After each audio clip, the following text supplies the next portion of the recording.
Folks, welcome to like more big school back. I'm and once you guys feel warm, welcome and happy to be here. We're glad you're here. There's a few things for your safety. If we have an emergency in the building tonight, the emergency exits are on both sides of the room. You see my colleagues, they're here to help you and they will direct you in the event of an emergency. So please listen to them and do what they have.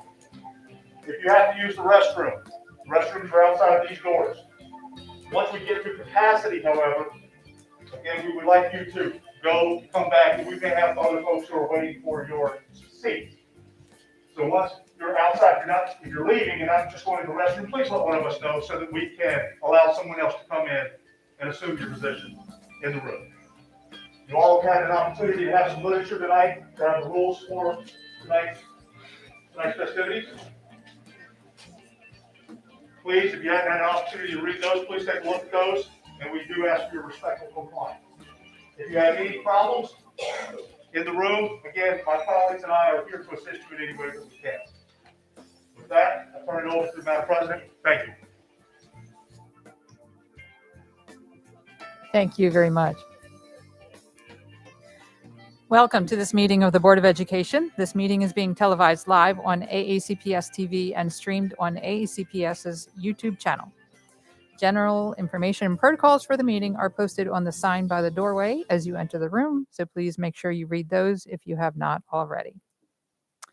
We will begin with the invocation. O God, we pray to administer that which is just in all educational policies. Being ever mindful of your guidance, stir us to action with love, wisdom, and understanding. The pledge. I pledge allegiance to the flag of the United States of America and to the republic for which it stands, one nation, under God, indivisible, with liberty and justice for all.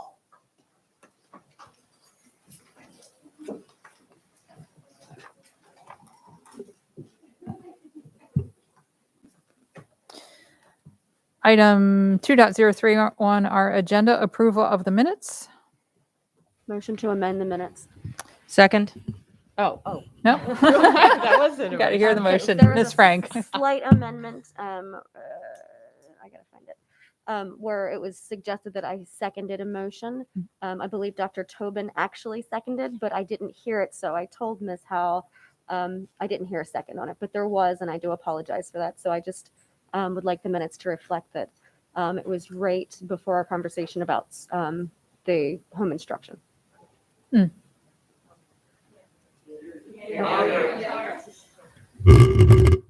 There's a joke there, but I'm not going to say it. Ms. Howell, the conversation that we had right around home instruction, I believe Ms. Corkadell motioned and the minutes reflect that I seconded, but it was actually Dr. Tobin, and I told you I didn't hear a second. So I apologize, but I do want the minutes to reflect. Thank you. Anything else? Is there a motion to adopt the minutes as amended? Motion to adopt. Second. Okay. Do I have consensus to adopt the minutes? Yes. Okay. Item 2.04, establish agenda order. Madam President, I have a motion. Dr. Tobin? I move that agenda items included in Section 7 action items and Section 8 consent items, award of contracts, be presented and heard before all items included in Section 6 presentations discussion. Second. A motion and a second. Any discussion? I'm just going to say for the benefit of those watching, I feel this is a wise amendment to the agenda.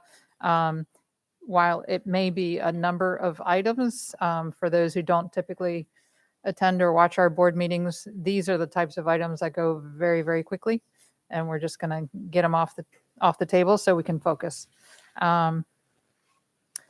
And so, Ms. Howell, how about you? Ms. Frank, Aye. Ms. Corkadell, Aye. Ms. Amasori, Aye. Dr. Tobin, Aye. Ms. Schalheim, Aye. Mr. Silkworth, Aye. Ms. Ellis. Aye. Motion passes 7-0. Do I have a motion to adopt the agenda as amended? Motion to adopt agenda as amended. Second. Do I have consensus to adopt the agenda? Great.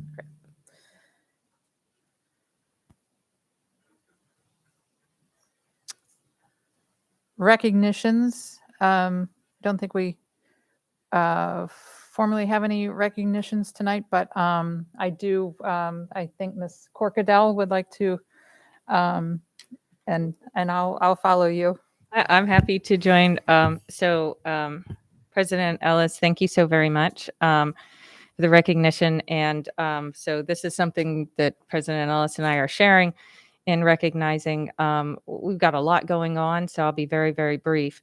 But I think in the shuffle of all of the releases, it may not have been read with the same amount of vigor and embracement as usual. We have AACPS seniors, Ada Harding of Arundel High School and John Hooker of South River High School are on the prestigious list of achievers in the 2022 National Merit Scholarship Competition. And I just wanted to take a minute to recognize them and their accomplishments, and being that they are shared with Ms. Ellis and I in our district, I just thought her and I could just say a thank you and congratulations. I know there is so much hard work behind that. And for those who didn't quite make it, but aspired to it, it is something that is worth the effort, whether or not we're ending up on that list. But our guys, Ada and John, just outstanding job and congratulations. Yes, I share those sentiments. Congratulations.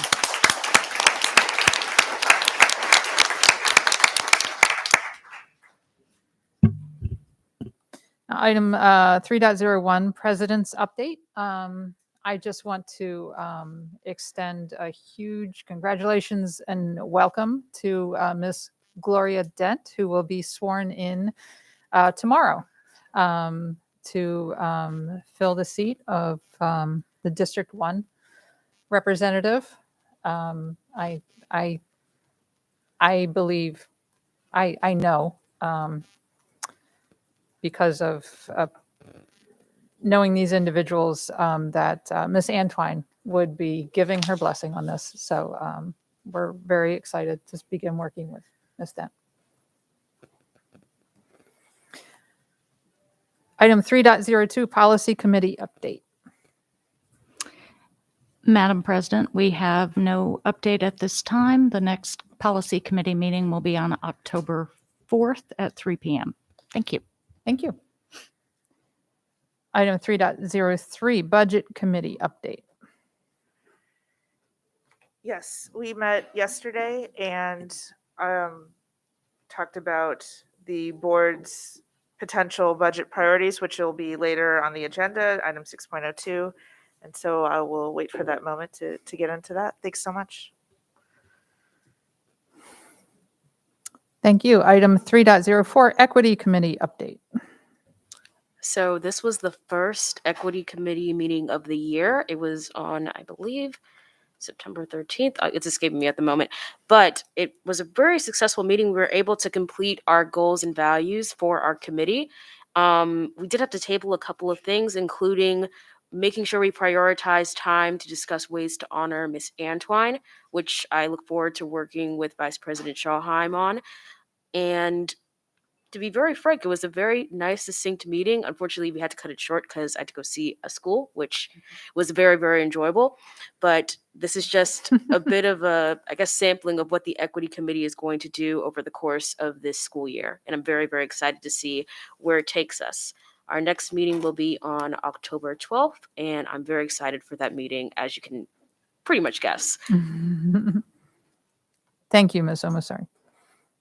Item 3.05, the Krask Report. And it's still so exciting to see people in person. I'm glad to be here in person. I think it's already on, right? Yeah, we hear you. I'd figure it out by now. I guess not. Good evening, President Ellis, Vice President Schallheim, members of the board, then Dr. Alato. My name is Fletcher Port. I'm a senior at Severna Park High School. My pronouns are he, him, and I'm proud to serve as the Crash Secretary of Education. Crash's executive team met on August 25th to discuss getting ready for the school year and event ideas. Important topics included the new websites, such as the Parliamentarian's Desk by Brenton Mead and the Middle School Council site by Michelle Fidel. These sites are home to information vital to Crash. Crash Legislative Department has an unexpected vacancy for a legislative liaison. Any middle school or high school student is eligible to apply in the Crash Brightspace or at aacps.org/Crash. Applications are due by October 1st at 10 p.m. Crash Constitutional Committee met for its first time on August 30th to review the constitutional revision procedures. At the September 13th meeting, the team began discussions around voting options for SMOB elections. All students are welcome to join the committee and bring their ideas to the forefront of the important decision-making process. The Middle School Council met on September 2nd, and their first general meeting will be held on October 22nd. Crash hosted its first general meeting of the 2021 to 2022 school year on September 8th. It was a great success with almost 30 students in attendance. Crash is planning the first General Assembly on November 11th. It will be a virtual event with a student-led breakout sessions and Crash business will be conducted. On Saturday, September 5th, the Maryland Association of Student Councils will be hosting their additional workshop presenter training for the 2021 to 2022 school year. Crash members from both AACPS middle and high school students will be in attendance to be certified to be present workshops at MASC's three major conferences, which are MASC Fall Leadership Conference, MASC Legislative Session, and MASC Convention. The Student Service Learning Leadership Team, in collaboration with the Meade and Glen Burnie Signature Programs, held a Flag of Honor 9/11 memorial event that was dedicated to honoring and paying respects to the victims of 9/11. The memorial consisted of numerous notable guest speakers from within the community, student memorial readers, and heart-touching speeches. The event drew many participants and viewers that ranged from servicemen, teachers, students, families, and Delegate Mike Chang. It was an honor to be able to host this event, and we would like to thank all of our student leaders, teachers, and community partners that contributed to the event. Members of the Let's Talk Justice Planning Committee, alongside Dr. Sean Ashworth of the Office of Safe and Orderly Schools, recorded a PSA on getting to know the code of conduct. This PSA video was forwarded to all schools and broadcasted during homeroom. Additionally, the committee is planning for a book study open to middle school students on This Book is Anti-Racist by Tiffany Jewell during the fall. Let's Talk Justice team members will lead book study groups across various clusters. The committee is applying to multiple grants to help fund future products. The first general meeting is scheduled for Wednesday, October 20th at 1 p.m., which aligns with the first AACPS Project Unity Day. Stay tuned for more information and make sure to follow Let's Talk Justice on Instagram at lets.talk.justice. Crash is excited to announce that Tara Kim, Equity Coordinator from Chesapeake High School, has joined the Anne Arundel County's Human Relations Commission as the student member. This commission works to promote the fair and equal treatment of all Anne Arundel County residents and to counteract racism, discrimination, intolerance, and hate and bias incidents in the county. Congrats, Tara. A special congratulations to Indu Bodala, Crash Secretary of Service from Glen Burnie High School, for her appointment to the Joint Initiative to Eliminate the Opportunity Gap Committee. Finally, with the recent appointment of Ms. Dent to the Board of Education, Crash would like to express our enthusiasm and our welcome to her and our AACPS family. For a schedule of Crash and Let's Talk Justice events, go to the respective websites. Thank you for allowing me to give you an update on about what's been happening in Crash. Thank you, Mr. Port.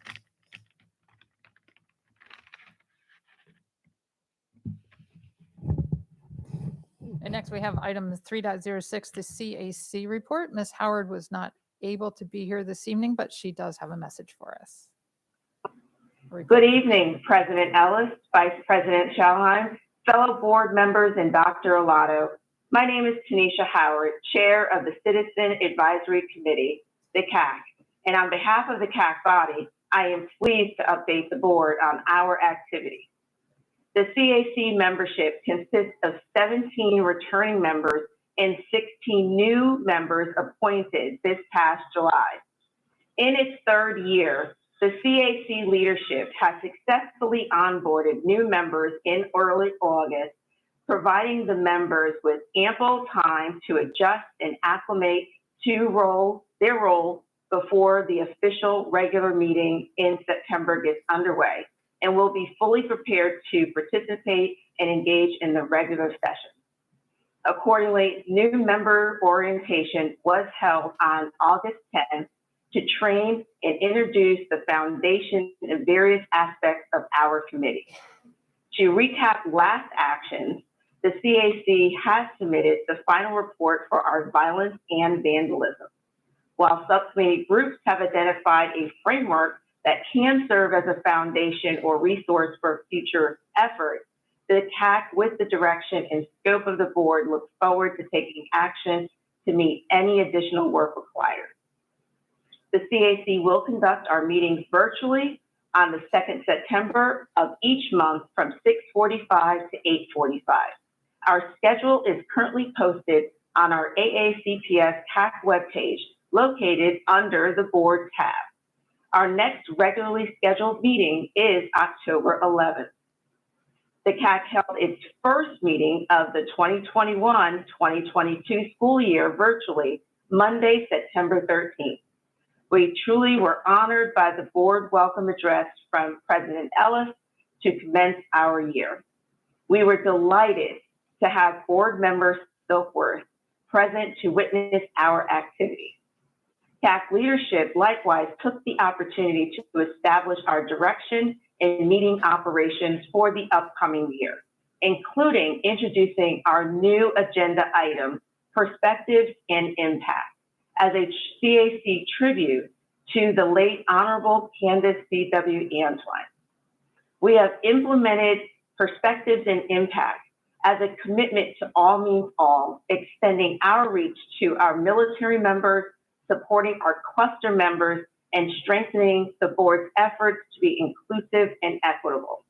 We wish to continue her life's passion to have the AACPS community be one, celebrating all its diversity, embodying the best of us, and for a more cohesive and empathetic community. This will be a regular CAC meeting agenda item for our CAC military and at-large representatives to spotlight information to benefit clusters and their representatives' awareness. Furthermore, it is used to amplify effort and the extraordinary things happening, to boldly seek and unravel concepts and misconceptions, and to promote positive impact in our collective goal of all means all in one community. We led this year with our military representative, Nelson Villalobos, shedding light on Fleet and Family Service Center, whose mission is to support individual and family readiness within the military community with various programs and resources that can augment and complement in-school services for our military members. As well as we address celebrations such as the Month of the Military Child held in February. Being aware of tools, resources, and important acknowledgement can strengthen our commitment to being a whole community. The CAC first charge was establishing our subcommittees for the 2021-2022 school year as follows. The board policy areas, emergency plans, pandemic response, food allergies, naming of school facilities, redistricting and attendance areas, student attire and personal appearance, wellness lens. And for special advisory areas, we have hate and bias, read, ready to read and early literacy, and student recess. Subcommittees are activated to meet the requirements to complete the scope of work assigned for delivery of their reports according to their respective timelines. We also remain committed to our continued involvement and service within the Anne Arundel County Public School System Committees with the nominations of CAC members to the Calendar Committee, the Health Education MOI, PIAC, Security Council, and the Wellness Committee. We will conduct nominations for the Recess Work Group and the AACC PTA in October. We are, as a body, looking forward to our new members participating in the implicit bias training next month. There was an overwhelming response among members last year to undertake this vital training, and we will continue this invaluable educational development engagement that was so graciously made available to the CAC by the board.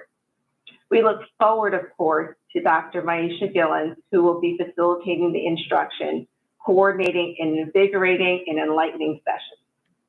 At this time, the CAC would like to acknowledge the appointment of the newest board member, Ms. Dent, for County Council District 1.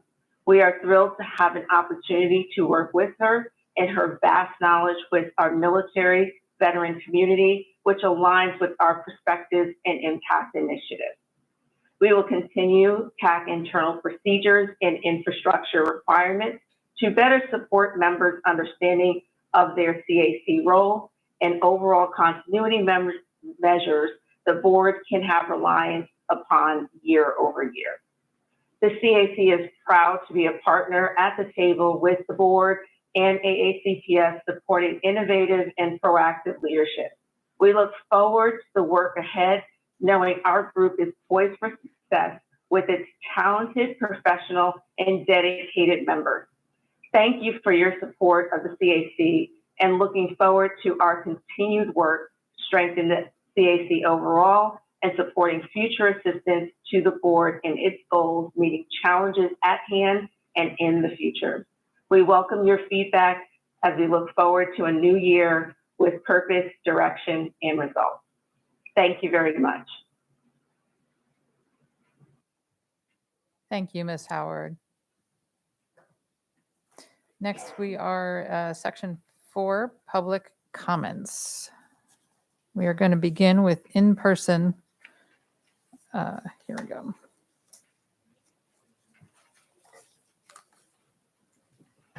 And before we begin, just want to give you a few instructions. Speakers will be allotted 2 minutes each and may not allocate their time to others. The timer will chime when your time has expired. The board asks that comments remain civil and appropriate for the various audiences that may be watching or viewing this meeting. Student-specific and personnel matters are confidential and cannot be discussed in this forum. It is not the board's general practice to engage in question and answer session with the speakers. Also, be sure that when you're speaking, you are speaking specifically on the topic for which you have signed up. For the record, please give your name before speaking, and any handouts should be given to the board assistant. We begin this evening public comment on item 6.01 on the agenda, opening of schools update, starting with Melissa Eidelman.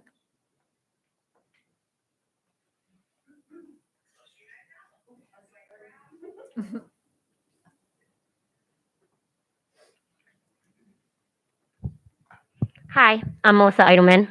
I think you guys are getting to know me at this point. Wasn't expecting to go first this time, but I don't mind. I was expecting to sit here and listen like I normally have to do. To come up with my notes. We're not allowed to ask you questions. You're not allowed to answer them. That's what doesn't make sense to a lot of us parents. We're tired. We're exhausted. We sit here. We come after meeting after meeting. We watch you guys on Facebook. And we just don't get it. We don't get it. None of your policies make sense. You're masking our kids. You're taking away their homecomings. You're making us parents give up our lives to teach them. We're exhausted. We're out in the rain protesting. We have Dana acting like there's a security event any chance she can get. We're exhausted. We have you going to places without masks, at bars, at Every day we have kids living their lives every day, but you want to act like they're catching COVID at school? Honestly, they're out at the sports. They're out with their parents. You're taking away their homecomings. You're taking away their Halloween celebrations. You're destroying their lives. We are tired. I am here to support my group. I'm here to support legal action. I'm here to support exposing you guys in any way we possibly can, because we are tired. My kids are dying inside. I'm dying inside. You don't care. You don't care. You're unprofessional on your Facebook account constantly. It's disgusting. We're done. We're tired.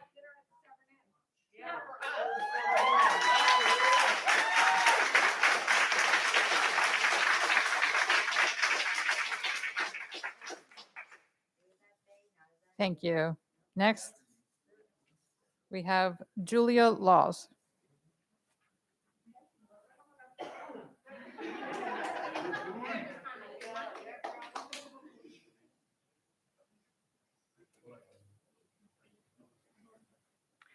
Dr. Arlotto and members of the board, you've given us a lot to unpack within 2 minutes and limited opportunity to do so. My daughter was registered to speak this evening. However, her attempt to testify on her own behalf has resulted in verbal attacks from her peers. Your mandate proves to be divisive and does not support the unity you claim to be fostering in our schools. Our kids have complied with the mask mandate because you told them that masks make others feel safe. They feel as though the same respect has not been returned to them when it comes to their vaccine hesitancy and fear. Implementing a mandate without any supporting data as to why athletes and staff must comply is discriminatory. Please provide us with the data that proves positive cases were contracted through athletics and not within your crowded cafeterias, hallways, and buses. Members of the ALER committee advised MSDE against weekly testing for our students during their hearing. The current PCR test has been recalled, and the replacement test is much more painful than the previous nasal swabs. We will not subject our children to new tests on a weekly basis. Many of our student athletes are between the ages of 12 and 15. The vaccine for those students is still under EUA, and you are legally not allowed to mandate that they take the vaccine or submit to testing that has been recalled. We do not consent. We do not consent to vaccination or weekly testing of our children. Our kids will be removed from your athletic programs and moved to private gyms, clubs, and teams. You do not have control over the protocols within those organizations or facilities. Our children will remain unvaccinated, likely unmasked, and become contacts of additional cohorts. They will then return to your buildings as students that are not bound by this mandate. Your current reporting and quarantine procedures are not accurate and flawed. Mandating based on inaccurate information is irresponsible and reckless.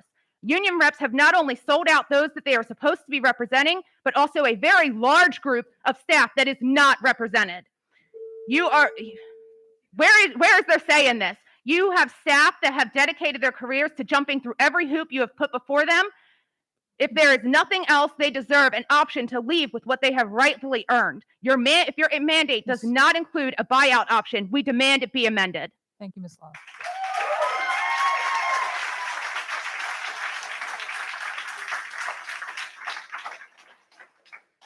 Amy Willie.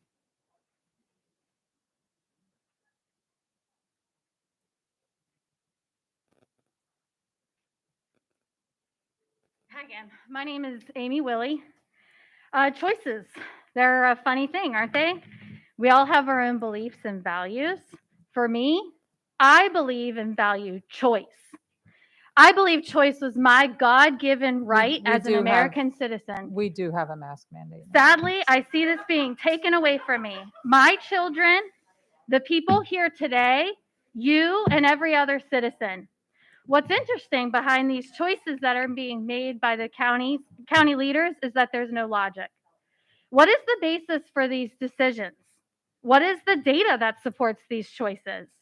I know I would love to see the data that truly supports masks being protective, why school dances are being postponed, why my child isn't even allowed to play on the school playground yet, why children can't sit together in a cooperative group in a classroom, why quarantine rules are what they are. Why can private schools choose parent choice, but public schools can't? I'm trying to understand what the difference is between a high school student walking through a crowded hall and attending a school dance. I am trying to understand the difference between high school kids playing football and high school kids attending a school dance. I'm trying to understand why M&T Stadium can be jam-packed with people, but kids can't even sit next to each other in a classroom. I'm trying to understand how the same leaders mandating masks in school are the same people that can be in a school without a mask on. Shame on you. Shame on you. I'm trying to understand why parent and student choices are being taken away. Why are you pulling school dances rather than giving parents and students the choice if they want to attend or not? Why are you requiring masks instead of allowing parents to make the choice if they want their children to wear one or not? Why are you acting as a health expert? Why are you acting as an expert on my child whom you've never even met? This county is struggling to transport kids to school, but we're supposed to trust you with medical choices. Your time has expired. Thank you. I am demanding the true data supporting these decisions be shared with parents by next week. Next week. Thank you.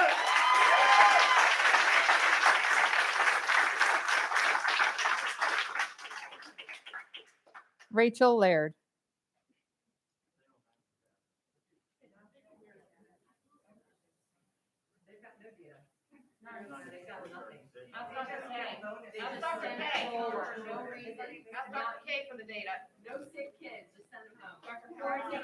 My name is Jackie Cavey.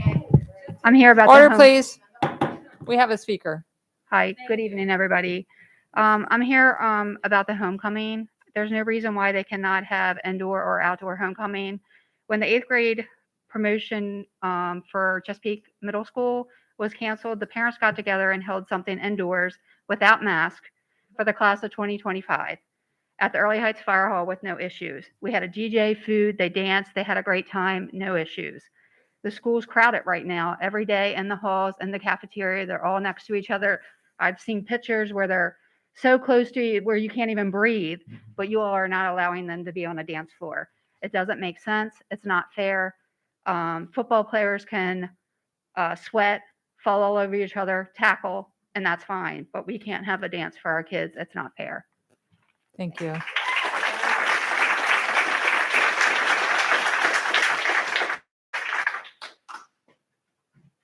Brooks Hall.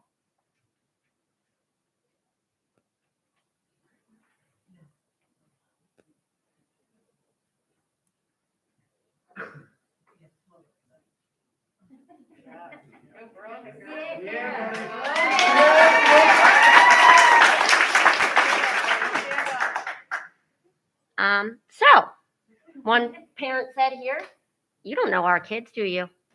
Let me introduce my son, Brooks Hall. Hey, babe, say hi. Hi.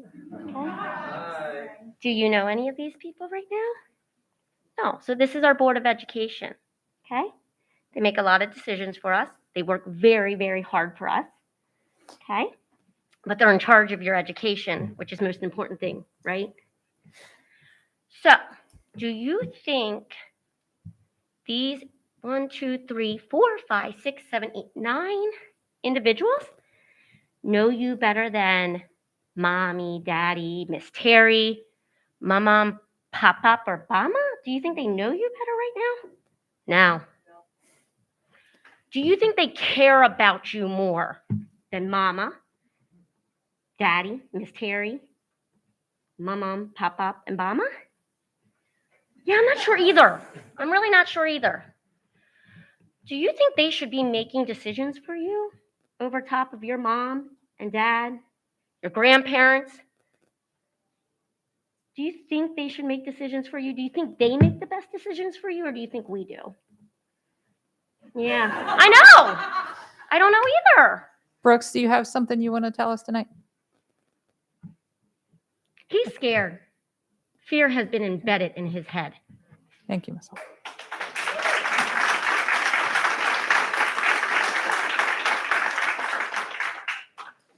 The following speakers are here to talk on item 6.02 fiscal year 2023 board budget priorities, beginning with Melissa Eidelman.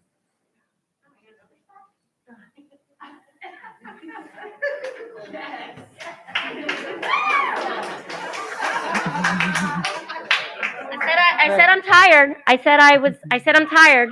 Said I've been doing this almost for a year. Budget items. Let's talk about budget. Did the state get $3 billion to pass the mask mandate? But you guys aren't allowed to answer questions, right? Did you guys, is anyone allowed to answer my question? Yeah, this is not a question. and answer Exactly. I'm session. trying to follow the rules, but I'm just speaking for my 2 minutes. So, okay. So, when does that get allocated into your budget? You can't answer me. You're not allowed. Okay.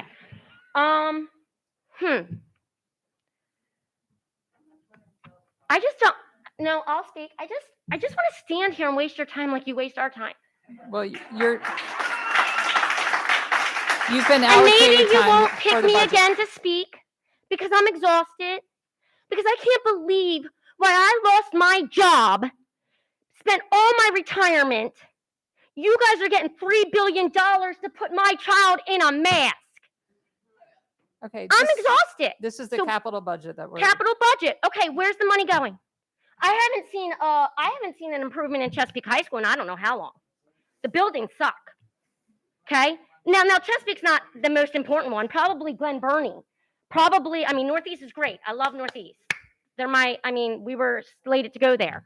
Where's the money going? Where is the money going? We will have. We did have a workshop on that, and. Okay, but can you start sharing it more? Okay, Thank you. thank you. Okay. Krista Drecchio, and I'm sorry if I mispronounced that.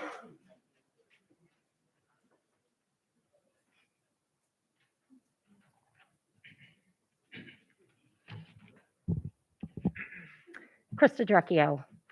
Good evening. I am here to speak about the 2023 budget priorities, which needs to be focused on safe transportation and mental health of our children. Dr. Arlotto's failed leadership has been on full display recently and will result in the need for mental health intervention for our children in the future. The transportation disaster that has been a topic of discussion since at least 2015 has reached the national spotlight and is worse because it just does not meet the eye. Dr. Arlotto, what is your plan to finally ensure safe transportation for our children now and in 2023? We are short roughly 15 bus routes. And just this morning, a different bus showed up at our bus stop, new bus driver, and no sign in the window with my son's actual bus number. Is this what you consider protecting our children and keeping them safe? Possibly not knowing what bus to get on to come home from school because there's no identification in elementary school? Actions speak louder than words, Dr. Arlotto. The lack of planning and execution is putting unnecessary stress and anxiety on our children. But since you don't really care about providing safe transportation and are more concerned about postponing homecomings and certifying vaccinations or weekly testing for student athletes for COVID, which in turn creates more anxiety, let's talk about that for a second. Why are you just requiring this for student athletes? Who's next? In 2018, this is a budget one of your priorities. driving values for the next 5 years was eliminating the gap and ensuring everyone felt a sense of belonging in the schools. The actions I just mentioned are not eliminating any gaps. You're creating them through segregation and bullying tactics. And I suppose we can expect to see the same lack of leadership in 2023 with your budget. Your Dr. time has Arlotto, expired. it's time for you to step down. We need a real leader in charge who's actually going to protect our children. Thank you. Thank you.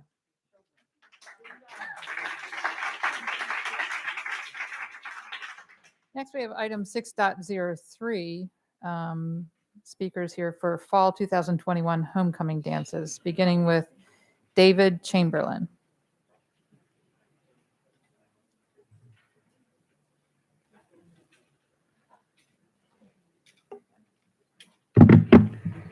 So I'm a parent of a South River High School senior. In the last 2 years for her have been absolutely miserable. I mean, it's an epic fail, absolutely. And I'm here tonight not to complain and point the finger and all that. I'm here to let's come up with solutions. Let's roll our sleeves up. Let's find that can-do attitude. Let's think outside the box. Let's figure out a way to host a dance. I mean, why can't you do it outdoors? Why can't you have a street dance? Why can't you get food trucks? It's absolutely easy to do. And I think as a parent, what a lot of us are frustrated with is the fact that we're not involved in that process. And if you look at Montgomery County, in August, Montgomery County formed a homecoming innovation committee, okay? That was a combination of parents, teachers, principals, and they came up with protocols and they came up with a format to go to schools to say, hey, if you want to have a dance, here are the rules, here are the protocols. And they empowered them to do that. So guess what? Montgomery County, a school system twice as big as Anne Arundel County, is having dances. Come on, guys. Roll up your sleeves. Put your big girl pants on, put your big boy pants on, and start showing some leadership. Start showing some guidance. Start being the leaders that we want you to be, okay? Because like I said, it's been an epic fail, and we're not going to get that time back with our kids. We're not getting it back. And as a parent, I'm at a point right now where I'm going to start organizing these people so we have a prom, so we have graduation. Because I know what's going to happen. You're going to come to me in April and you're going to say, hey, guess what? We're canceling prom. And by April, it's going to be too damn late for us to organize a prom. Thank you. And I'm not going to let that happen to my daughter. So step up, okay? Step up.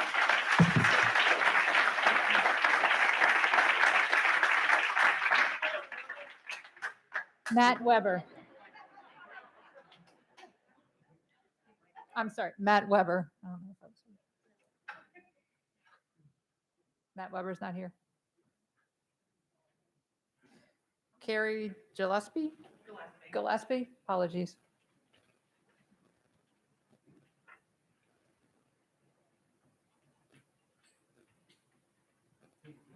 I'll be sure to wear my mask, even though Dr. Arlotto didn't have to at Cat South on the day that he mandated it for everybody else. Good evening. My name is Carrie Gillespie. I am a mom of 4 children, including twins, who unfortunately were seniors and graduated last year. One of them happily went to a private school, though, so he got to have a lot of his senior year. He had in-person class. He had senior events, including a sleepover retreat, prom, musical, graduation, and more, all done safely, nobody dropping dead of COVID in the hallways. My daughter, who is a student at Brodnick High School, had no senior year. She barely got graduation after it was rescheduled 3 or 4 times. She did have a prom, thanks to myself and other moms who planned it, got our act together, and like the previous speaker talked about, came together as parents and figured something out so our kids could have something to look back on from their senior year. As you all had as well, I'm sure you all have events from your senior year that were important to you that you look back on now, and I do as well. My daughter is angry and grieves for all those missed opportunities that she had this past year. And she wants to know why. Why can 70,000 people gather at the Ravens Stadium maskless, including Governor Hogan this past weekend? Why can celebrities gather at the Met Gala, Emmy Awards, former President Obama's birthday party maskless, but our children cannot have a dance with a few hundred students? Why can Governor Hogan, County Executive Stuart Pittman, Dr. Arlotto, and Ms. Schalheim gather at Cat South on the same day that Dr. Arlotto mandated mask wearing for everybody inside of the school buildings, hence we have to wear our masks. But he was maskless in the photographs. Ms. Schalheim was the only one who had a mask on. She wears masks all the time, though I think she wears them in the shower. Why can kids be wall to wall in crowded hallways and crammed into let's please not cafeterias. make personal comments. Why? Okay. Why can kids be crammed wall to wall in hallways and crowded cafeterias eating maskless, but they can't have a school dance? I have no answers for my daughter or the current AACPS students as to why they have to be penalized for a virus that, according to Hopkins study, they have almost no chance of contracting. This board, AACPS, County Executive Pittman, and Dr. Kellen Ehrman, that you all rely on, do not take the mental health aspects into account for our children. Let me just say one more thing, please. March and April of 2020, mental health claims, according to a Fair Health study, impartial study, doubled in ages 13 to 18 from the previous year. Self-harm, overdoses, general anxiety disorder, almost all doubled from the previous year. Thank you. According to the Wall Street Journal, eating disorders. Thank you. Eating disorders doubled. Try getting help for your children for that. Bring back homecoming dances. Allow parents to decide what's best for our kids. We demand Our next parent speaker, choice. please. You all work for us.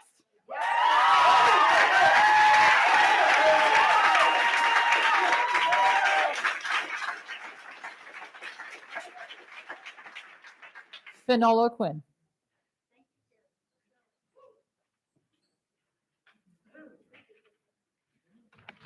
Hi, I won't take up too much of your time. My name is Finola Quinn. I'm a junior at Annapolis High School. Go Panthers. I'm here, obviously, to talk about homecoming.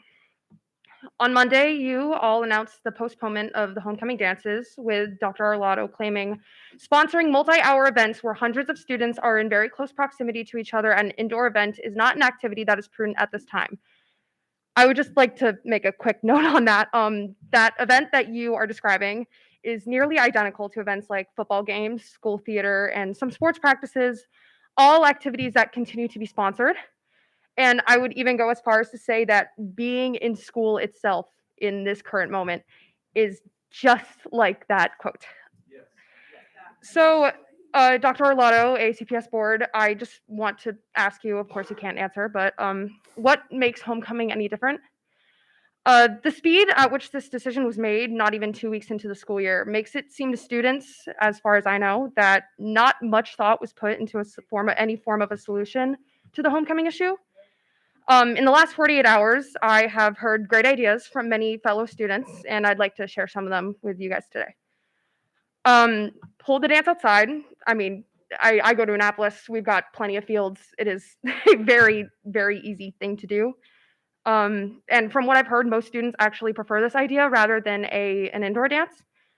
The next idea, as much as some people may disagree, you could also require masks like we have in classes. I personally have one to match my dress. And this next idea came from a student athlete.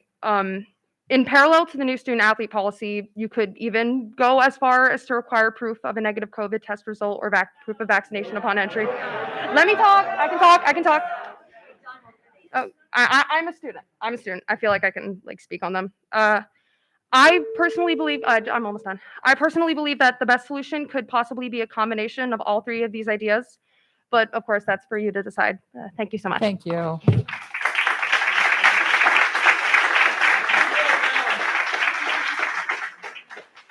Quinn Smith.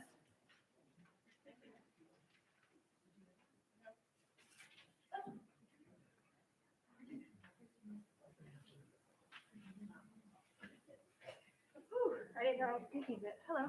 Hi. Hi.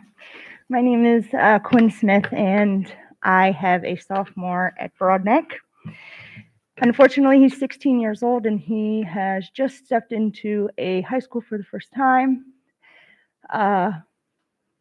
It's not been easy for us as parents, and I really think that you guys need to pay attention to the parents and what we're going through on this end a little bit more, because we're suffering.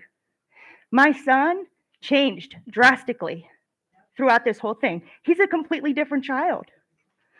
And while I know this is supposed to be about homecoming, I feel like this is the only time that we can actually speak to you and tell you what we're going through. We are struggling. What am I supposed to do with him? I'm his mom, and he dreamt of his football career his entire life. He played Little League. Guess what? Doesn't want to play football anymore. Yeah. So, what? Nobody, you guys don't want to answer questions. You don't want to help. You don't want to be involved in any of this. The mental health of our children is suffering drastically. The numbers are high. Suicides are high. Self-harm is high. What are you guys going to do? Are you going to get involved in this? Are you going to wait for them to kill themselves, to overdose? Or are you just going to nothing? It is, it's on your hands. And just like she said, you guys work for us. And they're our children. So get involved. Pretend like they're yours. Pretend like they're yours. And what would you do? What would you do if your 16-year-old son that just started high school, dreamt of it his whole life? What would you do? Now complete depression, seeing therapists, all of that because of you. And Hogan puts out a thing today that Maryland, we have the lowest rate in the nation. Why are we adding mandates if we're the best?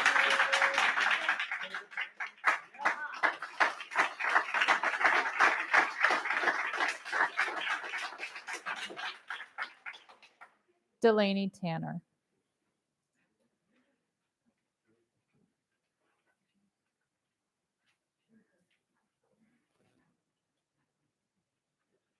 Hello, I am Delaney Tanner. I go to Chesapeake High School. Unfortunately, I will not be having a homecoming dance this year. In the email you gave us explaining why we will be not having a dance is that you cannot hold an indoor activity because of COVID-19. Something I don't understand and I can't wrap my head around is that 700 students can sit in a lunchroom with no mask, no social distancing, and talk to their friends. Half the students don't even eat. They just love talking to their friends and having fun, just like a homecoming can. It is so cramped in there. Also, my school had a gathering yesterday in the gym. Very cramped, just looking at clubs and no social distancing. It was all in the gym, just like a homecoming can. I also want to talk about private schools and neighboring counties that will be having a homecoming. And I just can't wrap my head around that. How is that any different than our county? And sorry. The last thing I want to say is I will love to have the high school experience just like y'all did.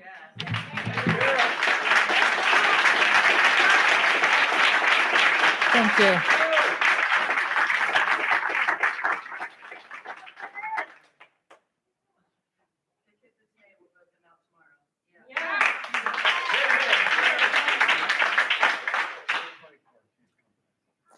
Next is section 8, award of contracts. We have Brooks Hall speak. Pardon? I had one more person on my list.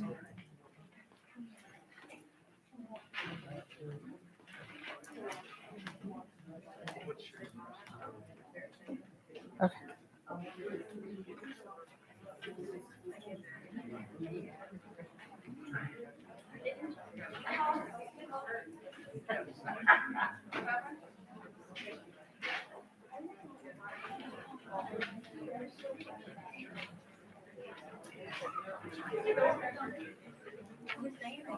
Right.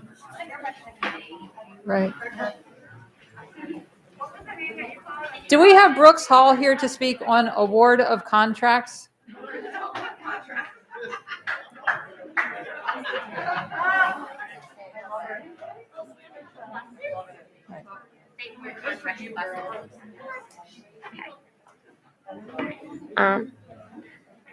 Brooks is a little afraid to talk, so I'm gonna try not to speak for him. Hello. There we go. He's getting Hi, his Brooks. confidence back. Hi, Brooks. Say hi. Hi. Are you here to talk to us tonight? Well, we want to hear what you have to say. I don't know. Okay. If you saw him outside when we were gathering his support, you would see his true spirit. Okay. So this is the award of contracts. And one thing we talked about was there was a lot of friends that I love buses. he loves his buses, and that's what we were going to talk about. He loves riding his bus. Okay, he does not want to be a car rider. He loves his friends on his bus. So what I try to explain to him about contracts is that you guys give contracts to like bus companies. Okay, they help make these contracts for the bus companies that you love, which seem to be an utter fail. Not for my area. I'm not speaking for my area. I'm speaking for others. Ms. Eidelman, you've had 2 opportunities. Yeah, you're to right. speak. He said he wanted to talk, but I understand. he's Thank shy you. right now. And you can ask people that were out there with me. He's not shy. Thank you. He's not shy. Yes, Does it this is hurt a- your feelings that there's some kids that don't have a bus right now? Does it make you sad that some kids' buses aren't coming to get them? Yeah. Yeah. He's got a heart of gold. So, do you think maybe this board could work a little harder with their contractors? What contractors? Those are the people that, so they work on deals. Yeah, I think they can work harder. Yeah. Thank So you. I don't want to put him on the spot anymore. Yeah. He said he initially wanted to talk. I said I would go with the flow with him. Thank I you. don't prepare his speeches like some people. Thank you, Brooks, for coming. Okay, we are going to switch to the virtual portion of our public comments.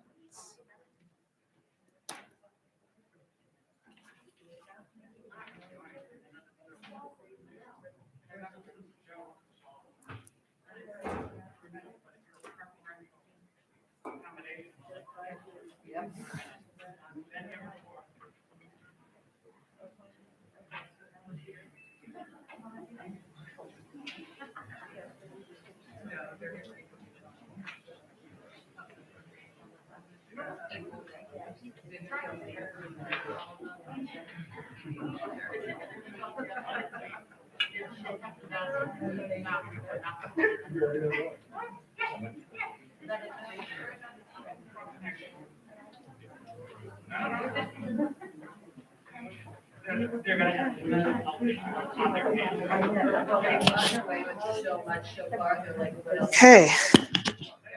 So I am going to be facilitating the virtual speakers part of the public comment. I'm just going to reread the disclaimer.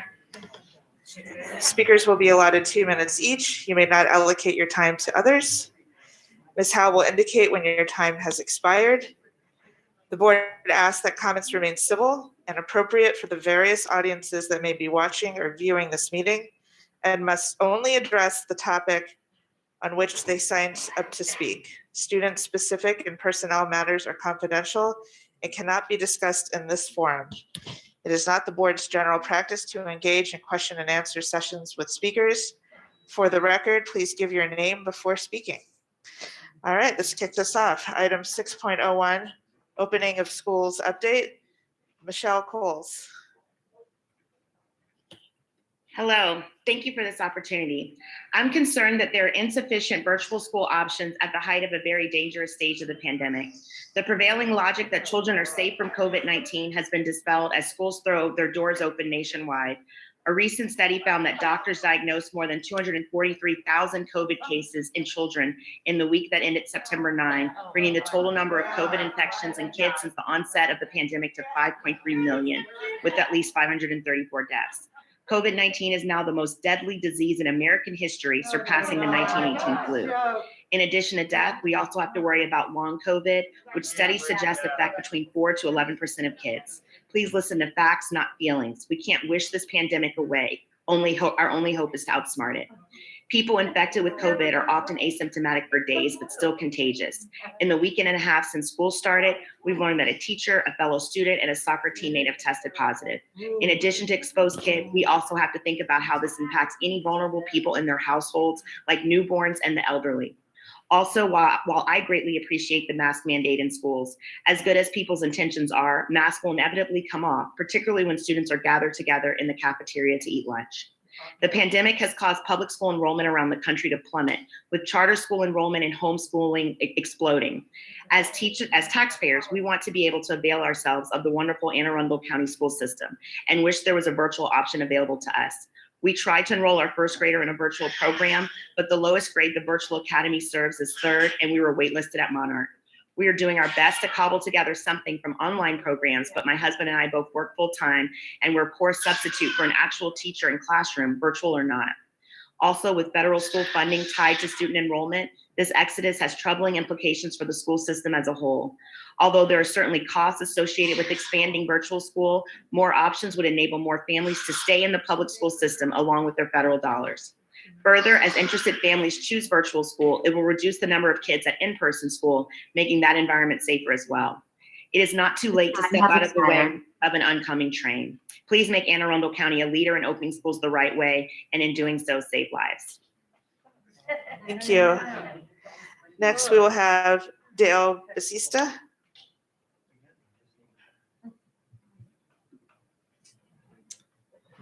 All right. Hello, my name is Dale Basista. The last time I spoke against masking children, I tried using real numbers and data to help convince those in charge to make masking a choice. COVID barely affects children. The death rate among them is an astoundingly low 0.008%, far lower than the death rate of the common flu in children. Kids have powerful natural immunity to the virus. The problem, however, is that when I make these arguments and they predictably fall on deaf ears, those in charge are happy to ignore the data and to deny the science. So instead of appealing to logic, I'll appeal to raw emotion. I'm gonna play this gut-wrenching video real quick.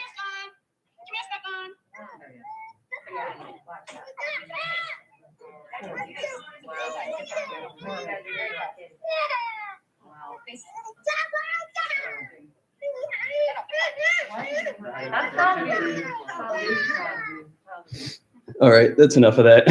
Now, if your reaction to this video is to somehow try to justify it, I don't know what to tell you. This behavior is unnatural and worse. It is evil. It's self-evidently evil. No amount of mental gymnastics is going to convince me that this is good, normal, or even mildly acceptable.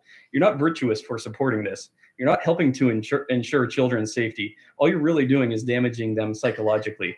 So before you go on making your justifications for this insanity, I'd also like to remind you that the Nazis used similar reasoning to carry out their evil behavior as simply following orders.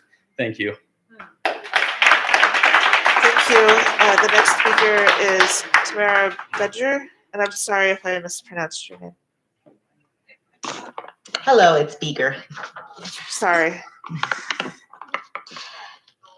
Good evening, Tamara Beaker, Odin to Mama 4. Dr. Arlotto, members of the board, I come to you this evening tired and in dismay. I wish I could be there in person, but I have a virtual PTA meeting tonight. It's actually happening right now. Really, homecoming dances? This is what the board chose to add to the agenda last minute, not transportation. I have a freshman daughter who will be attending homecoming for the first time this year and would love nothing more than to go to a dance. But seriously, you know what she's got on her mind these days?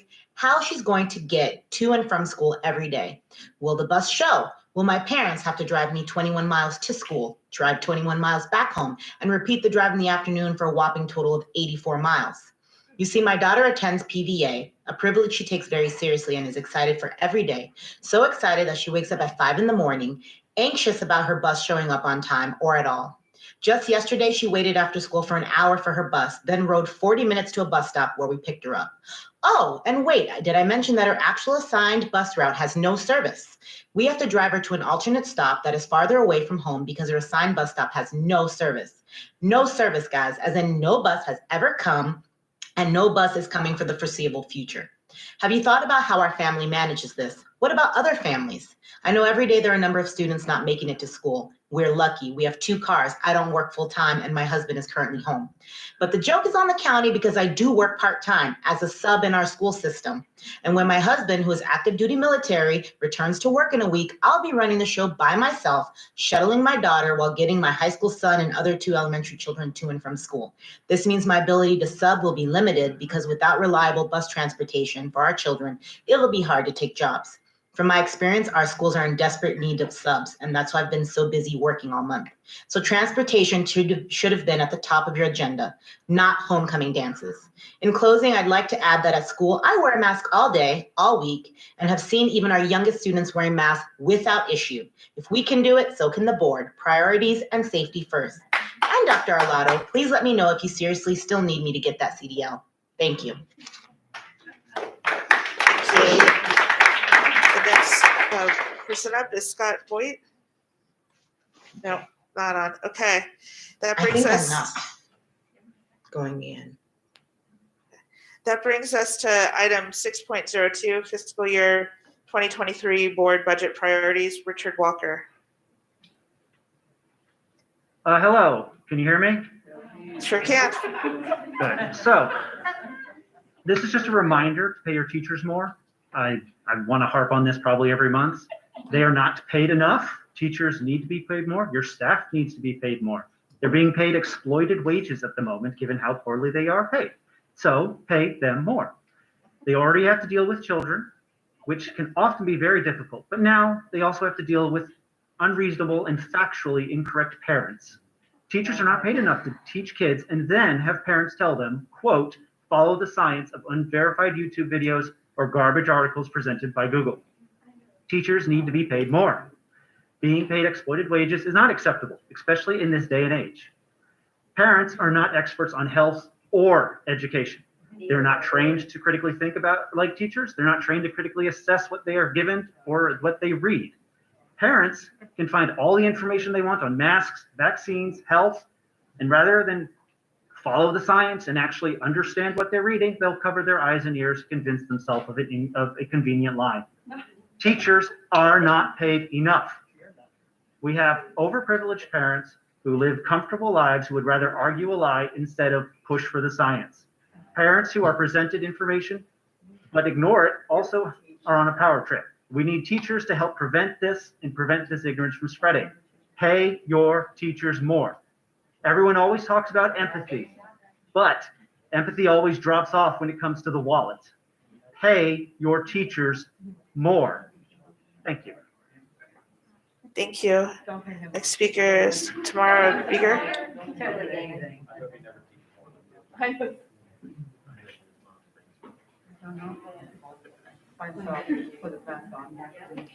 Tamara?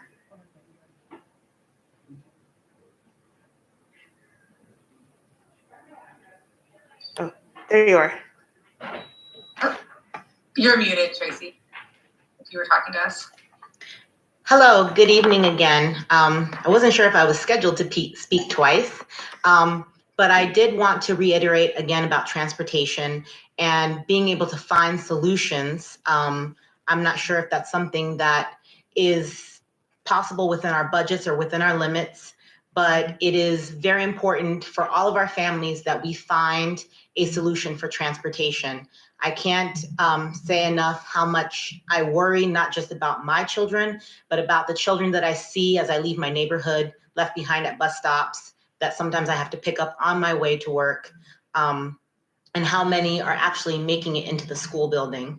And so with that, I'm going to close and just please ask the board that you seriously consider ways as much as possible to provide the funds necessary to increase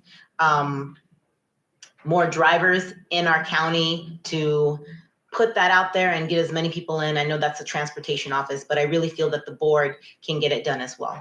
Thank you. Thank you. All right, now we're on to item 6.03, Fall 2021 Homecoming Dances. Jaden Ferris. Good evening. Can you hear me? I can, thank you. Good evening, members of the board and Dr. Arlotto. For the record, Jaden Ferris, pronouns he, they, and I'm a junior at South River High School.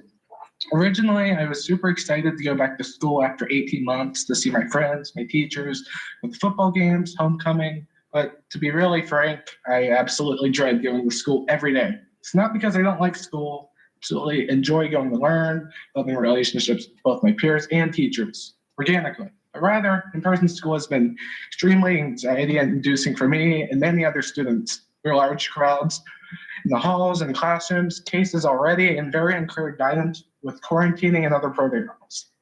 On to the topic I signed up to speaking, homecoming. We have much better problems to solve than hosting a 2-hour super spreader event. Our students and our educators are facing extreme burnout. One of my teachers who's taught for almost 25 years mentioned to me that this is one of their worst years of teaching ever. Think about that for a second. We have teachers crammed in the classrooms. One of my classes has 31 kids in there, and I know one of my teachers has 37 in one of theirs, but homecoming's a bigger priority than reducing class size. Is if students crammed in the halls, on the buses, and stadiums. But no, let's have homecoming. We have bigger issues to discuss at this board meeting. We already have an absurd amount of cases already, but remember, let's have a homecoming because that's way more important than putting. We have close to 1,500 students who are currently not getting a real education because they're quarantined due to being in close contact. Let's institute hybrid learning now to prevent further learning loss. And finally, one more issue we have, and that's been discussed a lot tonight, is transportation. It's not on the agenda, and it's much more important than a 2-hour dance that students can do next year. Dr. Arlotto mentioned that homecoming will happen this year. It's not going to happen at the normal time. And finally, but for homecoming will happen whether it's this semester or next, as he noted in his letter. But for now, let's let all of our students learn with a sense of safety and security and make decisions that have the social, emotional, and safety of our students at the forefront. Thank you. Thank you. Next speaker is Michelle Sobolewski. No, okay. So we'll go on to Rachel Milstead. Hello? Yes, hi, I can hear you. Okay. So I just want to introduce myself. My name is Rachel Milstead. I have had COVID May of 2020 and have long COVID issues as well as on oxygen now because of it. I wanted to tell you that for you to understand that I know the severity of what COVID does to people. I also know that for over 500 days, our students were kept from March 2020 to September 2021, basically in isolation. I work full-time. I know there's a lot of other parents that work full-time. My student, who is at South River and is a senior, stayed in his room 50 hours a week by himself, if not more. To me, that's unacceptable. By the way, just a side note, yes, I agree too that teachers need to get paid much, much more. They deal with more than just learning, teaching the kids. That's just a side note. I also want to say, as of now, there's over 3,000 signatures in change.org in the past 24 hours of people supporting the idea that these kids need to be able to celebrate and need to be able to have their own socialization. Also, I have friends in Idaho, Pennsylvania, Florida, and North Carolina, all who have had their homecoming dances without any cases of COVID spreading. I also know that Howard County and Southern Maryland counties are having their homecoming dances outside. They're not having festivals, they're gonna have dances. We are also we are also the leading state in the country with the lowest positivity rates, yet we continue to have crowded sporting events, weddings, crowded schools, and crowded buses. But we're not able to hold a dance. To me, this does not make any sense. I know for a fact that these kids, they have had their socialization pulled from them, as well as the fact that when we were in high school, we had options to socialize. We had all these things. These kids have had everything pulled out under them. Socialization is a key, not only for graduation, but for all students. And for you to become a successful adult, you need to be able to socialize. Thank you. Thank you. Is Amy Swank with us? No? Okay. Kim James is next. Hi, can you hear me? I can, thank you. Hi, thank you for inviting me. Monday, I am a parent of a high school senior at Glen Burnie High School. Monday, when we received the email stating that there was going to be no homecoming, emotions were flying. I think what frustrated a lot of people was there was no logic behind the decision on why there could not be a homecoming. We are filling the stadiums with student athletes for football games. We're filling the auditoriums for theater events. We're filling the gymnasium with volleyball. I just feel that this should have been a decision that was asked upon the parents. I think it should be the parents' decision whether they feel it's safe for their child to attend the dance. Like another parent said, there's plenty of courtyard within the high schools in Anne Arundel County. There is football stadiums that it could be held outside. There could be, we could have food trucks. I just feel that the parents should have been more involved in the decision-making on this. I think everybody is on the same page. If everybody wore their mask, if they, felt safe with it, they're required to wear it at school right now. If it was outside, they might not have to wear a mask. But I just feel that the parents should be involved more, and if there could be more involvement. Thank you very much. Thank you. Next, we have item 7.03, policy revision, first reading, information only, administration of medical cannabis, code JR. Richard Walker.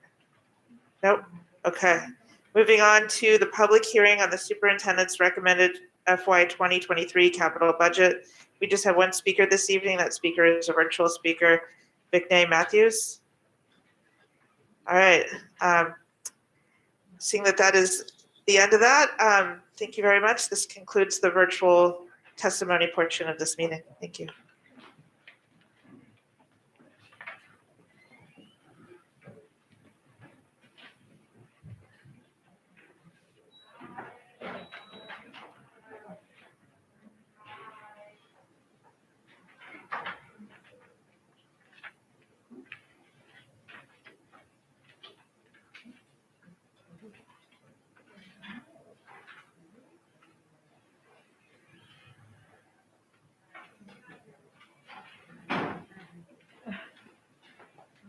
We're gonna start pulling our kids out, right? Yep. We start losing students left and right. Get your shit together. Item number 4.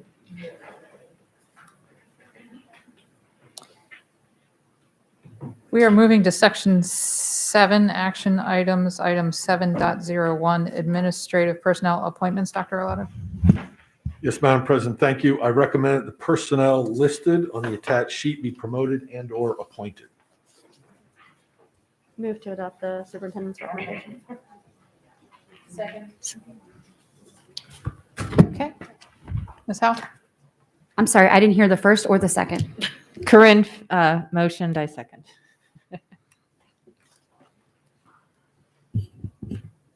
Ms. Frank? Aye. Ms. Corkadell? Aye. Ms. Omasori? Aye.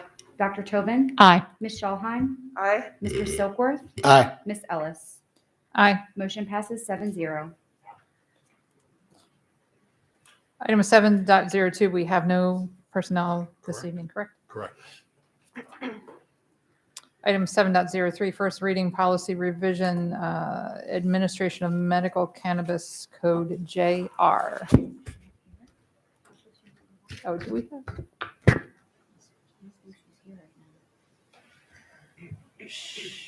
Might not have been aware that we. She's typically in her office listening. So hopefully she's on her way down.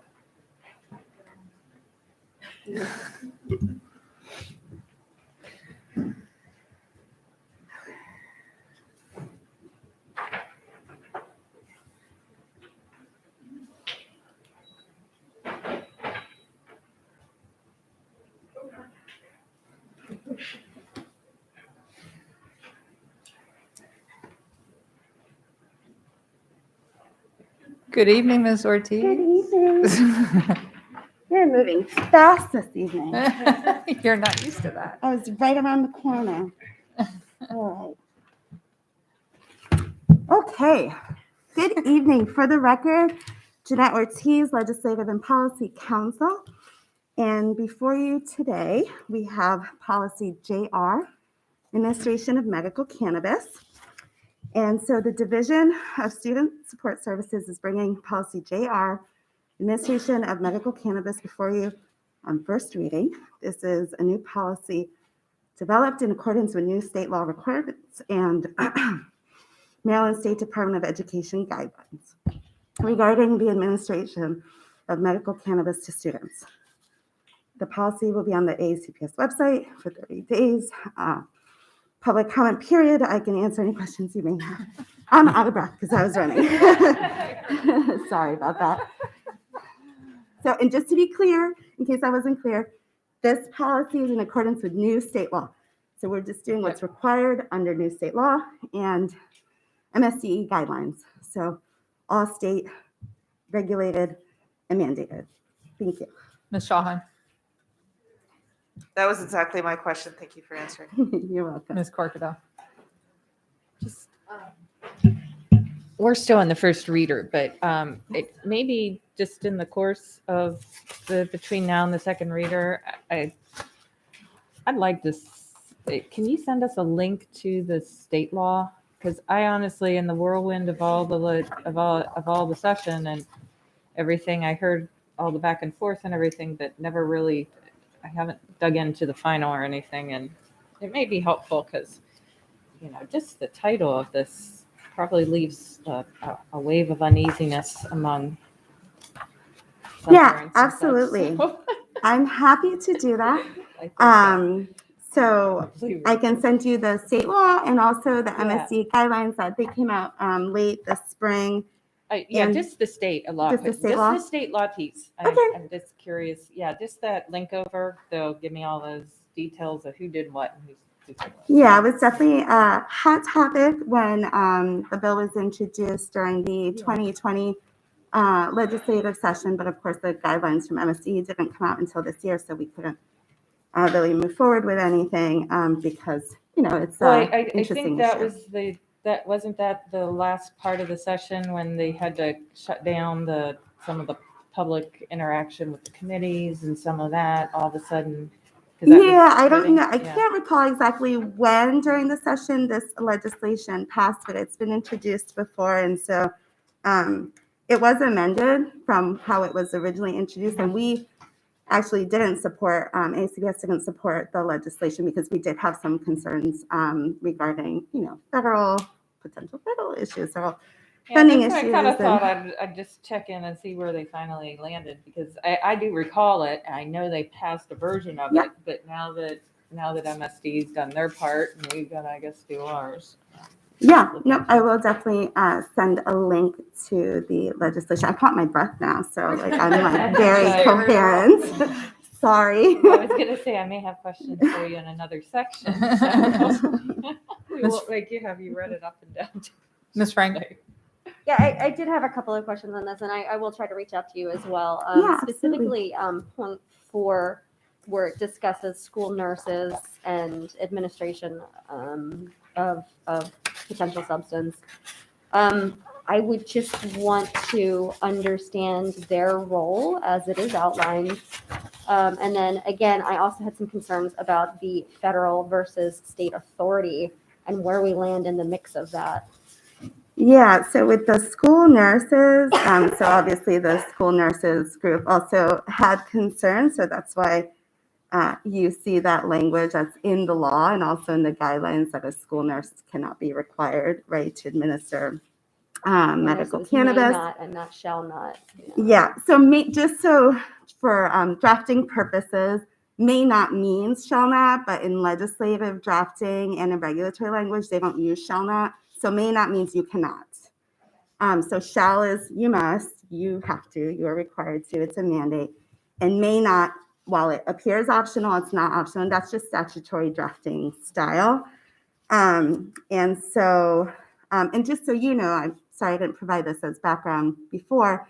Karen Ziska, who is with the county health department, and she oversees the nurses and our school health offices, was part of the group at MSDE who developed the guidelines. And she also reviewed this policy to ensure, that it was in alignment with the state law and state guidelines. So again, the language is basically verbatim what's required by the state. And with regards to where we fall, with the federal government, so obviously that was a concern for us and for other school systems, but the state, did move forward with passing. I mean, we have medical cannabis in the state as it is, and we've had it for years now.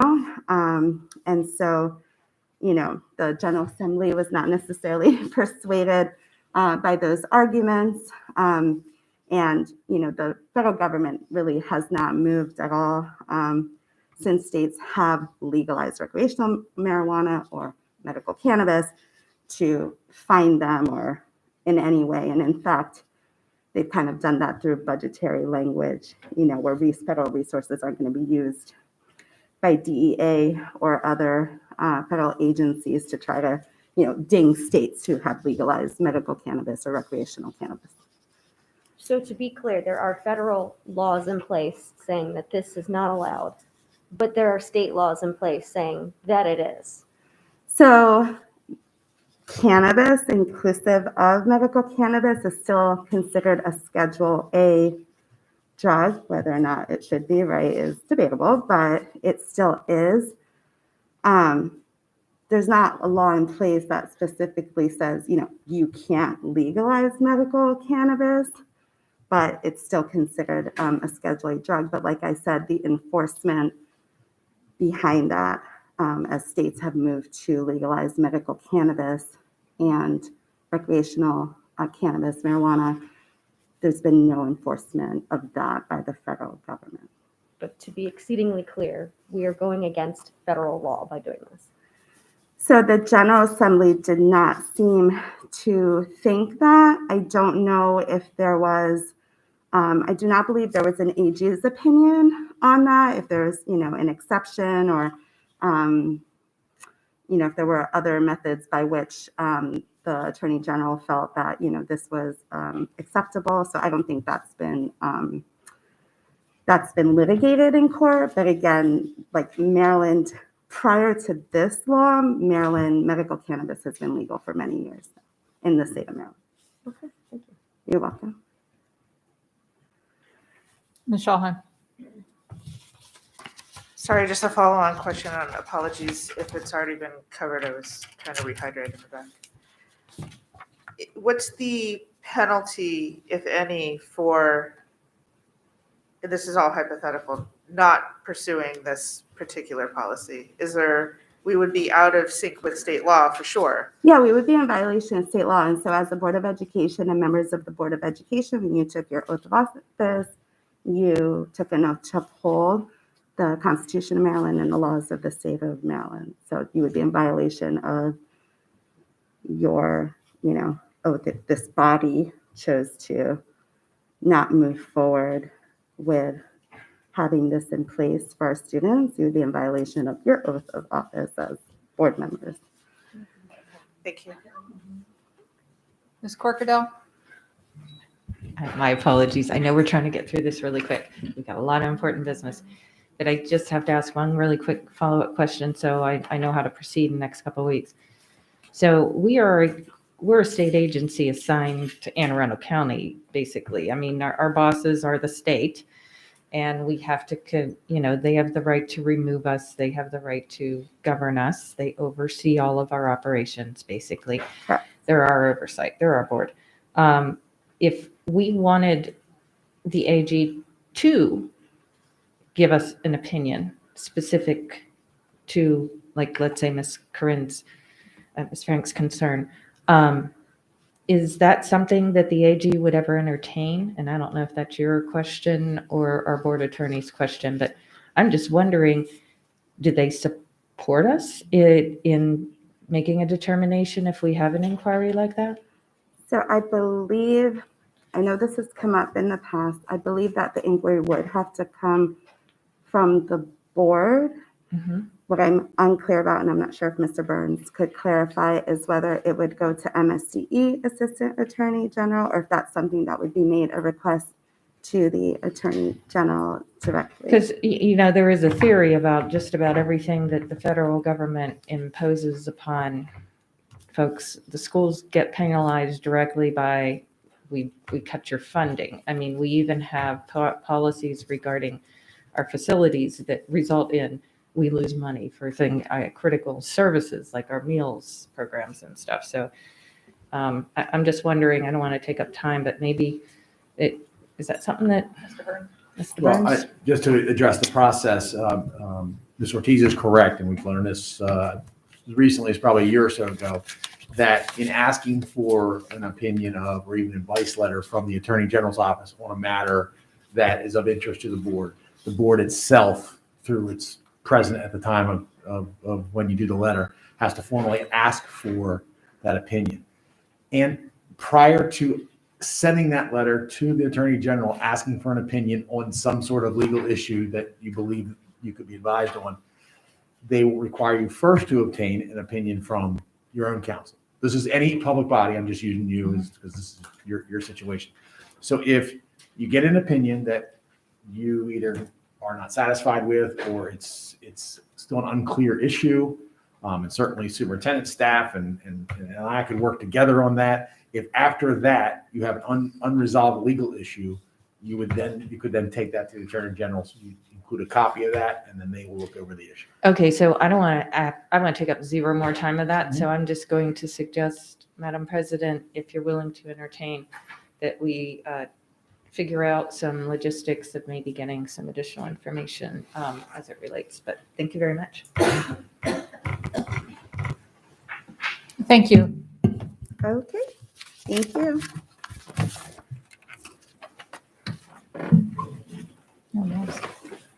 Item 7.04, Southgate Elementary School Classroom Addition Schematic Design. Dr. Arlotto. Yes, Madam President, members of the board, I recommend approval of the Southgate Elementary School Classroom Addition Schematic Design. So moved. Second. Good evening. Good evening. We don't have an official presentation, but we're here to answer any questions. It's a 4-classroom addition to Southgate Elementary School. Give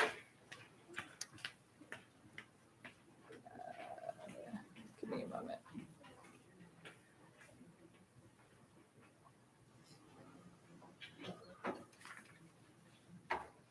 Sorry, I had a page up. I was going to ask a question, but I don't think it was critical to the vote. So I guess there are no questions. Sorry, I can't. So Ms. Howe? Ms. Frank? Yes. Aye. Ms. Corkadell? Aye. Ms. Omasori? Aye. Dr. Tobin? Aye. Ms. Schallheim? Aye. Mr. Silkworth? Aye. Ms. Ellis? Aye. Motion passes 7-0. Thank you. Thank you very much. Item 7.05, 2022 Comprehensive Maintenance Plan. Dr. Arlotto. Yes, Madam President, members of the board, I recommend approval of the fiscal year 2022 Comprehensive Maintenance Plan. So moved. Second. Dr. Tobin? Yes, I had some questions. Thank you.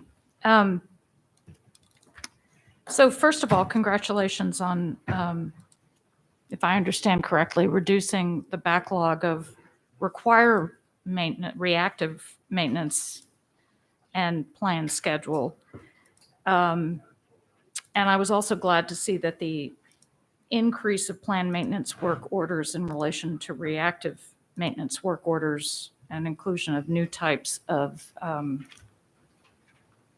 inspections that you were adding. So I look forward to seeing this trend continue and seeing the results of that. But there's a statement, bottom of page 4. At the current and projected rate of funding, these programs continue to be inadequately supported to sustain the increasing systemic and backlog needs. And there's reference several times to just the realities of what funding has been. So I guess my question is, obviously we hope that funding will come for all of this, and all of us, I think, will be advocating for that. But given, if past is prologue, we've had experience where that's not been the case.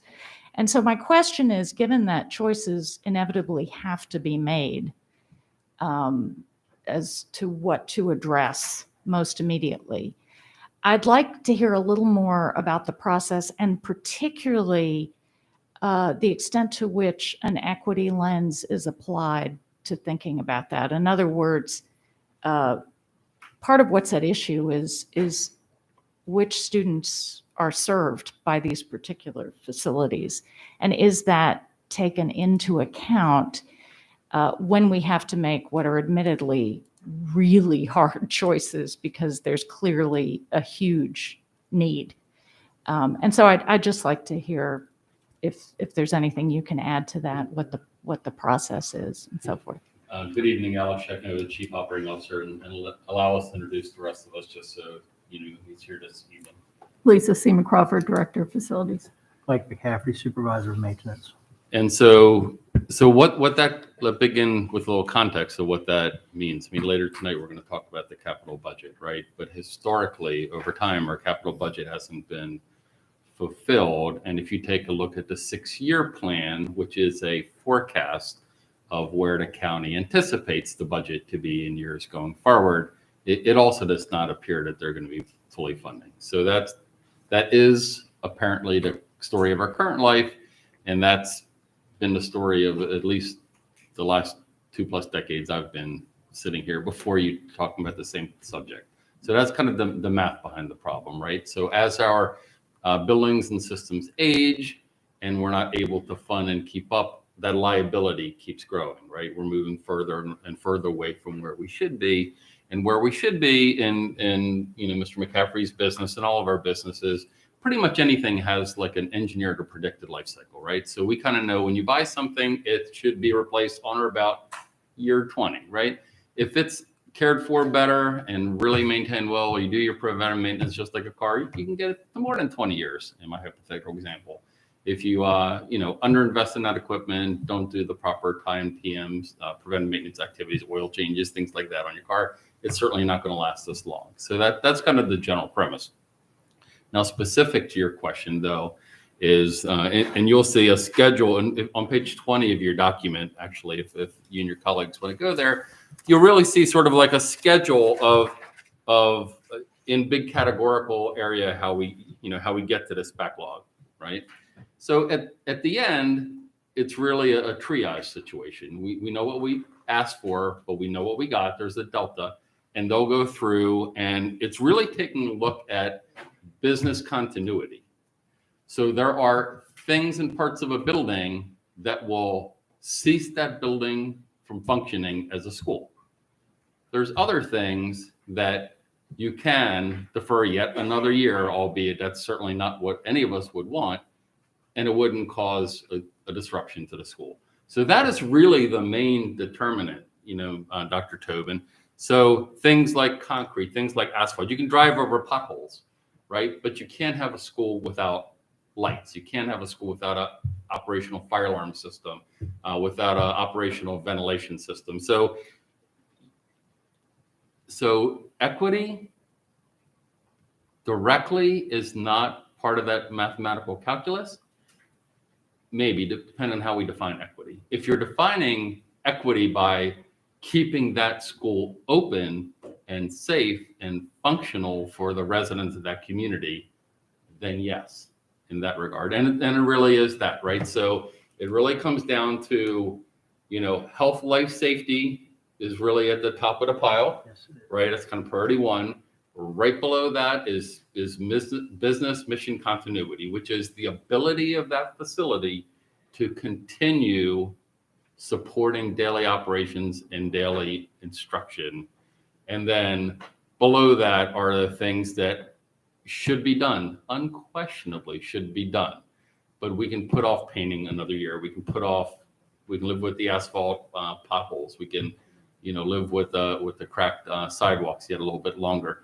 And those are the real-time decisions that are not made only year to year, but really made day to day within the facilities division. I hope that gives you, again, a little bit of a picture. Yeah, and that is helpful. Thank you. And it is clear, I mean, from a lot of this work that a lot of this is as you say, really continuity of function. There are, I would just note, and I'm just throwing this out there. If I look at something like the need for new playground equipment at Georgetown East, that's a Title I school. And I think, okay, so these are children who often have fewer options for playground equipment elsewhere. Or that could be Hilltop Elementary, or could be other schools where there's a high need. And so, those are some of the things I'm thinking about, and part of the genesis of my question. So. Well, fortunately, and very good question again, fortunately, there was a program called QZAB years ago. It's gone now, but Qualified Zone Investment Bonds that actually allowed us to replace and install playground equipment at well over 36 schools. They were basically all farm schools, things like that. And that really got a good chunk of that work done in a very narrow period of time while that program was sponsored by the federal government. We do know at the other end of the spectrum, there are communities that, have the organizational ability to raise funds to supplement their own means. So there really is a gap, and the gap currently is kind of that middle range. But again, we have certified playground inspectors that go through and assess our playground facilities each and every year. There are playground pieces of equipment that if they don't meet certain Consumer Product Safety Commission standards, they have to be placed out of service. And so when given, because of scarcity of resources, when given a choice of replacing systems that are on the verge of being placed out of service because of CPSC requirements, or adding supplemental or updating, we again triage, right? So we have to generally take care of those. I know that Ms. Corkadell just last year, and I know the county council the year before that, actually added additional money towards playground equipment because they see that's a need. They see that as a need. But if you look at the county schedule going out in the next 6 years, and we'll kind of talk about that later this evening, the funding for that has been a little bit up and down.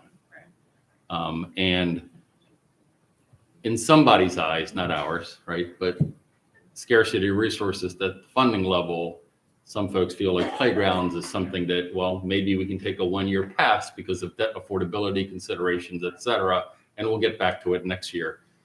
But the problem, that's how you get into a backlog, right? I mean, this is really called the backlog for a reason. It's because we simply cannot get at things to the pace that we can. So the equipment really is to make sure that it's safe and functional. That's really priority one. The second piece is that it's age appropriate. So we have been going back very purposely and installing playground equipment for the youngest age bracket in the, I'll say the old days, my days. You generally only had 2 pieces of playground equipment at the school. It was really kind of K through almost 2 or 3, let's just say 2, used one set, and 3 through 5 used another. That is for many reasons, and they're all good, that's no longer kind of the acceptable paradigm now. You really, because of the size and the height and distances between reach points and stuff, we are focusing on providing the age appropriate pieces for the little ones. That's a big deficit here in this school district that we're trying to tackle pretty aggressively. So anytime we do additions or construction or K additions on the schools, we always try to find a way to put that age appropriate piece into it. So again, equity is part of the conversation. It always is. It's one of the key, embedded principles of this organization, right? But it's a piece of a much larger sort of multifaceted puzzle. Thank you. I have one other question, which is, well, actually, sorry, two. There's mention of difficulty hiring staff and competing with salaries. And obviously, we're well aware we're up against a bus driver shortage. Is there anything we should know about a looming crisis with regard to being able to hire sufficient staff, and anything we should be thinking about proactively? Because this is obviously maintaining our facilities, designing and building our facilities, all of those things are essential. So anything you can offer on that? Yes, this is just sort of emblematic of the public service sector. So whether it's the state or the county or us, we're kind of all in the same bind. I mean, our pay rates just simply don't compete with the outside world, with one asterisk, when times are good, which they are now. For example, in the construction business, almost in any business, right? Yeah. We do have very good benefits, and that is an attraction for some, if that is what they're looking for in their life. Many mid to later career people, benefits becomes very important. For some of the younger folks, it's maybe not as important as it should be. I can only say that because I've had that conversation many times with my girls. But so I think that's part of the issue, Dr. Tobin. And so one of the things we've historically seen over years, if you've been in a business, and I'm not going to say how long some of us have been doing this, when times are good, we lose people. We do. I mean, we'll lose carpenters and mechanics. I mean, you name it. We'll lose people to the private sector. And then when we have a huge economic downdraft and the private sector is laying off and things like that, they do come back. But if you study economics, right, it's a 1 or 2 year downdraft in a 10-year period is about all you're ever going to average. So more years than not, we're losing rather than gaining. But salary is a headline number for many people. It's not working conditions, it's not benefit, it's really salary. Mike, do you have observations? Observations, agree with what you're saying. What we do to be proactive is we go out to different resources to try to recruit, I guess you would call it. We go to job fairs. We're active with that. And when we advertise, we go to as many areas as we can, different periodicals. We also have, with our own mechanics, kind of, they know people. It's like, talk us up, that sort of thing. So we're as proactive as we can be with hiring. It's just, it's unfortunate, like Alex was saying, where we are right now is extremely, extremely tough. And what we lose annually from manpower has been fairly large.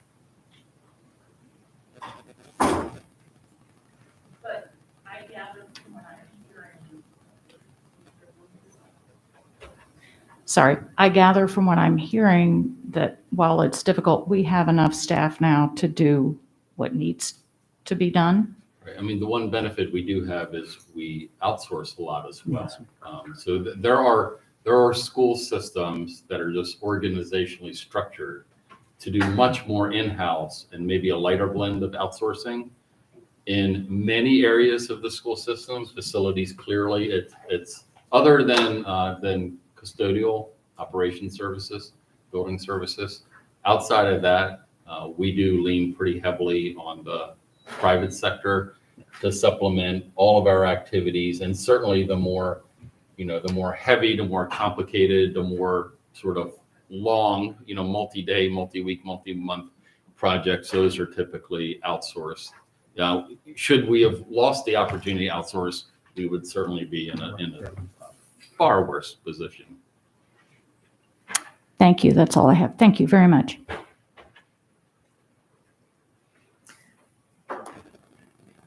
I just want to ask a quick question. So in the comprehensive maintenance plan, there's statements including under all means all.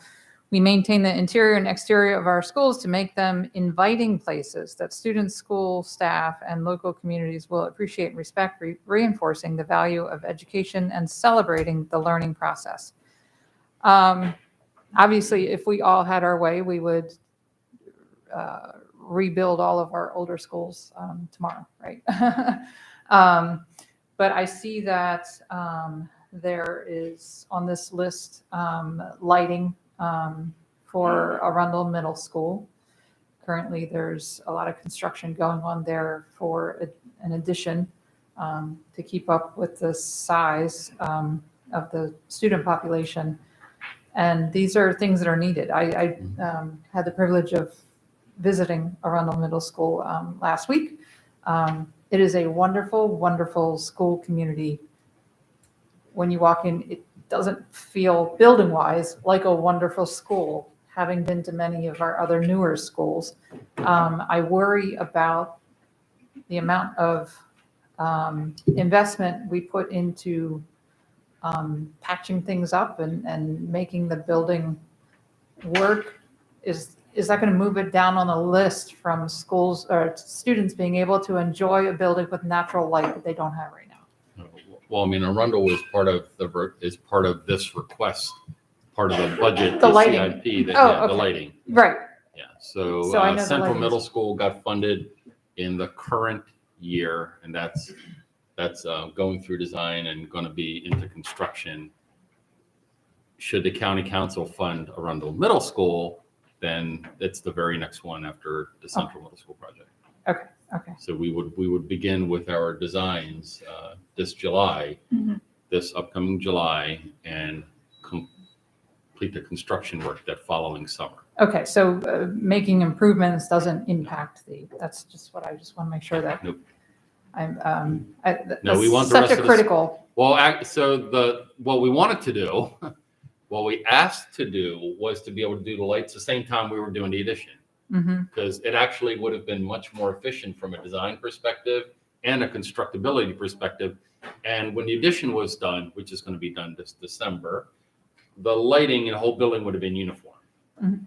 But the funding from the appropriation authorities got stretched out. So the lighting project got pushed back a year past where we wanted it to be.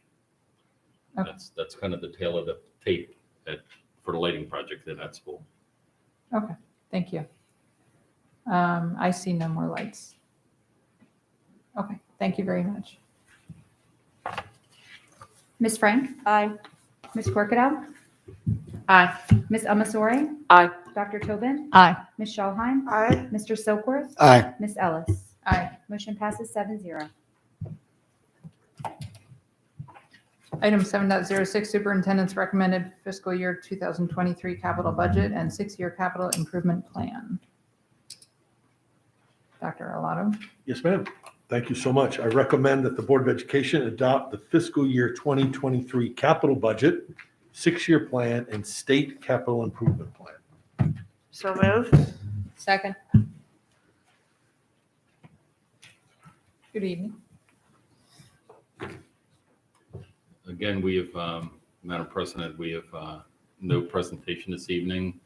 We did have an extensive presentation when we held the workshop not too long ago, and the board took public hearing, public testimony on this matter today. So it is eligible for a vote. I just simply do want to remind the board that we have to get our deliverable up to the state no later than the 4th of October. Otherwise, we will be ineligible for state funding for the next fiscal year. No Can't let pressure. that happen. But yeah, we're prepared to answer any questions that you have. No questions, let's do it. No, I'm kidding, I'm kidding.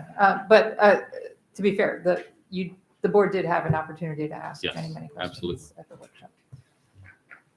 So I see no lights. Okay. Ms. Howe? Ms. Frank? Aye. Ms. Corkadow? Aye. Ms. Amasori? Aye. Dr. Tobin? Aye. Ms. Schallheim? Aye. Mr. Silkworth? Aye. Ms. Ellis? Aye. Motion passes 7-0. Section 8 of our agenda. Can I motion a bundle? Oh, sorry, Remy. Jumped in front. Second. See how that worked? Man. I'm going to go ahead and move that we bundle items 8.01 to 8.10. I'm so sorry, Bowie. Was that a second from Ms. Omosorg? Oh, I'm sorry. Oh, no, railroading Bowie, sorry. All right, motion to bundle. Do we have consensus to bundle? We can do that. Yes, yes. Okay, Dr. O'Hara. Thank you, Madam President, members of the board. I recommend that the Board of Education authorize the award of contracts as listed on today's agenda, 8.01 through 8.10. Do I have a motion? No, we already did. Dr. Arlotto just recommended. Oh, Go on. Oh, so moved. Second. Yes. All right, we have a motion on the table. Ms. Schallheim. I don't really have a question. When I went through this and I was like, owl cameras, what are they? Like, does it involve real owls? And then, no. So my excitement was dashed, but nonetheless, I will support it. So. I see no other lights. Les? Ms. Howell. Ms. Frank? Aye. Ms. Corkadell? Aye. Ms. Amasori? Aye. Dr. Tobin? Aye. Ms. Schallheim? Aye. Mr. Silkworth? Aye. Ms. Ellis? Aye. Motion passes 7-0. All right. Item 6.01, opening of schools updates. Dr. Arlotto. Yes, ma'am. I'm delighted to move forward, but we have, through your invitation and his gracious time, Dr. Kalyana Raman has been with us all evening. Oh, yes. And if it's okay with the board, I think it's best that he Absolutely. move forward and spend his time with Absolutely. you, and then we can let him move on and we'll finish our Absolutely. Thank you. process if that's Mhm. okay. Mhm.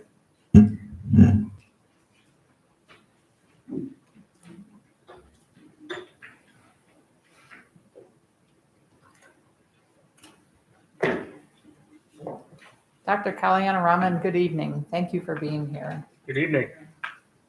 I believe last time you were in this room, Mr. Smith promised you a name tag or nameplate, but I don't think we have that for you today. I'll collect from him at some other time.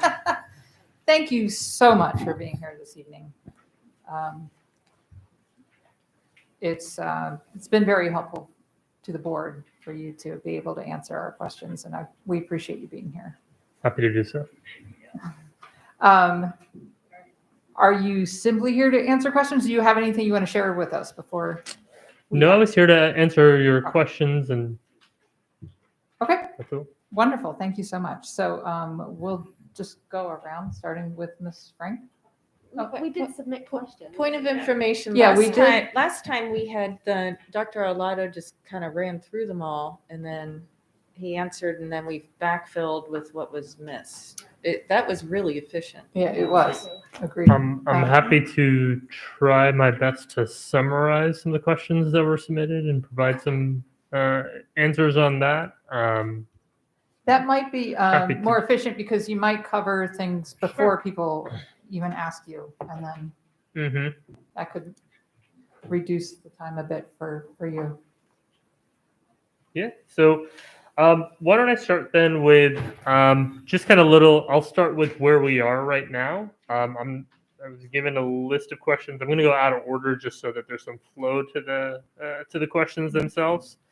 So where we are right now is that we're seeing that hospitalizations in the county kind of fairly steady at around 50 to 60 between the two hospitals. I always start with that because that's really what we're keyed into as a measure of what our healthcare system's capacity is to be able to manage the COVID load. Talk less about the case rate, while that is absolutely still important. Obviously, the reason we talk about COVID is because of the severity of the disease, right? When you see mild disease that doesn't lead to hospitalization, that's what we want, right? We don't want to see the severity of disease. At that level, it is straining the hospitals. It is not breaking them. I do not believe we will be in a position where we will overwhelm our hospitals, and that is largely due to the vaccination rate in this state. and in this county specifically. That said, there's obviously more room to go. We have about 64% of the population vaccinated, and that's a combination of kids under 11 and under who are just not eligible yet, plus those who are 12 and older who are eligible who have not done that yet. I bring that number up because that is, that represents the number of people who've been vaccinated, but also gives you a sense of about 36% or so who are not. That's a wide lane for the spread of COVID. That's why we have this level of COVID, and that's why we're pushing continuously on vaccination. So in terms of how we're doing as a county, we're doing okay. We got to push harder. And of course, just in the past couple of days, there's news that came out about Pfizer releasing some data on 5 to 11-year-olds. And that's usually the start of a cascade that leads to an FDA hearing. We anticipate sometime in about a month or so, give or take, that hopefully leads to approval of the vaccine for 5 to 11-year-olds. That will shift us to a very different space. Obviously, for this setting, it is exactly what we were talking about, right? It predominantly are 6th grade and younger kids, and it gives us a really important tool to address how do we keep these kids safe. The number of cases and quarantines is obviously on everybody's mind. Students, parents, also our staff and school staff, as we're all trying to manage just the load of that. One of the things that we've talked about is the number of cases in the community is reflected in schools.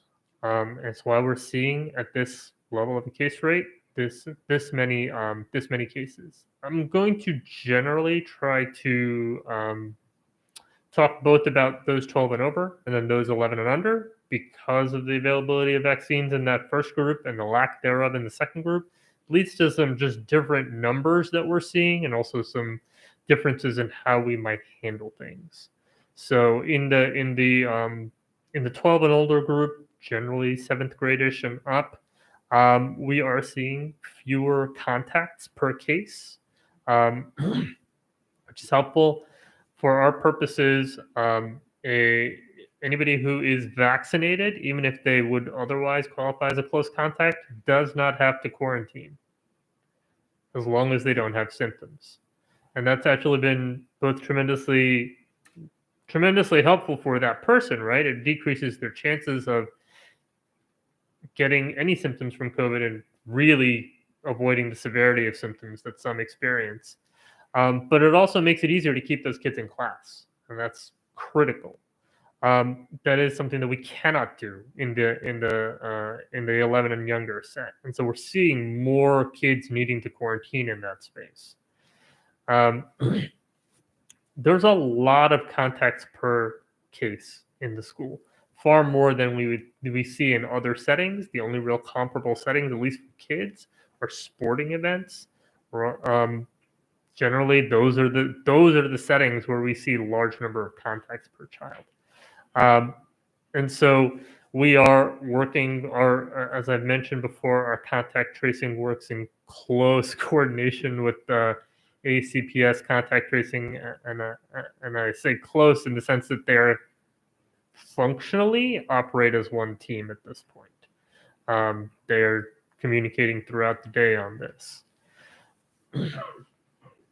There have been questions about how do we shorten the quarantine time.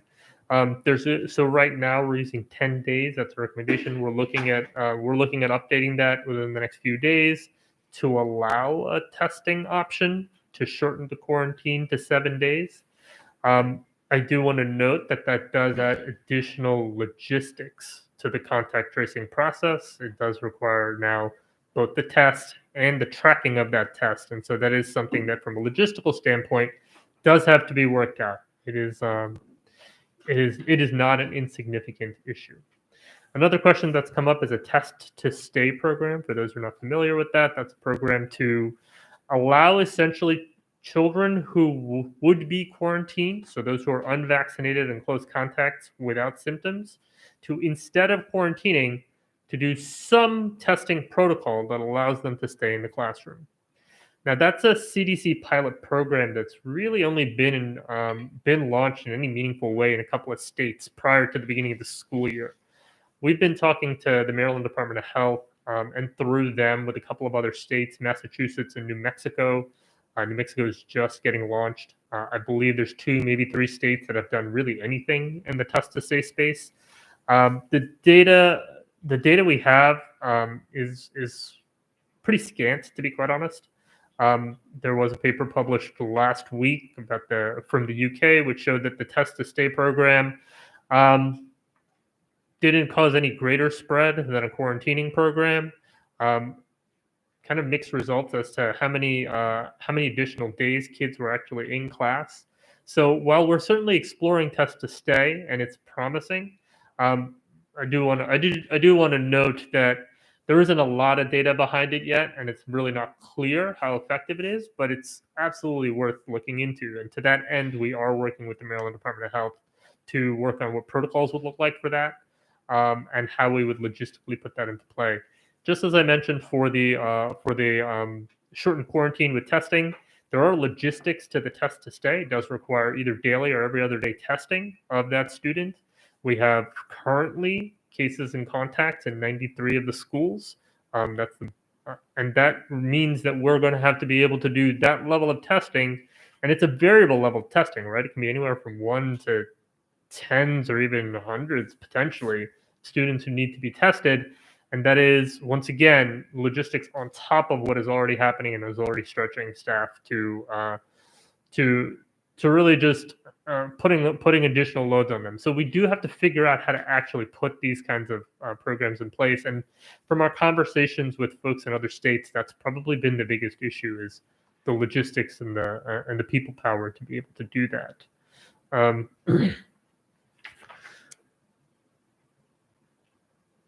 Looking through this, I think another question that came up frequently was about vaccinations.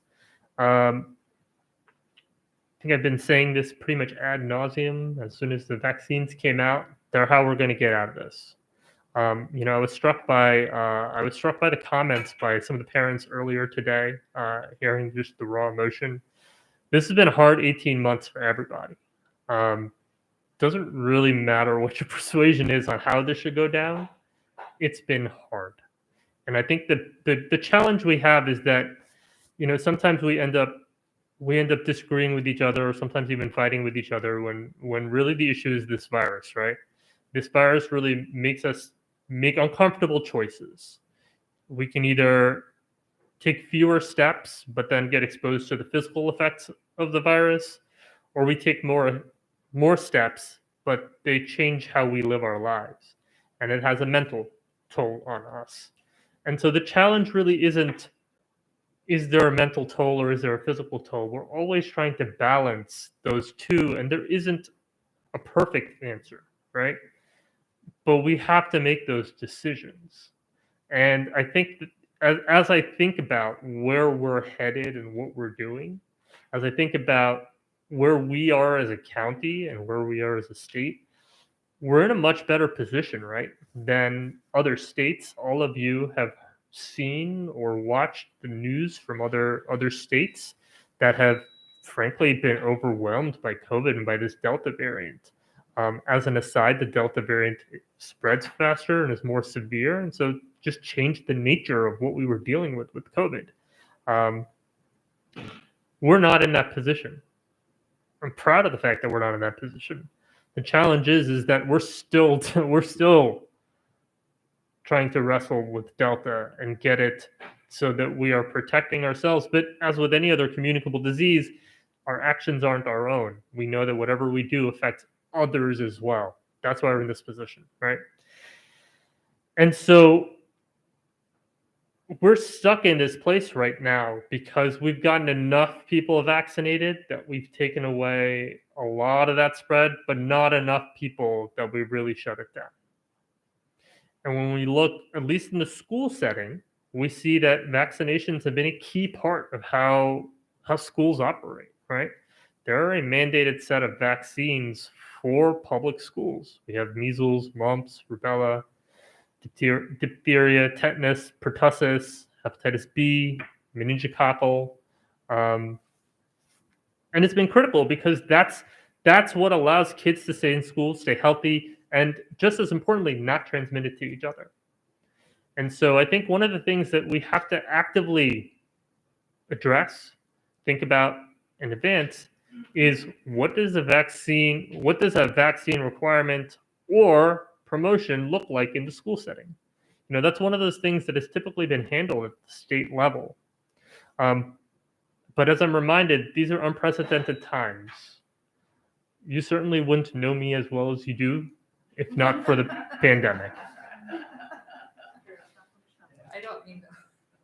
I say that with no, I say that as a fact, and that alone, right? We've all been put into positions where we're having to stretch and explore the boundaries of what we normally do.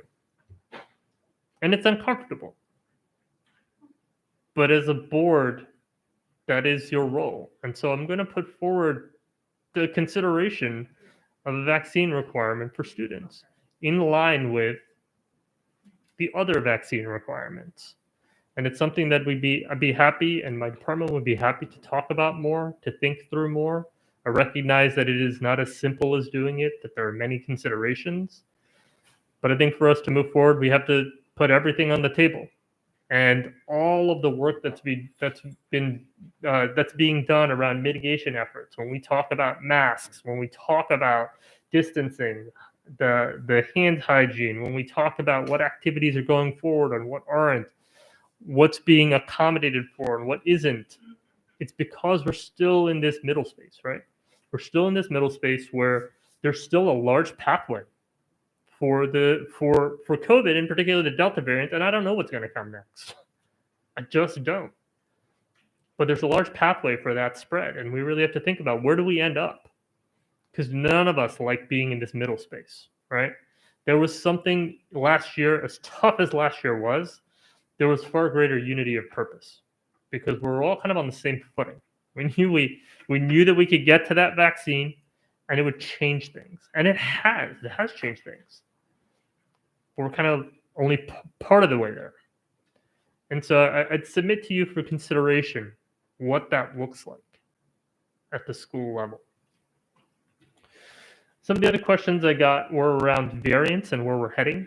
As we saw during the springtime, we saw the Alpha variant take over from the original COVID virus. And what was really interesting was that hospitalizations for those who were vaccinated, the people hospitalized were nearly 99% unvaccinated. So our vaccines were really effective against the Alpha variant. It's different for Delta. I get asked a lot, what's changed? Why are the rules changing? Unfortunately, we are in a position where we have to respond to what the virus does. And when the virus mutates and you see something like the Delta variant, which is more potent, we see that about 70% only now of our hospitalized patients are unvaccinated, about 30% are vaccinated. That changes the equation of what we're talking about, right? And that changes how we have to approach these kinds of issues.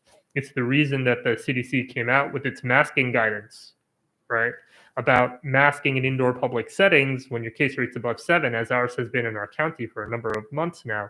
It's the reason that they put that forward for schools as well, requiring universal masking. Once again, you have your 12 and over, but they're not fully vaccinated as a cohort. You have your 11 and younger who have not even had a chance to get vaccinated yet.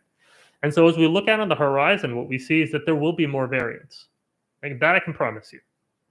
Because while we in the United States have access to vaccines, that is not readily available globally. And when we look at the variants that are circulating here, most of them originated in other countries.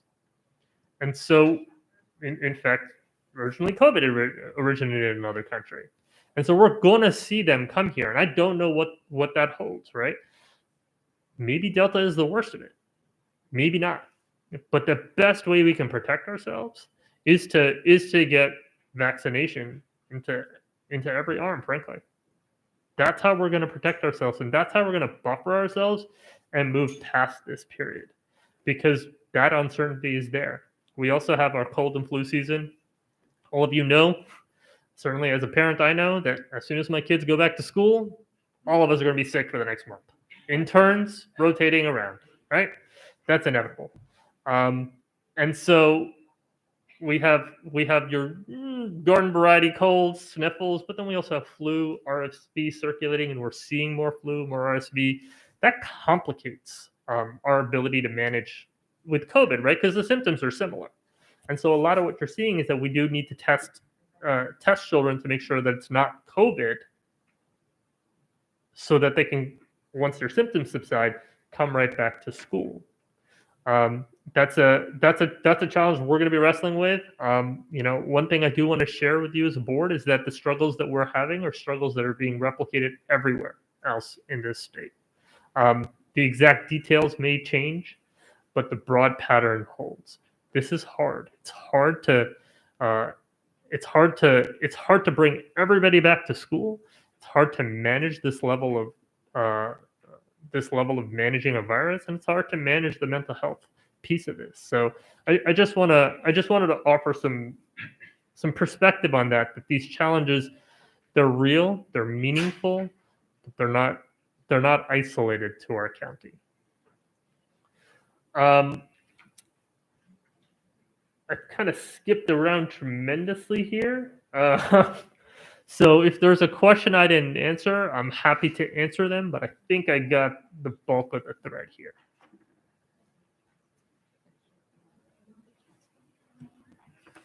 Okay, thank you, Dr. Thank you. So I will start going around. Is that okay? Yep. Ms. Frank. So I did have some questions. You said that the Delta variant was not as easily prevented with the vaccine. Is that correct? So people who get the Delta variant who are vaccinated are still much less likely to develop symptoms or severity of illness, but more so than for the original. So it doesn't offer the same level of protection compared to the other variants, but it does offer much more protection than not being vaccinated. So diminished protection. And you discussed the MMR vaccines. How long were some of these MMR vaccines in use before they were mandated by state law to be required for school? Yeah, I don't know the timing of that in terms of how long ago, but this was decades ago. Okay. But they were around for a little while, at least some of these vaccines that we discussed with childhood illness. They were in use before they were mandated, correct?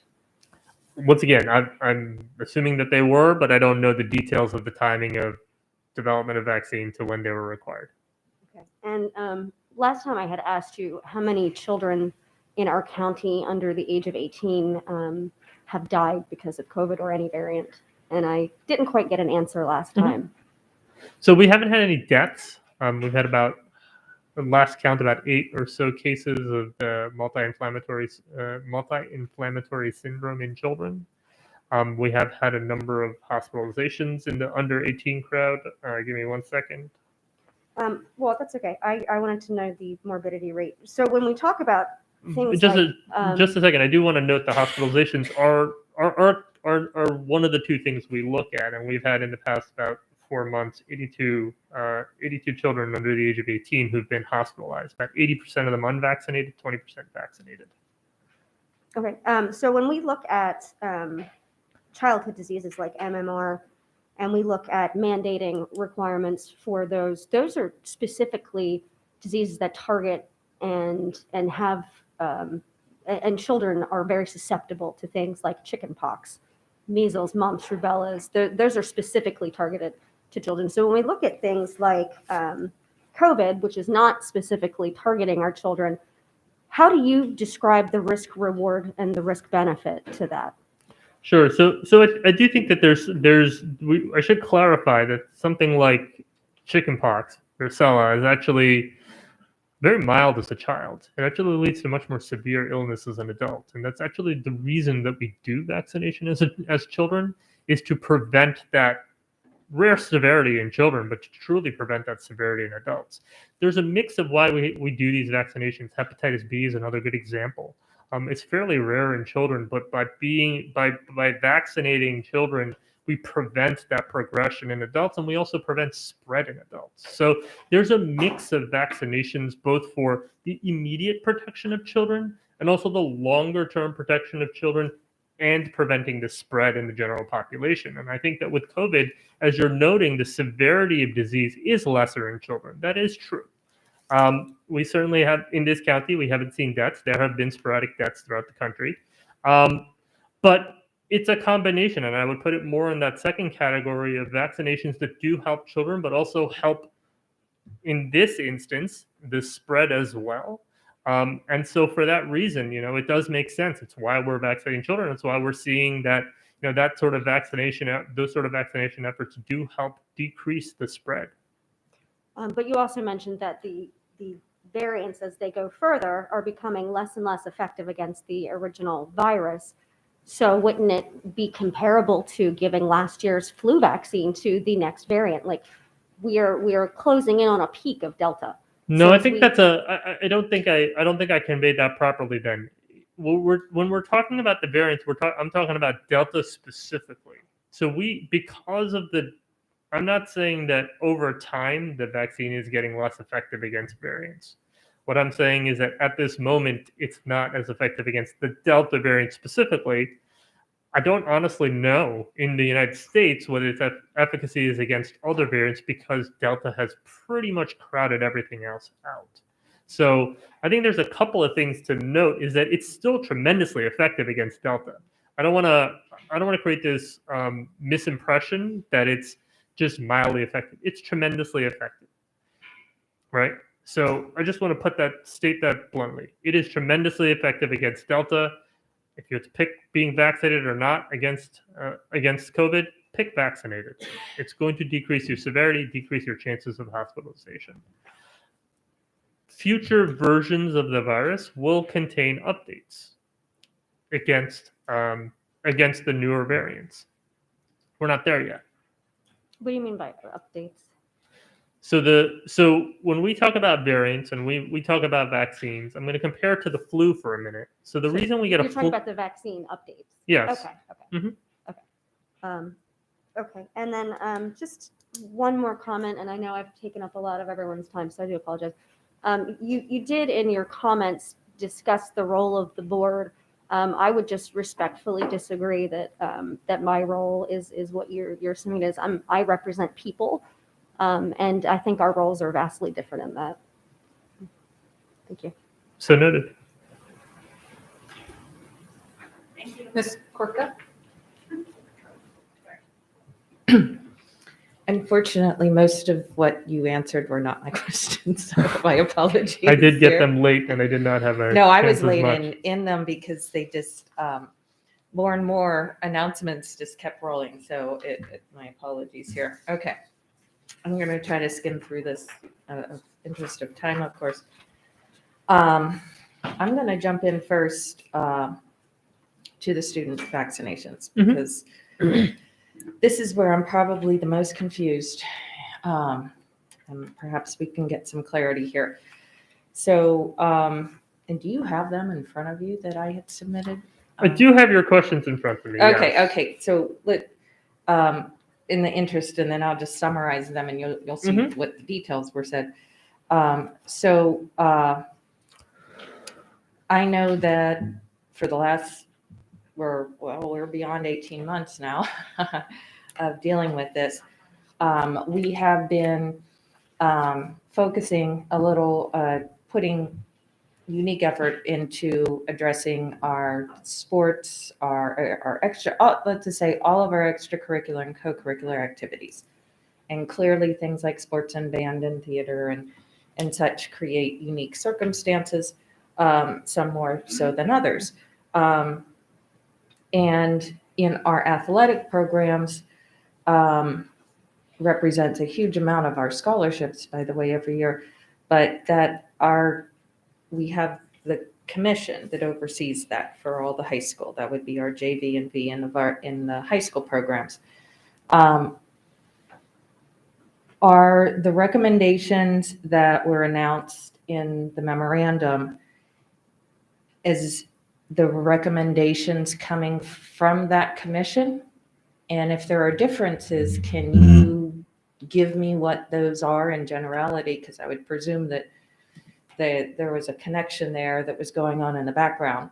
Because I know they work directly with state health officer and you're working, and the memo was specific for this group, that we've received guidance. So, and in the past, you have provided specific guidance and kind of walked us through that. Can you give us the highlights of what the differences are right now of what they are recommending and what you have recommended and we received?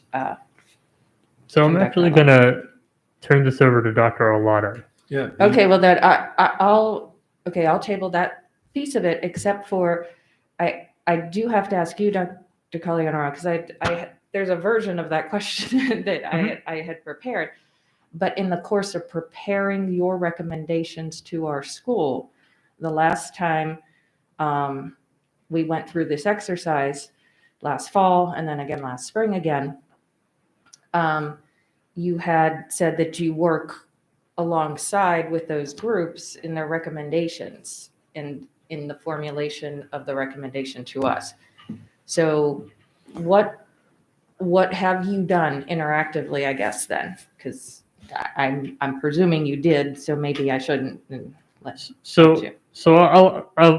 happy to answer the part about where our recommendations come in. There are a lot of bodies that have oversight of schools, school athletics. There's a lot of interactions there.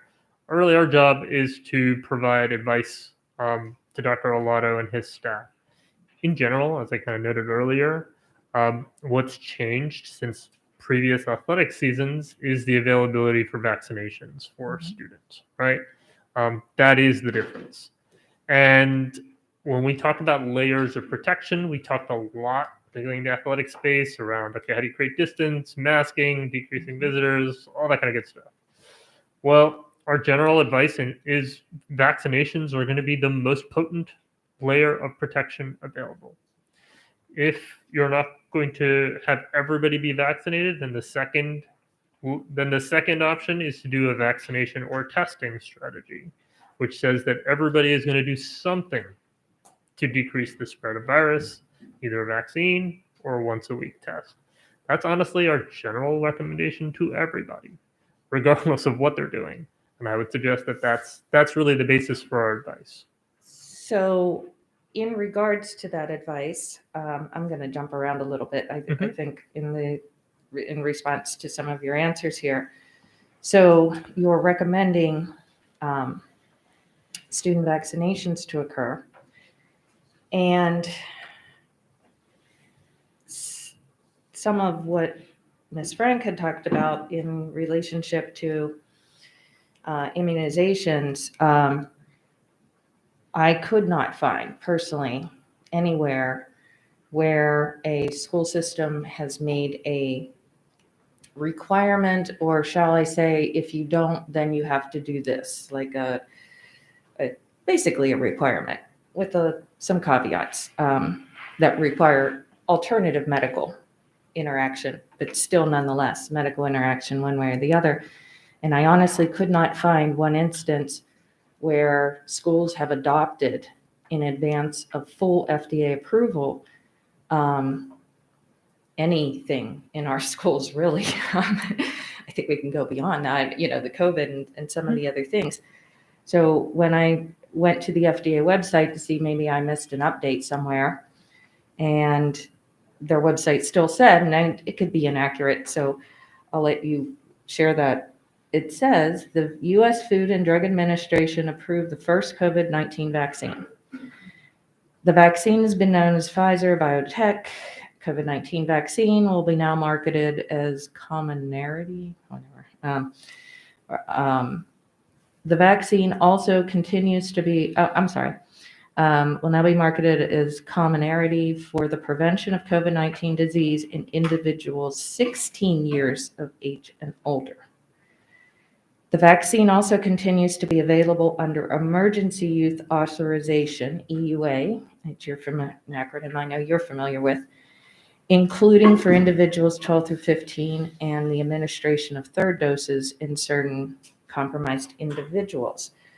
So I just want to make sure I'm understanding that the recommendation is for us to require, or eventually require, because we're starting in one group and that sounds like there's an interest in expanding that, on a non-FDA approved.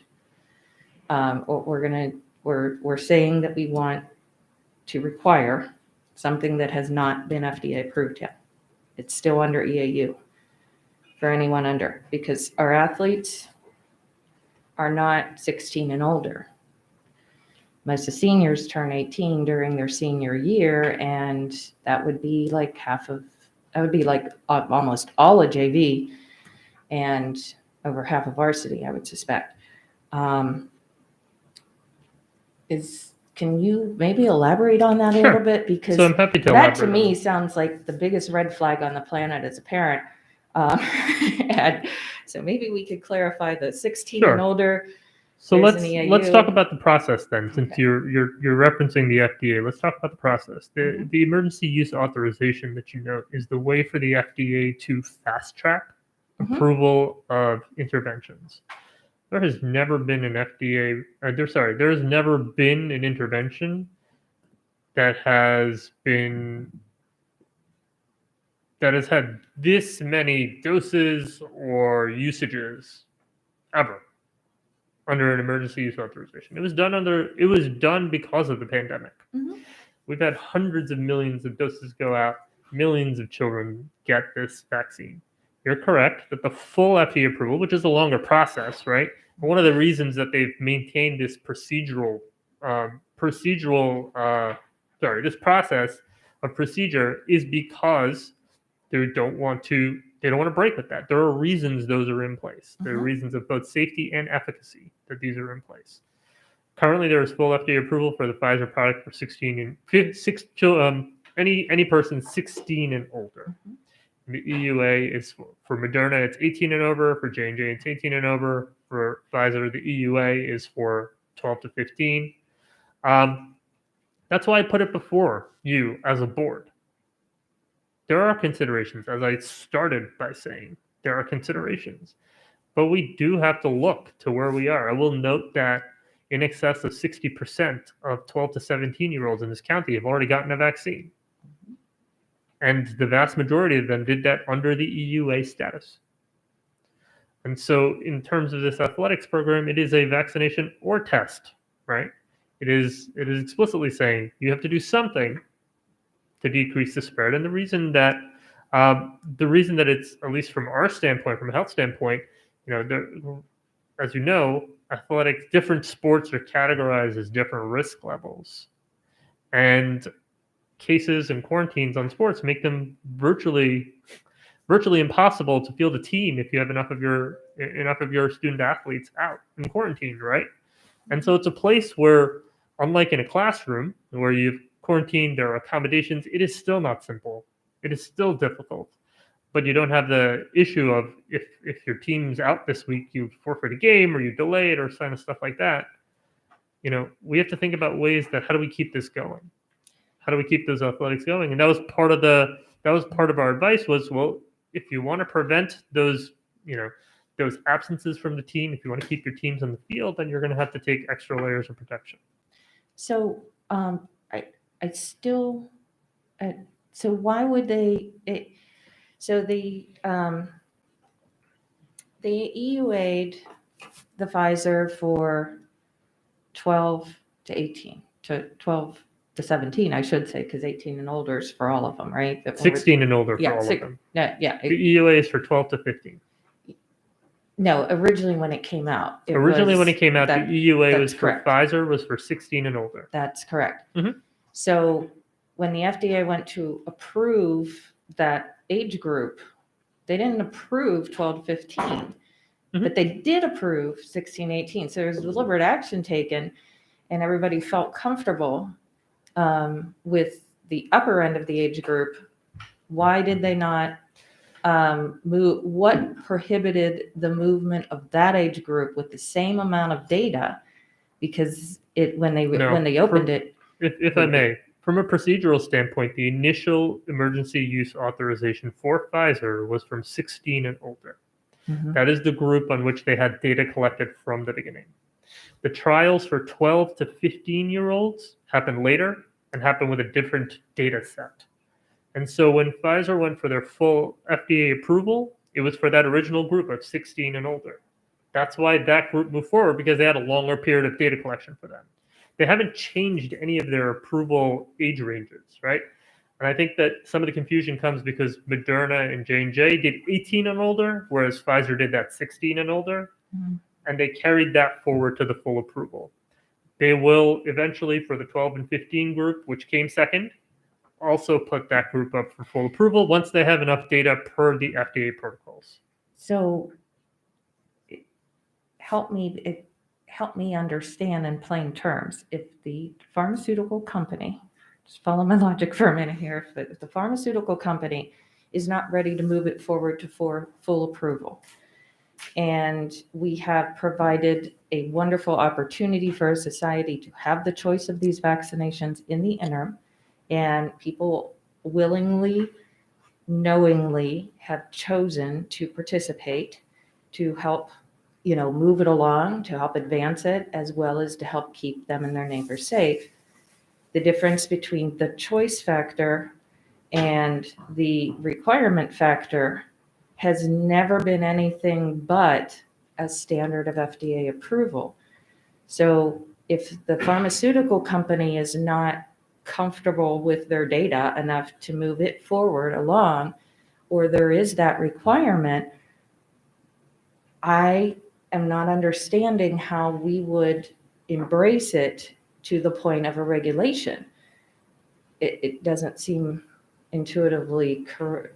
I don't think it's correct to say that the pharmaceutical company is not comfortable in moving it along the approval process. Okay. There is an approval process. They have to go through that approval And process. as you said, It there's is a slow. whole host of reasons, It is right? slow, Yeah, but that is it's not slow. an indication of their. So it's comfort with already that. in and they're just pending an approval? I Because can't. you- I'm okay. with all respect, I can't detail where in the FDA process these No, it's okay. I'm vaccines just trying are. to. I am not at that. I I don't have yeah. that information. Okay. No, nobody outside of the FDA and that company has that information. Okay, I need to move on. Madam President, I do have a couple legal questions that do not involve Dr. Kalyanarama concerning that. So my understanding here was that we were establishing protocols regardless of vaccination. And we had this conversation in hybrid and then carried it on through in the summer.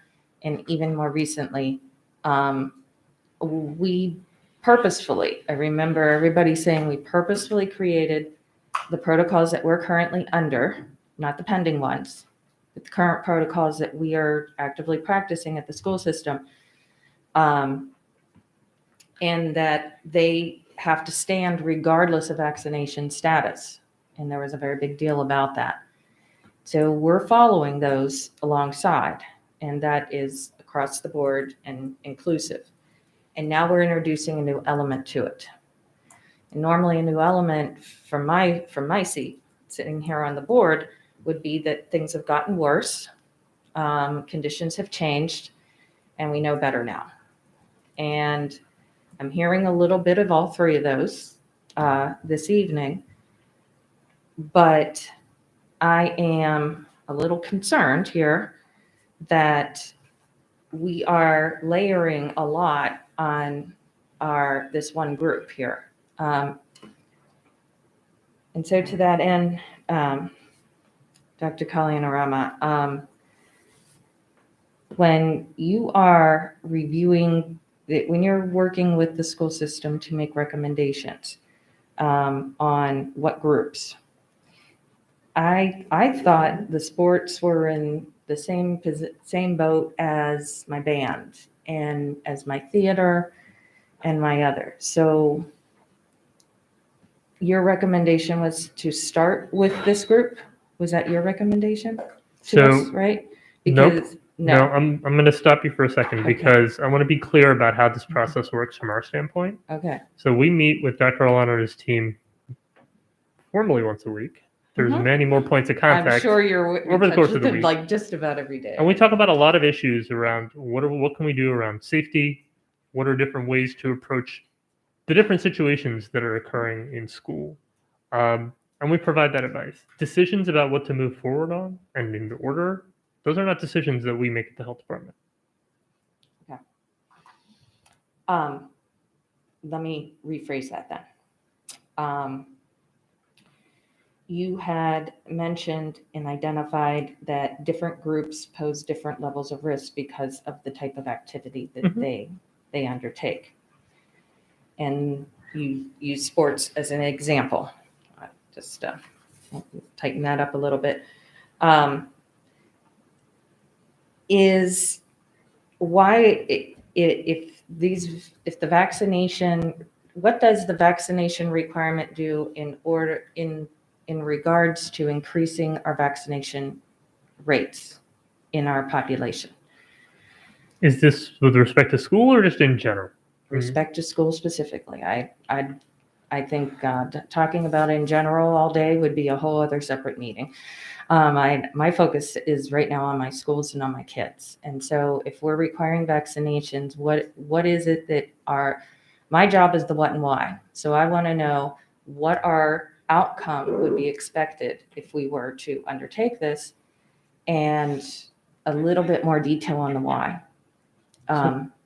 It would be, is the result of the requirement of the vaccination a way of encouraging people to get vaccinated? Or are we saying that with that in its absence, we're going to be in bad long stretches of things? The what and the why, what is it going to accomplish and why do you recommend, very specifically with student vaccinations? Because we are where we are now with this level of vaccinations. We're constantly navigating two shores. As you all know, those who feel that there are too many restrictions and those who feel that there aren't enough, and some broad swath in the middle who are like, I guess this is okay. And we're going to continue navigating that because there's going to continue to be spread of COVID at these vaccination rates. And so while I asked this question about, are we talking about school or in general? Because while we are specifically here with regards to school, this is the same problem writ large, which is we're a little bit stuck, right? We're stuck doing good, but not doing great. And that means that we're always going to be trying to figure out, okay, are the cases going up? Are they going down? How are we going to, and we're going to keep reacting to them. In order to find a way forward, one that allows us to really put into place protections that allows us to step back from masking. Nobody wants masking to go on forever. I certainly don't. Nobody wants distancing to go on. Nobody wants all these safety protocols. We do them because we simply don't have enough protection at the population level yet. And we see the illness that comes from that. We see the level of hospitalization and sickness that comes with long COVID. Somebody mentioned that earlier, where we are now. And so, Ms. Corcadell, you mentioned something about, the reason to make changes. I want to offer there's another reason to make changes, is to make things better because we know more and have more tools. Now, it's hard because, we adapt to the situations that we're in, but I do want us to think about where do we want to be and how do we want to be in a half a year or at the end of the school year, say. I hope we can have these meetings without masks on. Wouldn't that be nice? Well, actually, we did have a couple meetings like that. So I'm still not clear on the what and why, but okay. I do want to touch base with you on what we're getting in interactive recommendations from you and what we see published from our state health officer and from our state partners. I've never met I've never known the State Board of Education or MSEA or any of the other organizations. They're adding a new commission, the Kerwin Commission. They're going to oversight. We've got another oversight commission coming down the pike. I've never known these folks to do anything but give me the minimum requirement, and that the minimum requirement is exactly where I want you to be at a minimum. And usually it's this is what will suffice in government land. And so I see a difference in what is being mandated versus what is recommended versus some of the nuances of the differences that we are getting recommendations for. Can you explain, because is it Anne Arundel County is doing that much worse than the state? Because I wasn't under the impression that our numbers were we're the hotspot or anything like that, that we were on par with that average, and that average has all eligible vaccinated folks at a very high, I'm hearing 90s in percentages on the adult, on all those who are eligible in the EUA category to receive. So can you explain some of those differences? Is relevant to in Anne Arundel County versus some of the other of what our state's saying? So I'm not quite sure what differences you're referring to. I think it would help me to understand what you're seeing and hearing. Okay, so I'm not seeing or hearing any of these entities saying that vaccination requirements for students. No, I think the whole nation's talking about it in general, and I think the other, but everything that I see up there on the sites, none of it is indicating that I'm aware of. So specifically to that, this conversation is happening in a lot of places. No, it hasn't been required yet in the state, right? But these conversations have been going on at the state health department. I will not speak for the state education department because I just have less contact with them.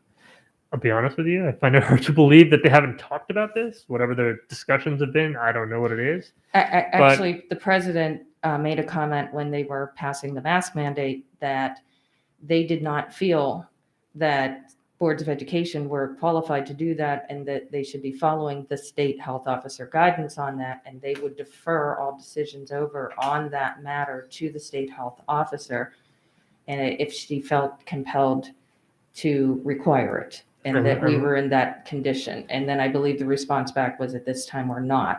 So that's probably where we're all getting confused in, because it sounds like I'm getting recommendations above and beyond what we're hearing from our state.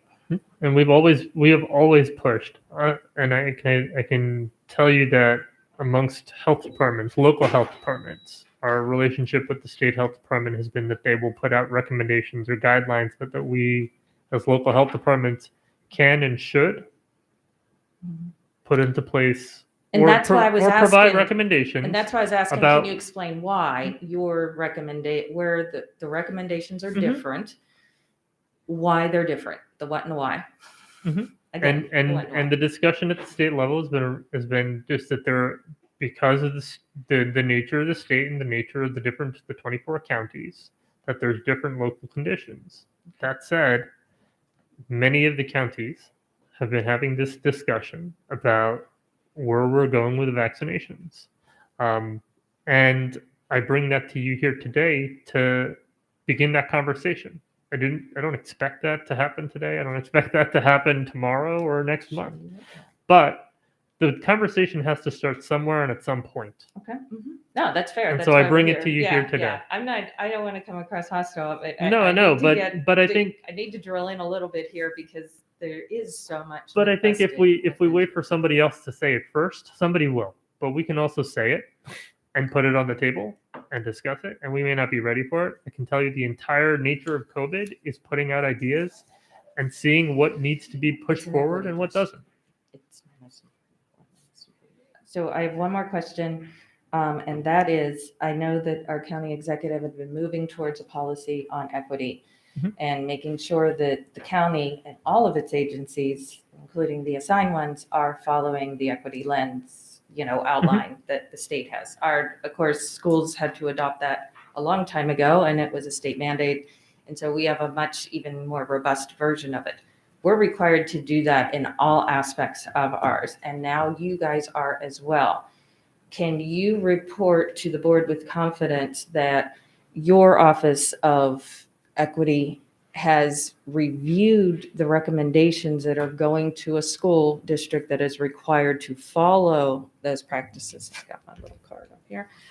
And answers all those questions. It doesn't mean that it has to comply. And clearly, I mean, I guess if we were still in a state of emergency, there would be a little different line of questioning here. But are these things getting reviewed to make sure that the decisions being made are the most equitable? Could you maybe share a little bit what you guys do in the health department to ensure that the recommendations being presented to the school board are the most equitable? So we have an Office of Health Equity and Racial Justice that, while certainly has had a lot to do with COVID, we've had health equity as a focus for many, many, many years. When we talk specifically about our interactions with the school, so when we talk about these issues with the school, we bring up a range of issues around how do we make sure that all the things that we're talking about are executable. Now, I will say that the job is made easier because the school system brings to this the equity lens, and those things are already on the table. You know, we don't generally have to introduce that idea. And in fact, I can't recall an instance where we had to introduce it, but we do work through what are the issues around equity for whatever are the issues that we're talking about. If we're talking about, we can talk about vaccination specifically. We spent a lot of time and we coordinated over the summer, and even prior to that, having vaccination clinics at schools specifically to make sure that it was easier. And while interest certainly has dropped off, that's why we're not doing as many of them anymore. We've already planned that when that approval for 5 to 11-year-olds comes through, we'll be back into schools to do those vaccinations. We'll be back in community sites and to do those vaccinations. love having you. Yeah, totally. I know. Totally. So But I I think guess that's an example of kind of, you know, the way that we're thinking about this is how do we whatever we're talking about, how do we make sure that we have the equity lens on that? Yeah, because unfortunately, I'm not seeing it completely in alignment yet with the idea with the students, because we have we've got students with the basic needs, access issues. And I get a little concerned when we start requiring it of groups and for sports, for example, for so many kids. This is their way into opportunity. And I am a little concerned as we move forward that we don't take a moment and pause and say, are we sure that we're not creating an access problem? Well, let me speak to that very specifically then. So there are a range of, we just talked about the range of required vaccinations for school children. Those come at different ages and different entry points. So we work together on this every year, going back decades, to make sure that we are tracking which students don't have it, which students we need to reach out to, make clinics available to them. We have clinics in the community. Oh, thank you, by the way, for the summer clinic, by the way. That was very helpful for many families who got behind. But that's the kind of thing that I understand exactly what you're saying about equity, but that is exactly what we are focused in all of our work on as well. So I don't really see that as I see that our ability to constantly keep that at the forefront as we're thinking about how we address these issues and what are the logistical challenges and the individual challenges. I think that is how we approach this. So I don't want to say that I'm not concerned about it, but I know that we're always thinking about it, and we'll keep that at the forefront as we devise our plans going forward. Thank you. I'm sorry. I just want to say thank you for your time that you spent with us so far, and that you'll continue to spend with us for like the next couple of people. I have only one question, and I suppose this is also in part a question to Dr. Arlotto. Over the course of the school year tonight, but really this entire 500 days plus, I've realized, and I'm sure you'll agree with me, this lack of unity on how to tackle this issue that's affecting all of us is really due in part to a lack of information. And while the county site and our school system site has offered a lot of optional information to families, misinformation is still violently rampant across every corner of this county. And so during the beginning of your presentation or beginning of answering questions, you talked about how the county school system is going to have to decide what our part looks like when it comes to either vaccination mandating, vaccination promotion, things of that sort. I'm wondering if you are in favor or would recommend for the county to take an active role in dispersing that information, because a lot of students that I've seen in my emails and in my direct messages on social media, they give me just blatantly incorrect information. And I'm thinking, if they're going to school, why should that not be a place of getting the correct science, not opinions, not op-eds, not what have you, but correct scientific information about what we're dealing with here? Why should that not be coming from the schools? And that's why I asked Dr. Arlotto, since that's kind of in his wheelhouse, in addition to you, would you be in support of basically making the Department of Health get that information to students, not making it optional because COVID is not optional, but getting that information to students so that they are not dispersing more misinformation that's setting us back? So I'll tell you that we'll do anything. So I appreciate one of the things that we don't have is perspective on all the different groups and what they're experiencing. And we certainly don't know what it's like for kids in school. So your perspective on what your high school peers are saying is really helpful. I'd love to continue this conversation with Dr. Arlotto and figure out what that means to put information out, to share, to have talks, whatever honestly is going to be effective, we'll do that. Yeah, and I guess this one is more for Dr. Arlotto. But when I talk about putting out information, well, I don't want to sound authoritarian when I say this, but in the same way, a lot of students complain about the community wellness lessons, and they complain about all the touchy-feely stuff we do that we find important, because we do all admit that COVID has been very detrimental in some capacity to all of us, especially our students who've had to endure it for the past school year. And so I'm wondering, in that same potluck that we put all of those mandatory lessons we all have to go through during our first periods, why are we not giving kids that information, at least in high school, the kids who can actually get vaccinations by just driving their cars? Why are we not telling them what is scientifically true in those same mandatory periods? That's kind of what I'm talking about. How can the Department of Health help out in that by not making science and facts optional to learn?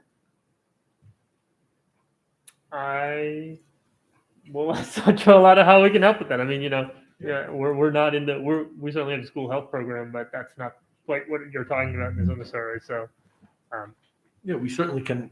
We can have a conversation, right? This is what you've talked about is a ready-made sort of operational piece within the schools that students are a captive audience. I'm going to use my words, right? You talk about the wellness blocks in the morning at the high school level, where we do want to disseminate information. As you well know, it's a wide range of information.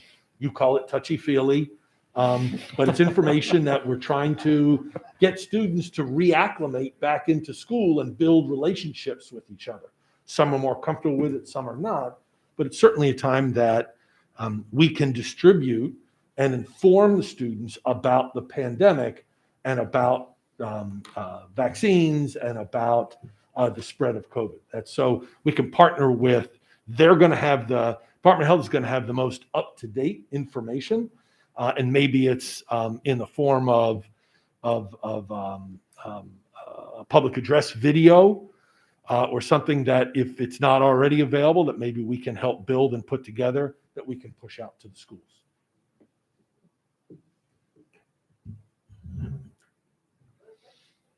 Dr. Tobin? Thank you. Good evening, Dr. Collier and Rahman. Thank you for being here. So a couple things that I pose to you to dig down a little more on something you said early on. The fact that, as you shared with us last year, the data show that schools aren't the source of spread. They tend to reflect community spread. And I sort of want to hear a little more on the update of that.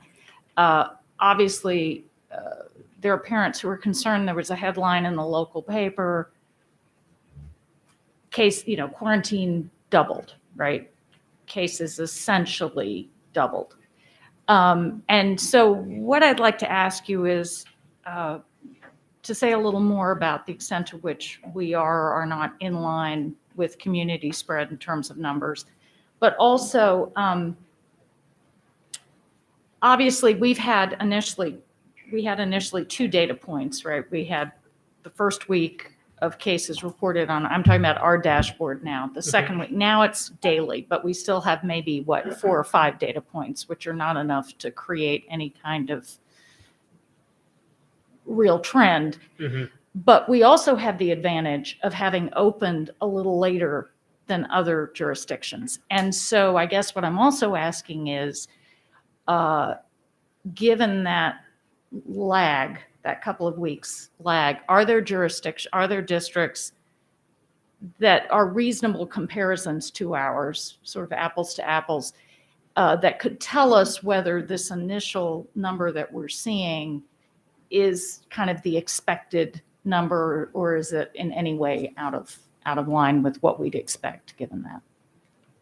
Yeah, so we don't have data from those other districts. A couple of reasons for that is that it's really just early for us. We're about 2 weeks in, but a good number of what we're trying to track down is how many are cases, how many people with symptoms convert to a case or not a case, how many of the contacts convert. And so, surely we only have about maybe a week's worth of data at most. And realistically, we also have to crunch through all of that data and try to figure out what does it actually mean. So it takes a little bit longer to just get at those answers. Certainly once we have that, we'll share it. But in terms of the numbers of cases that we're seeing in schools thus far, that proportionately is in line with community spread, essentially, for our community, as far as you can tell? Even that is hard to answer at this moment. Like I said, just because we're both including people who are positive, COVID positive, but also people with symptoms who haven't yet tested. And so those numbers are mixed in together until we can pull them apart.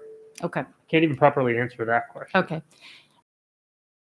Moving on down the line, it would be helpful to see that, because I think it is, those numbers in isolation, so to speak, can be shocking to people. But as we said all along, we knew even with the protocols in place, there would be cases. The question is, are they in line with what one would expect? Or is there, do we have any reason to be concerned that there are any higher numbers in schools? And so that's something obviously we want to see, and we're going to be, you would be looking at as well. We are keyed in on that as well. Yes, much appreciated. The other thing, I had asked a question that was very specific to some issues around quarantine protocols. And very specifically, some parents had encountered the fact, and this may change given the fact that I gather from your earlier comments, you're looking at potentially updating quarantine protocols. But as it stood in the first couple of weeks of school, parents who decided to test their children out of an abundance of caution. In other words, no direct contact, no symptoms, but they might have gone on a trip or something like that, and decided when they got back, okay, we'll just test all the kids, all the family, just make sure we're okay. And then opted for a PCR rather than the rapid test, were then told by the school they had to stay out of school until the full results of the PCR, whereas if they had taken just a rapid test, gotten a negative, they could go back. And frankly, the rapid test, it's my understanding, is a less reliable result. And so the concern was, might there be an inadvertent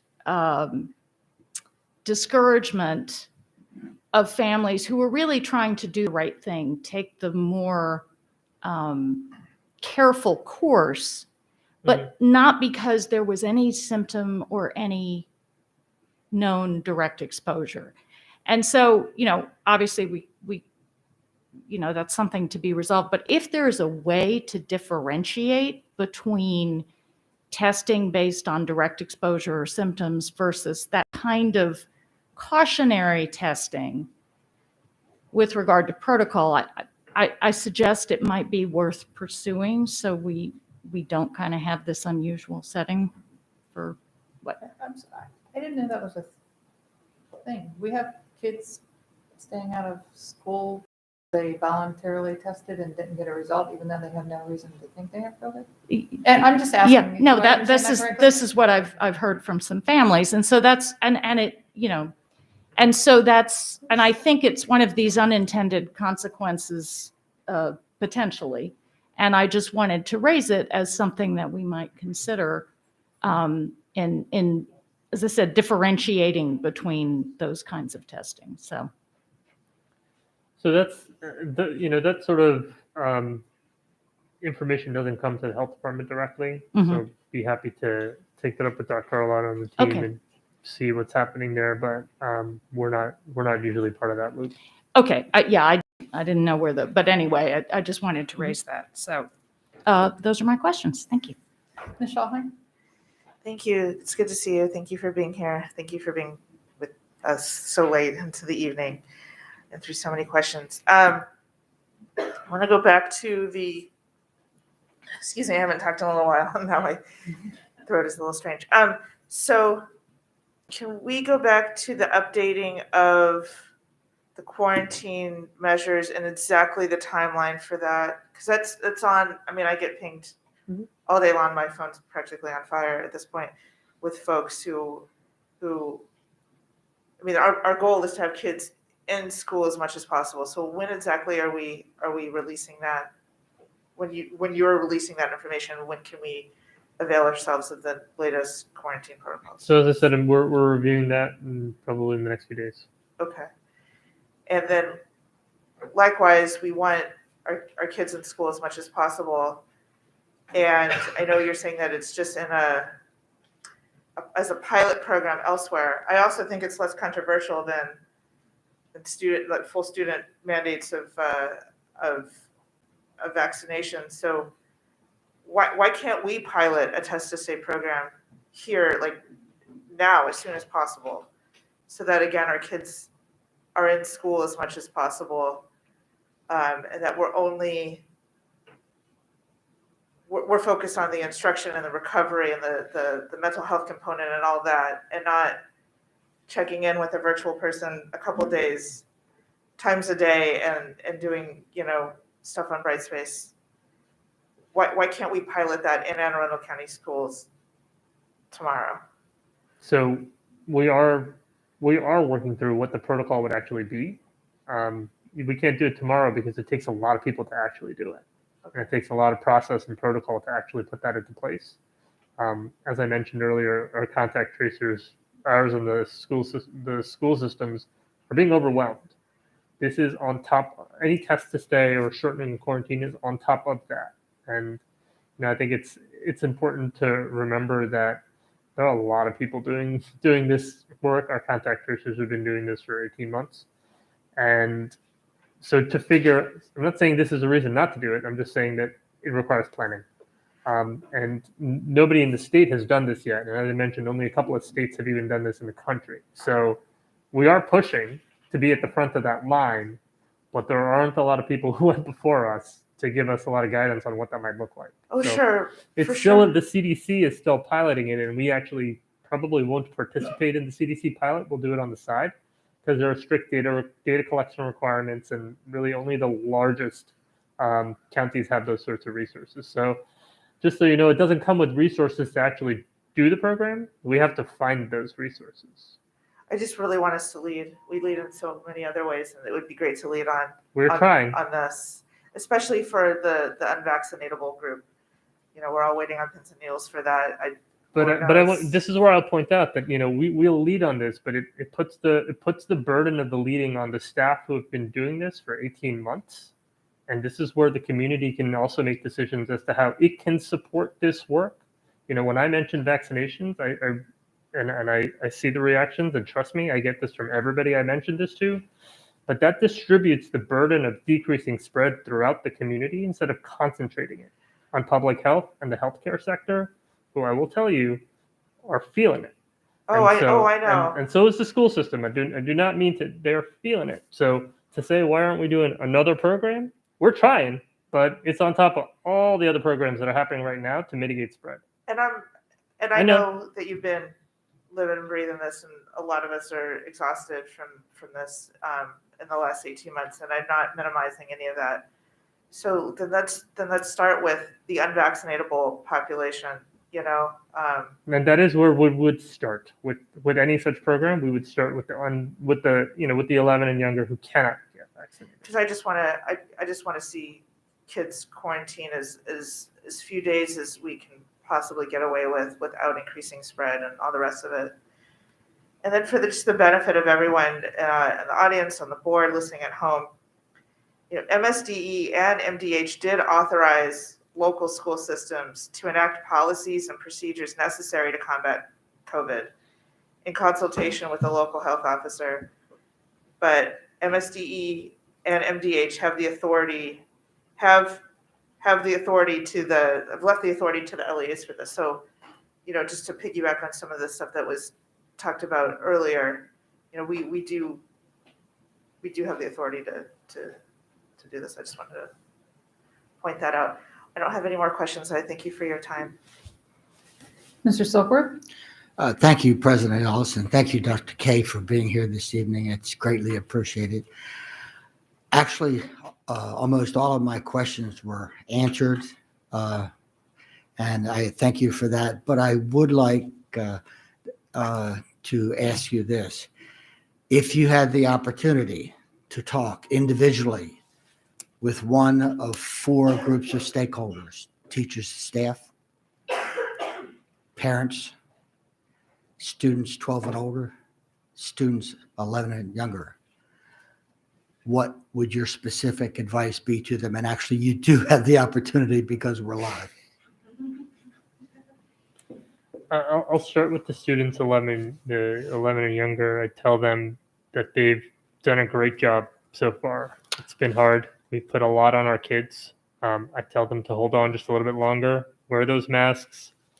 And I don't mean to interrupt you, but we've had some visits, school visits lately, almost all of us. And I will tell you and I hope people are listening out there, what is happening in our schools is absolutely awesome.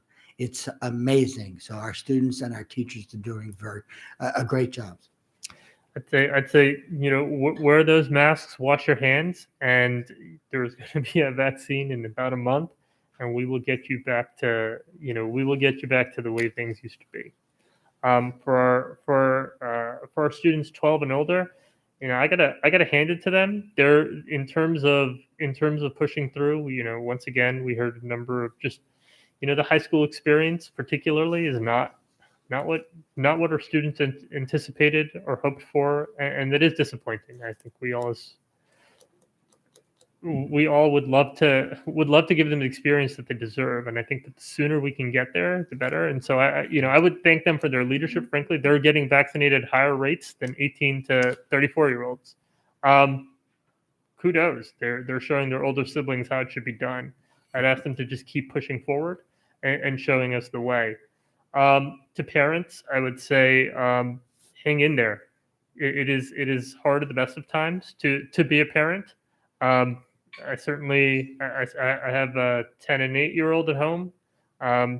It's been a hard time for us too, for my wife and our two kids. And I'd say, continue to be there for your kids. We will get through this together. I think part of what kids respond to is how we respond to things.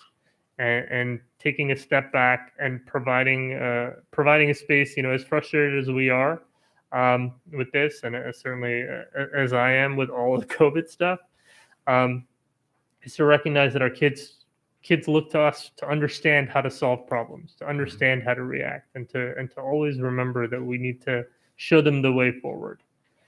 And to our teachers and to our staff, I would say, this has been a hard 18 months, but the desire for not just for teachers to get back to the classroom, but for students to get back in is why we do this. I was here before you many months ago saying that one of our priorities was to get kids back in school, and I meant that. This is the place that teachers want to be, and we will continue to support you. Thank you so much. Finally. Okay.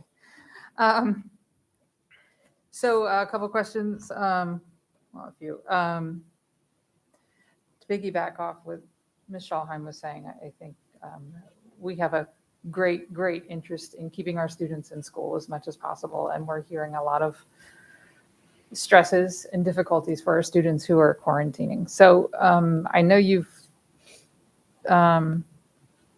plan on, it sounds like, changing your recommendation to allow for a possible scenario for a shorter quarantine period. I'm a little uncertain now. What are you still working through? It's just for us, it's a matter of you letting us know you can do this, right? So what are we waiting for? We have to work through what the logistics are for not just for the public school system, but for private schools as well, of what tests to do, how you're going to have the results, make sure that they're coming in, and how you're going to differentiate between a 7-day quarantine with a test result versus a 10-day quarantine. And that requires tracking, testing, and personnel to do that. So it's the concept is usually not the part that takes a lot of time. It's actually the implementation part of that. And we have to make sure that when we share that recommendation, that we're cognizant of what it takes to get it done and have worked through, what are some of the potential pitfalls. I think it was either Shohan, naturally it was Dr. Tobin who mentioned the issue with the rapid and then the send out PCR. Those are the kind of logistics that consistently trip us up, right? How are we going to respond to that? What are we looking for? How are we going to resolve these issues? That's really that's the part that we're truly working through. Okay. And if there is additional testing, or if there were some sort of policy, which was announced Monday for some, of vaccinate or weekly testing, that's going to increase the burden in the community of number of tests being Correct. taken.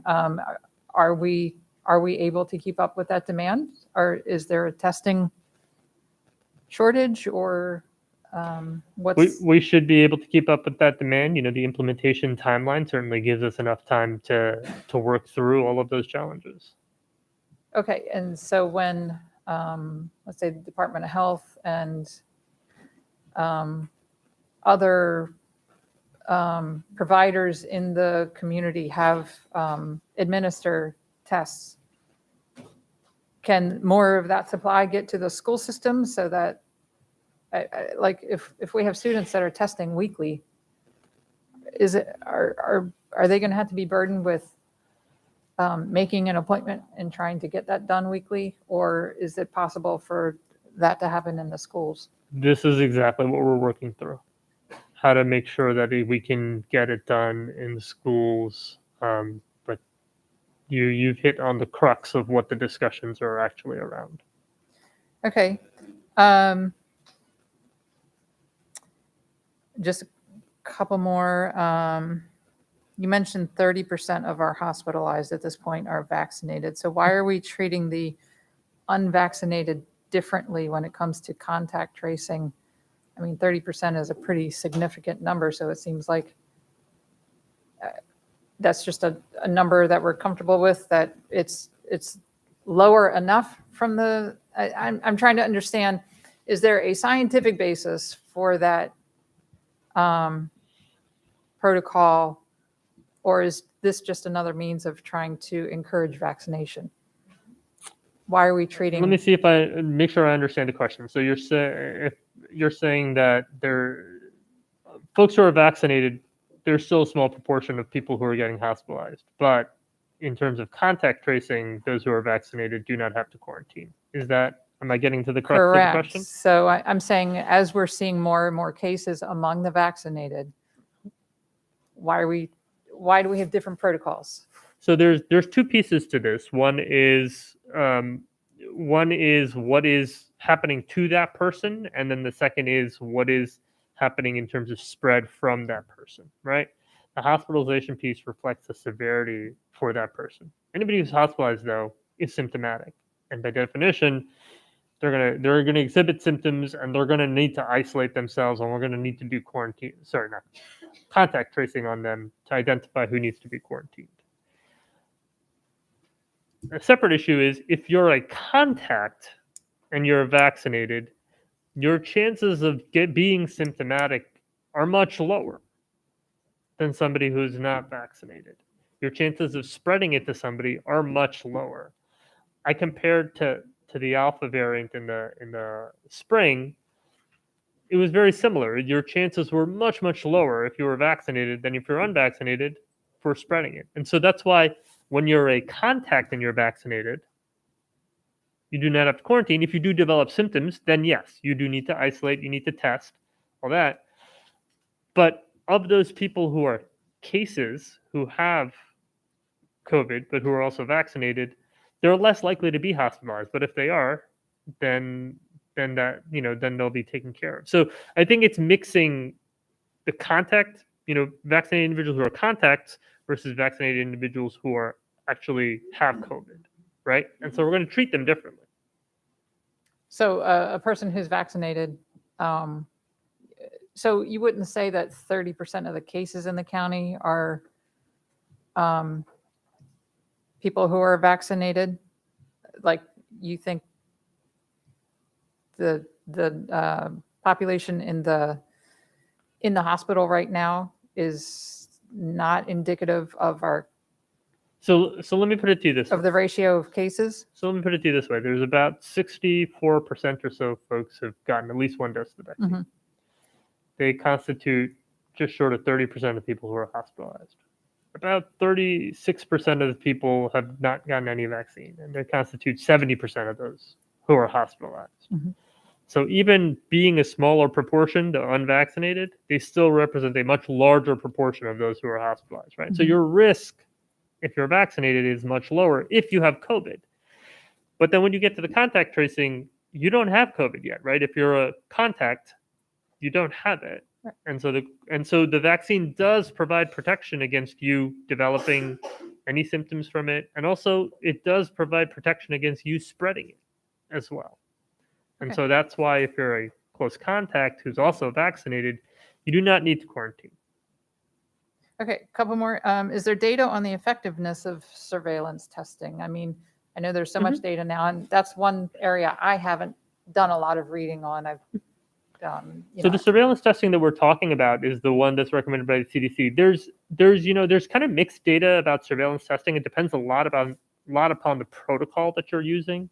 The ones that we're talking about right now are about 20% of the population, the eligible population, so the unvaccinated population, getting surveillance testing. I know that there are studies that are actually soon to be published that's going to look at surveillance testing in the United States. We haven't had a lot of data published out of the United States, and that's been one of the challenges.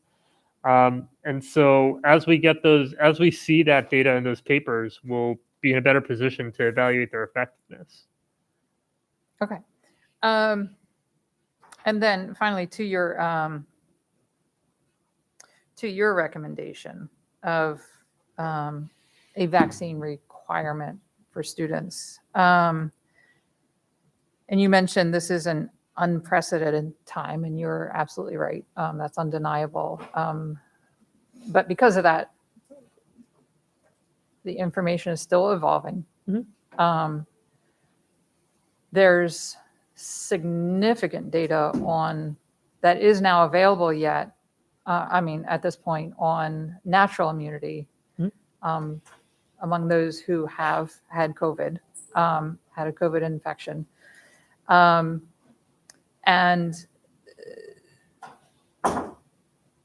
these conversations are now happening at the federal level. And so for me, it feels irresponsible to get ahead of what we know is evolving. I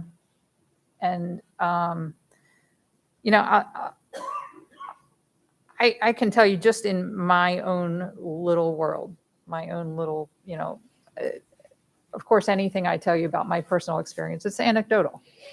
But among those closest to me,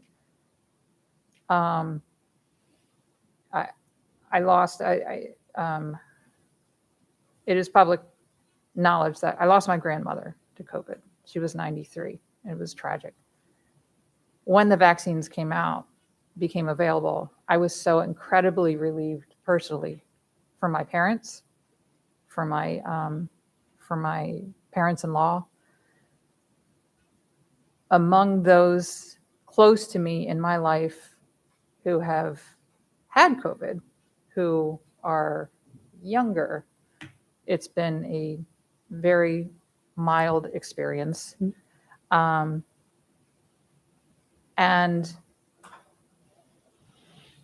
looking at my observations of vaccinations throughout my life, throughout my kids' lives, I've never seen a vaccine do to people what this one does to some people. Never seen it. Talking about a young man of 19 years old, could not get out of bed, had 102 fever, could not take care of himself. Never seen that with a vaccine before. And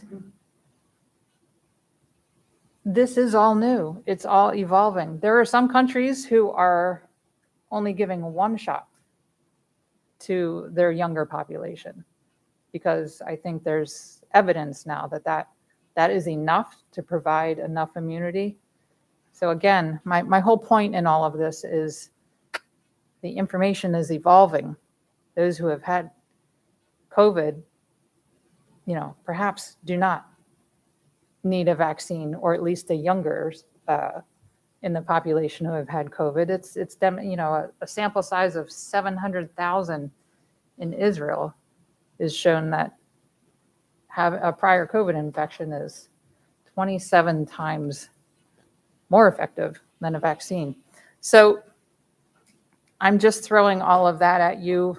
It's not a specific question, but to see if you can understand why I find it necessary to be cautious and hit the pause button and not move ahead of all of these.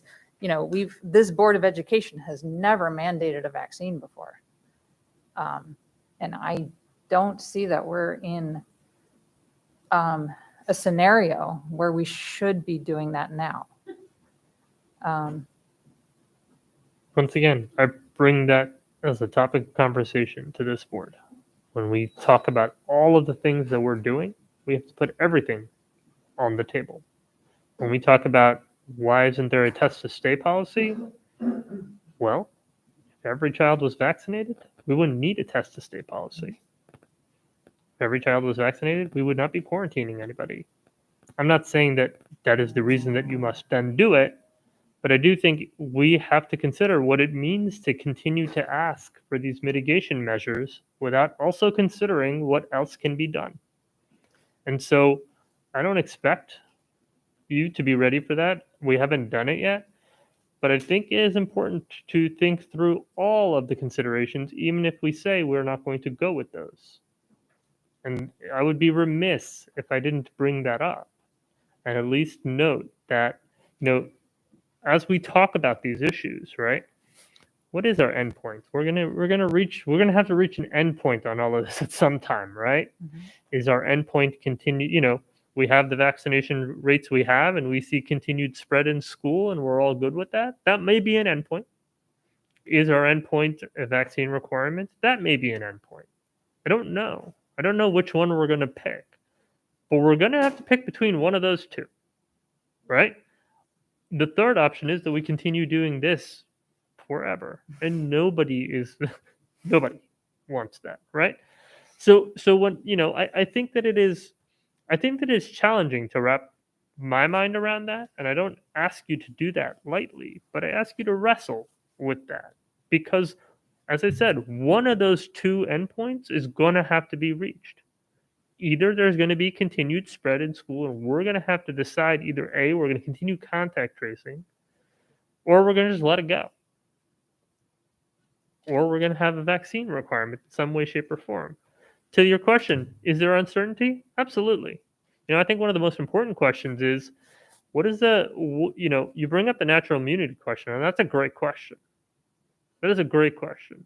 Is this going to be more like a flu type situation where there is natural immunity? People have immunity, but because there are variants that are always being created, there's an annual flu vaccine, right? For that reason. And you can't rely on natural immunity. Or is this going to be more like something like chickenpox, where you get it once and you've got if you got it naturally, you have immunity and you're done with it. I mean, we see even in situations where measles, where there are outbreaks, we do have to revaccinate when there are outbreaks for measles, even people who've gotten the measles vaccine. So there's a wide spectrum, and I think you're correct. There's uncertainty, but I do think that we know something. We know that vaccination does offer a large amount of protection. The question is, what sort of protection does natural immunity have? And that's a question that's being looked at, but we don't have a good answer for that, to be quite honest. I know that there's a study that you cited. I've seen it, but we have to take the entire body of evidence, right? I think if we look at one study, we can just about find anything. Part of our job is to pull it all together and try to understand the best way forward. As you all know, some of the things we initially started with the pandemic weren't as useful, and some were critical.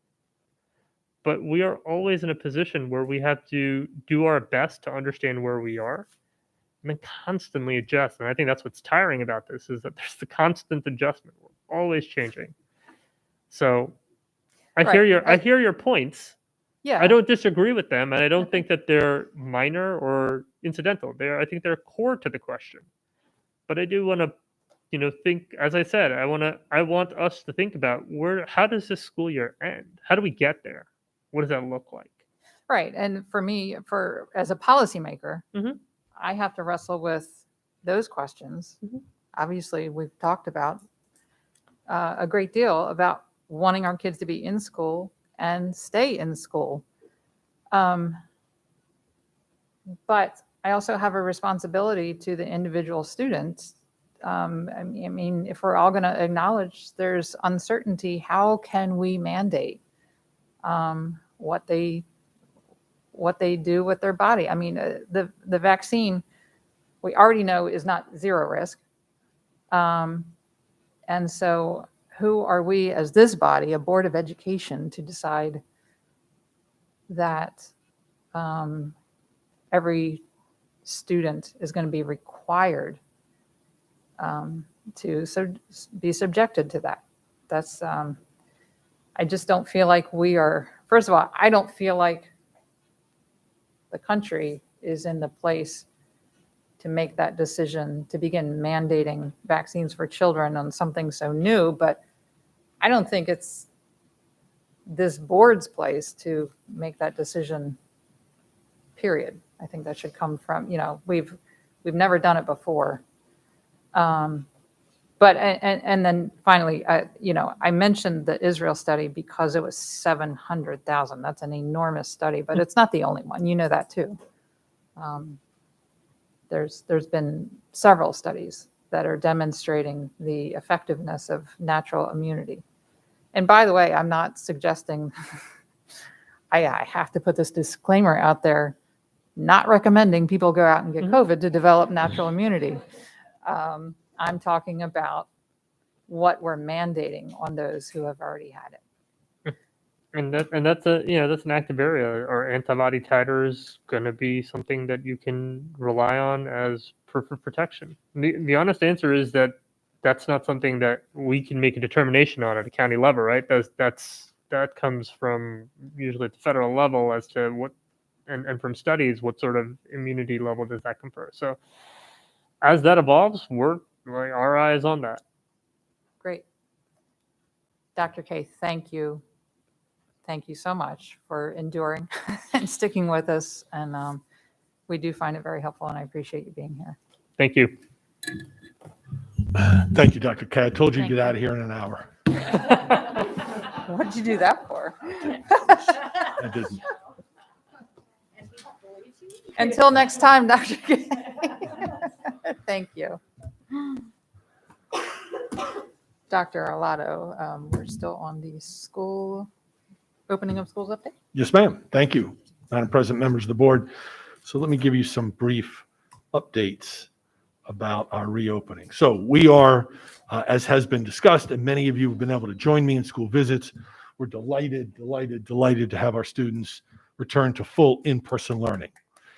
Despite the difficulties of our current bus driver shortage and diligent focus on health and safety, as we have talked about at length tonight, of staff and students as we continue to navigate this ongoing pandemic, our students have re-entered school in an outstanding manner. And I appreciate Mr. Silkworth mentioning that in particular.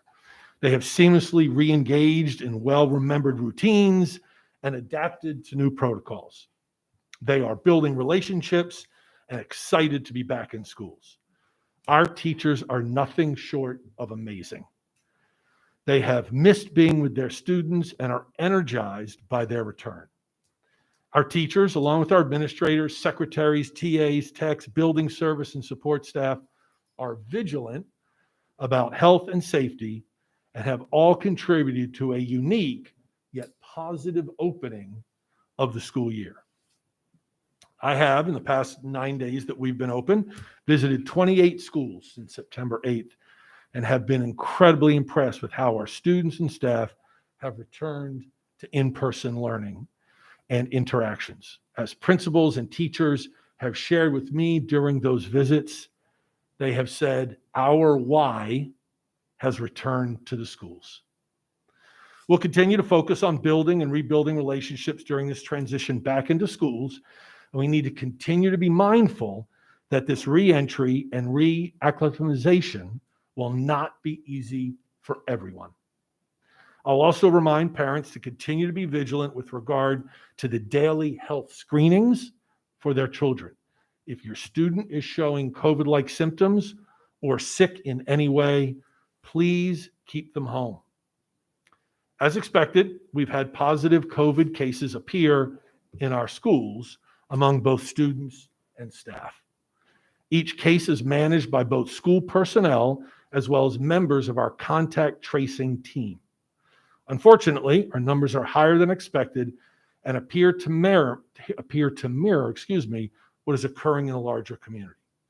As each case information is finalized and close contacts have been identified and then notified, those students that must quarantine are then handed off to an instructional team who assigns a virtual coach who makes contact with the student and family, and the instructional support process begins for that quarantine period.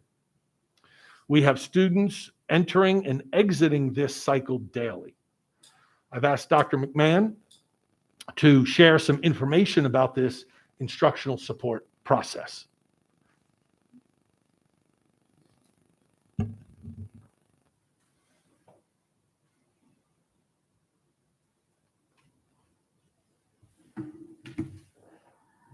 Thank you, Dr. Lavo. Board members, it's a pleasure to be here tonight. I'm Maureen McMahon, Deputy Superintendent for Academics and Strategic Initiatives.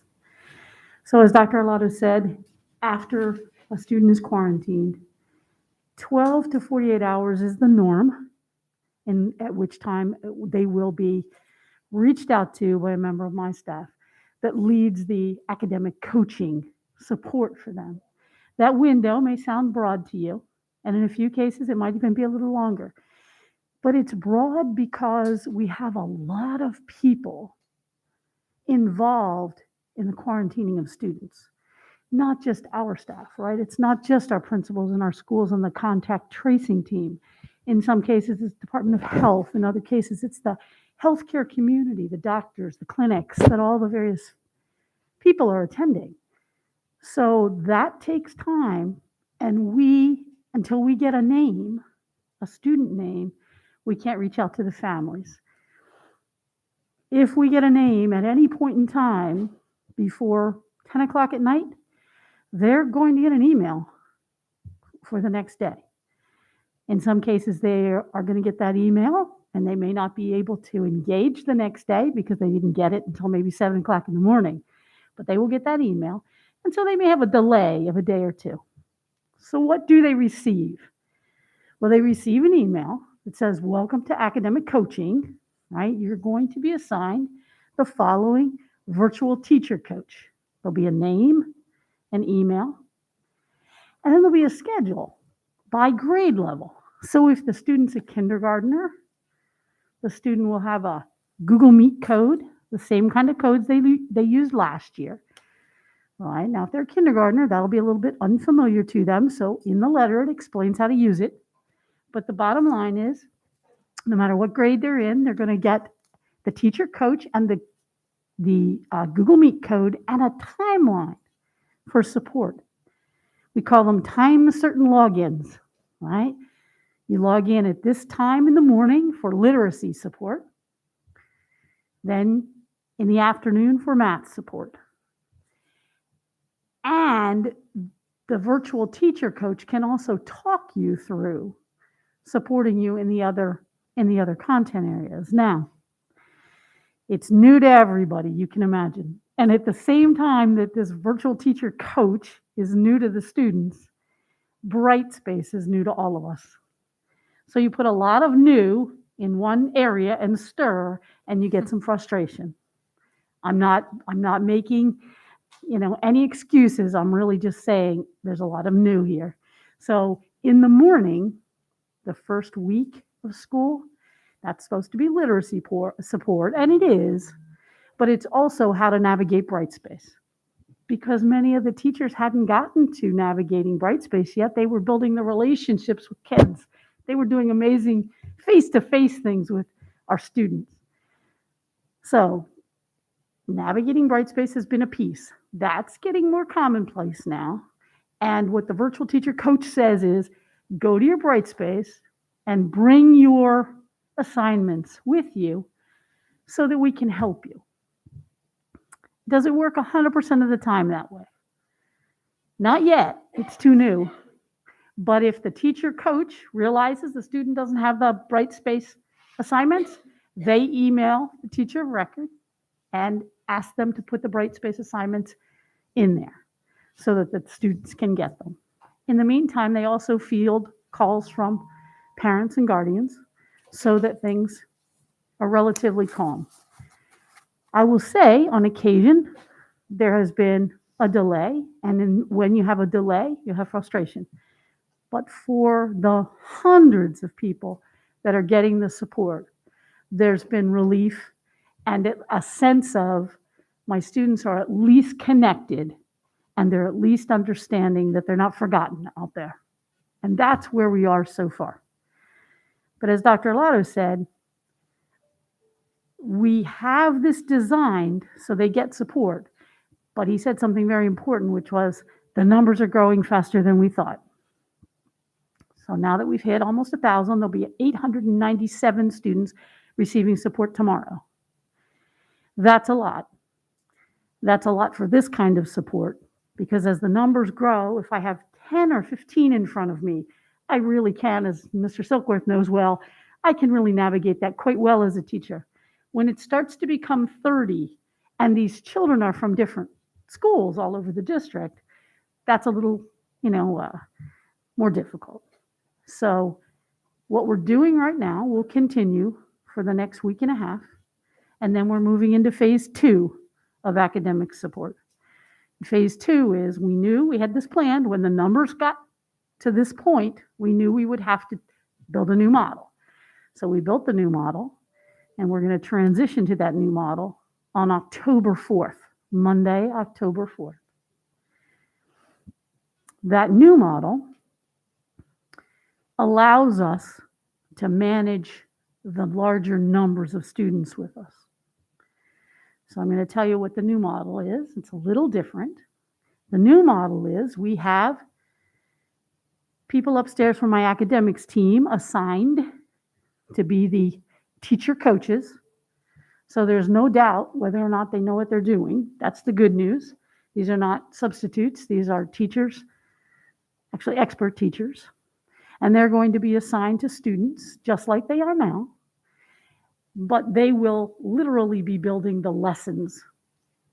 They will build a literacy, reading, humanities lesson for the AM block, a science and social studies lesson for the middle of the second AM block. There'll be 2 blocks in the morning. And then they'll build a math lesson in the afternoon, and there'll be office hours. And the beauty of that is we have a teacher upstairs that's an elementary certified teacher. They're going to build a 4th grade lesson, reading and literacy, science or social studies, mathematics, and office hours. Those same students will stay with them for 10 days with new people coming in and people leaving every day, as Dr. Arlotto mentioned, dropping off. But they will be giving them content from the grade level and relative content. And at the end of the 10 days, they will send back all the work those students did to the grade level teacher. The great news about that is it allows us to have those 30 students in front of us we can have, and we can address their needs because we're building the lessons now for the students. The great news here is students are connected, they're not lost, and they're moving forward. Is it exactly like school? No, right? It's not a full day of school. It can't be. We don't have that staffing. But it is a robust model, and I would put it up against anybody's model in the state. Thank you, Dr. McMahon. Thank you. Thank you. Thank you. So as you know, our bus driver shortage continues. I've asked Mr. Shaknovich to share a brief update as to the work of our team to find both short and long-term solutions to this pressing issue. While he comes up, let me remind you that our transportation team and others are working diligently with our transportation contractors at solving this problem and are in contact with a variety of partners. This is a very difficult position to begin the school year. There is no doubt. I'm very sorry I'm very sorry for the impact that this has had on students, on families, and on staffs at schools. I'm very appreciative for the grace and patience and understanding by many, and how those impacted families have adapted to ensure their children get to and from school each day. Mr. Shaknovich, give us an update, please. Certainly. Again, Alex Shaknovich, Chief Operating Officer. As Dr. Arlotto indicated, we all clearly understand and recognize the importance and benefits of utilizing a safe and reliable school bus transportation system for our students on a daily basis. And it is not news by now that we, like our colleagues in all of our neighboring jurisdictions and across the nation, are suffering from a critical bus driver shortage, a shortage of certificated bus drivers. While the reasons are many, the facts remain that our shortages represent about 9% of our driver workforce, about 60 bus drivers, which is in line with the 10 to 15% shortage that has been widely reported in the press nationally within the news. While the ultimate solution is clearly to have more certificated CDL bus drivers behind the wheel, we've been diligently working, as Dr. Arlotto indicated, in collaboration with our bus contractors and with others to undertake a number of steps to make incremental improvements. We and the contractors have essentially put everyone, including every substitute driver, administrators, support personnel, with CDLs on the front lines, routinely driving on a daily basis. We have aggressively been working with our bus contractors and our own teams, looking at all of the runs for opportunities where routes can be combined, economized to continue to lessen the impact of the number of impacted routes. We have already lent 6, soon to be 7, of our AACPS licensed drivers to contractors to help them cover their routes, and we continue to look at other opportunities to deleverage some of our existing employees to further provide drivers to the contracted ranks.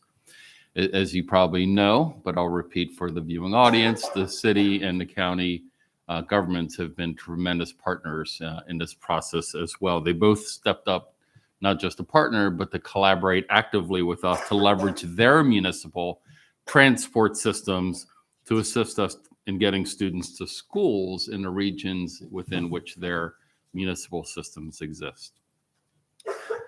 We also reached out to other partners and colleagues across the region, ones inclusive of ones like the Community College, Fort Meade, the Naval Academy, and others, to see if they had drivers or buses that they could assist us with.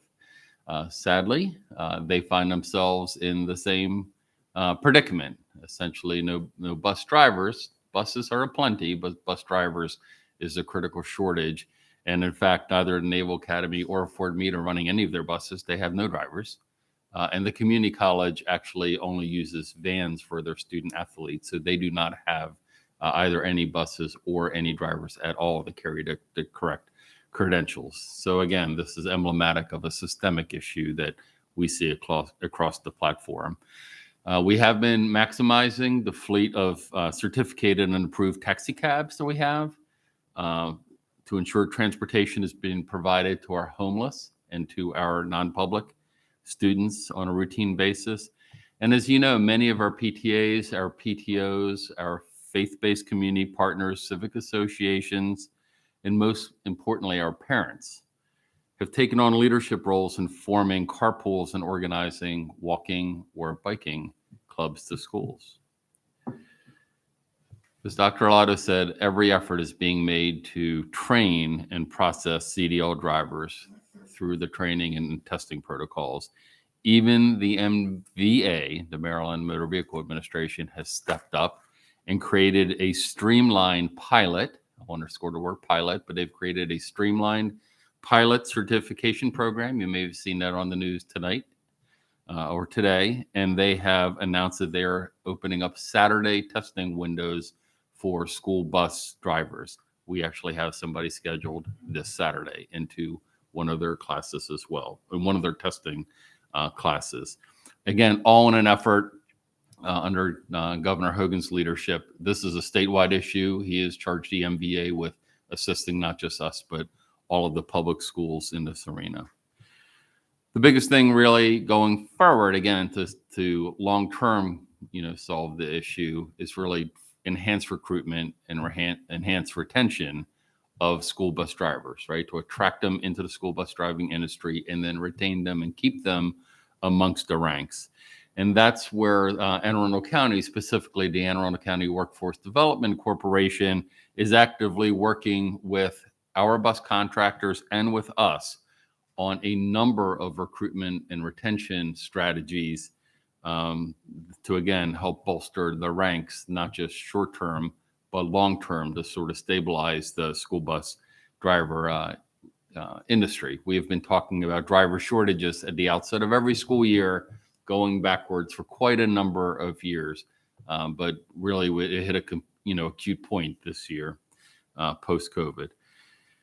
And finally, our communication and transportation offices are actively engaged in partnering with our contractors to enhance communication strategies with our parents, inclusive of daily multi-channel broadcasted updates regarding impacted routes in schools. While this is not intended to be an all-encompassing list, it should provide you with an overview of the many steps that we have and are continuing to take to incrementally improve upon the situation and create a bridge until such time that the ranks of the school bus driver roles can be brought back up to their pre-COVID levels. And with that, Dr. Arlotto, I'd conclude my remarks. Thank you, Mr. Sheknovich. As I have presented to the board on a number of reopening updates over the months, I've included two statistics that I want to update you on. One regarding enrollment. Our current enrollment right now is 84,130 students. We have still a number of students that are in the queue and need to continue to be processed. Let me remind you that, again, that number is 84,130. The official enrollment for the 2021 school year was 83,052. Regarding teaching vacancies, we currently have 68 teaching vacancies. Our HR team continues to work diligently to complete the needed hires. There are a number of folks that are in the queue to complete the processing and to get them into classrooms. For those classes that have begun the school year without a permanent teacher, we've got qualified substitutes and central office staff covering those classes as needed. As I've shared with you on many occasions, our focus has been on reopening our schools for in-person learning for all students, and to do so in as safe a manner as possible, given the current and changing circumstances. We have successfully reopened our schools to the delight of our students and staff and parents. And this was accomplished because of the efforts of our administrators, our teachers, building service teams, facility teams, secretaries, central office personnel, and so many more, including our students and their families. Our effort now turns to keeping the schools open for the entire school year. While we all want to return to normal and put the pandemic completely behind us, we are not yet in a place to do so. For the health and safety of our students and staff and our focus on keeping schools open for the entire school year, we must continue to be vigilant. We must also make decisions with those priorities in mind. We will continue to our collaborative work, as you learned some tonight from Dr. Kalyana Raman, with our Department of Health. As public health advice and guidance changes, so too will our processes and protocols. Our students and staff are amazing, and we are thrilled that our students have returned to in-person learning. Thank you, Madam President, for the opportunity to present a brief overview of our reopening, and I'm glad to take questions. Thank you, Dr. Arlotto. Yes, ma'am. I'm just gonna, do a lot of people have questions? If so, I'm gonna go roll call. Yeah, I assume so. Just wanted to check. So I'm gonna start with Ms. Frank.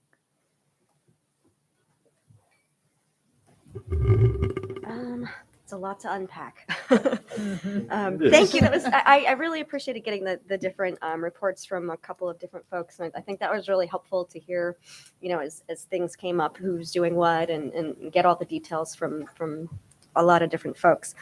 When we had our workshop in August, I believe Miss Amasori, you can still hear me, sorry. Miss Amasori and I were, is that better? Sorry. Yes.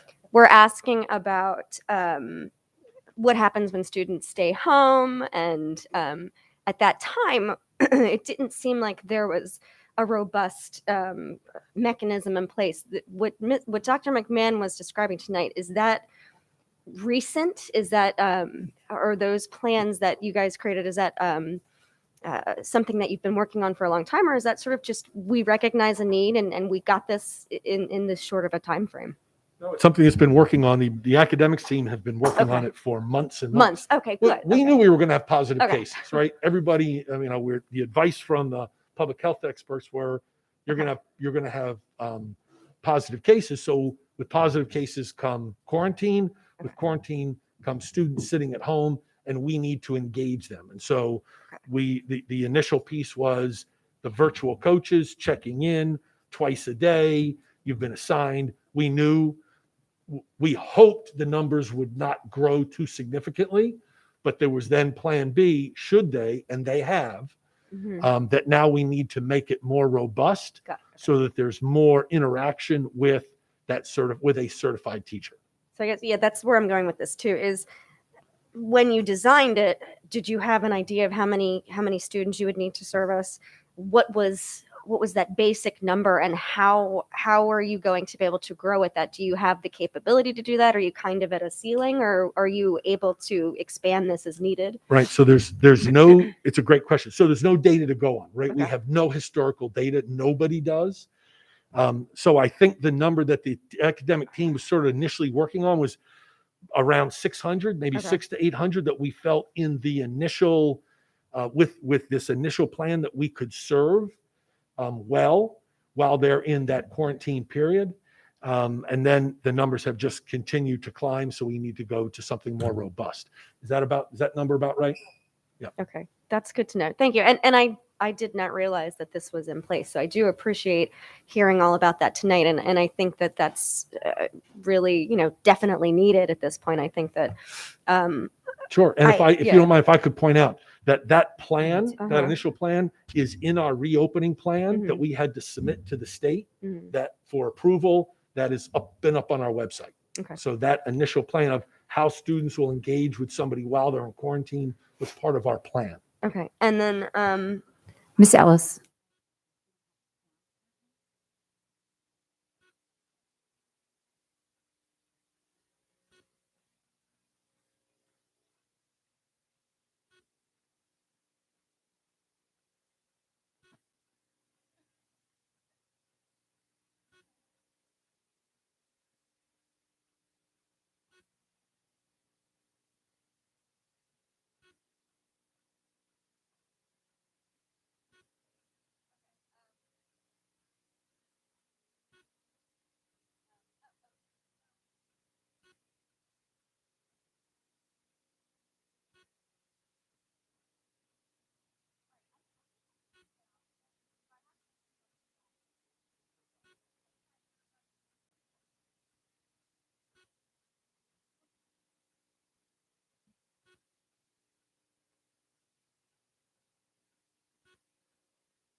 Need to talk about testing and whatnot, and the sharing of that information and those conversations with contact tracing, and talk about vaccinations. Emerging are natural, I think, because we're human beings, to raise concerns about wanting to keep our, personal stuff personal and share the least amount necessary to get the job done. And some of this sounds like we may have to be either transmitting it back and forth between agencies or just storing it for periods of time. Could you go over that a little bit at a higher level of to what we're doing with Yes, that? ma'am. So we are right now, we're not collecting any more additional information. That's not where we are right now. But your question is on point for the future. So as we require and ask for proof of vaccination from either an adult or a student, or test results, there will be a need to store that information. And so we've got our technology team has been working for several months now on how we can collect and store that appropriately. And we have identified, my understanding is the team has identified a software package that allows the school system to do this. I think that the technology team is looking into that to make sure that it's appropriate and that it works within our frame, our technology frame. But it's a great question. We have to have a place to store that information. We're not yet doing that now because we're not asking for that status yet. But soon in the future we will be, and so we will have to have a platform that we can, a way to ask for that information, and then a place to store that information when it is given to us. Thank you. Yeah, because I know I've been the Attorney General's response to one of our senators included some stuff about, in its response, alluded to, that some areas of, COVID, mitigation, contagion mitigation is compliant and others isn't. It sounds like though software would definitely help. But in the meantime, as the contact tracers, and I'm just kind of curious this because I've not had a call, knock on, is there any wood here to knock on, from the health department saying, you're a close contact. So I'm not really sure how that information exchange happens because like at what level is it confidential and then what stuff isn't? Like, So the contact is tracers that a good way of just asking? simply ask the question, Mhm. are you vaccinated? And it's as simple as that. So if we're told that they're vaccinated, then quarantining takes one route. If they're not vaccinated, it takes another route. You heard Dr. Pallianaram mention that earlier. So right now it's as simple as asking the question, and that gives the contact tracers the ability to then complete the process. Because I know we're not allowed to ask the why. Right, Yeah, but we can yeah. ask, as you Yeah. referred to the AG's position, Mhm. and has been written about widely in the press across the country, school systems, employers, and school systems for children and adults respectively can ask the question. You're right, I can't ask why'd you choose to be vaccinated or not be vaccinated, but we have the ability to ask, are you vaccinated? Okay. And okay, that makes sense. Okay, moving along here. Hold on. Give me a second. Closer to the end. So when we do start to implement some of the items relevant to vaccinations, and that starts to deploy, mid-November was your original? Yes, ma'am. So when that data starts coming in, how is vaccination, do we have so I know that when you get your vaccination, you go into the state system for COVID, right? And then they encourage you to go into your account even, and you can upload your other immunization data with that goal. So I know that somewhere I have at the state, there's an entry that Michelle Corkadell got a vaccine on such and such a date in March, and it was J&J.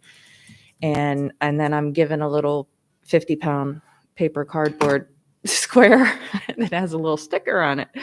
And the black market is going crazy on these things as employers are getting used to that. Are we doing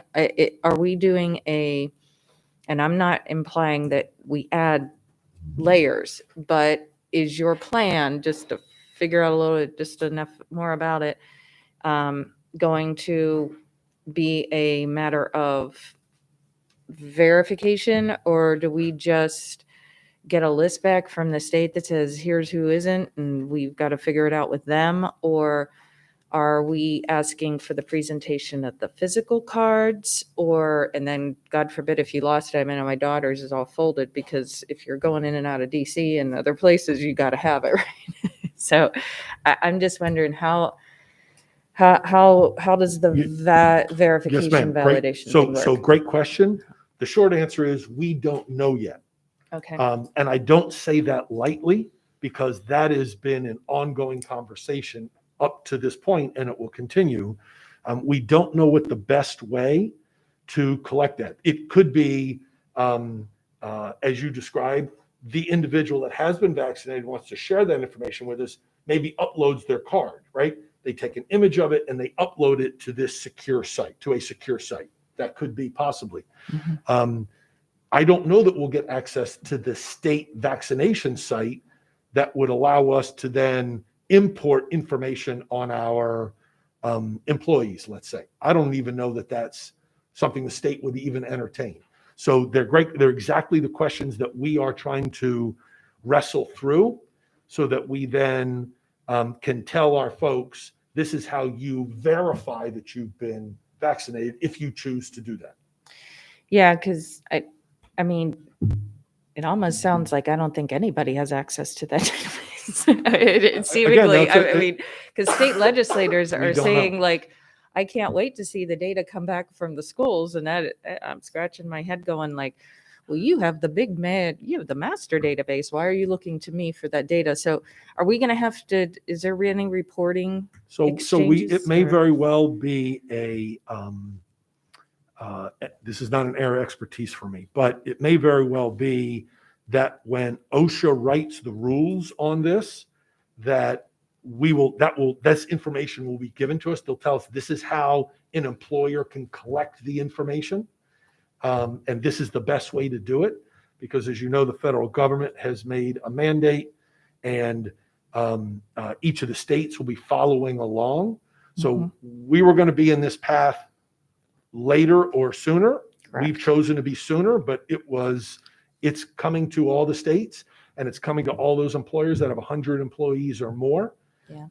We'll be a little ahead of the game, but I know that OSHA will be involved. Ms. Pritchard, correct?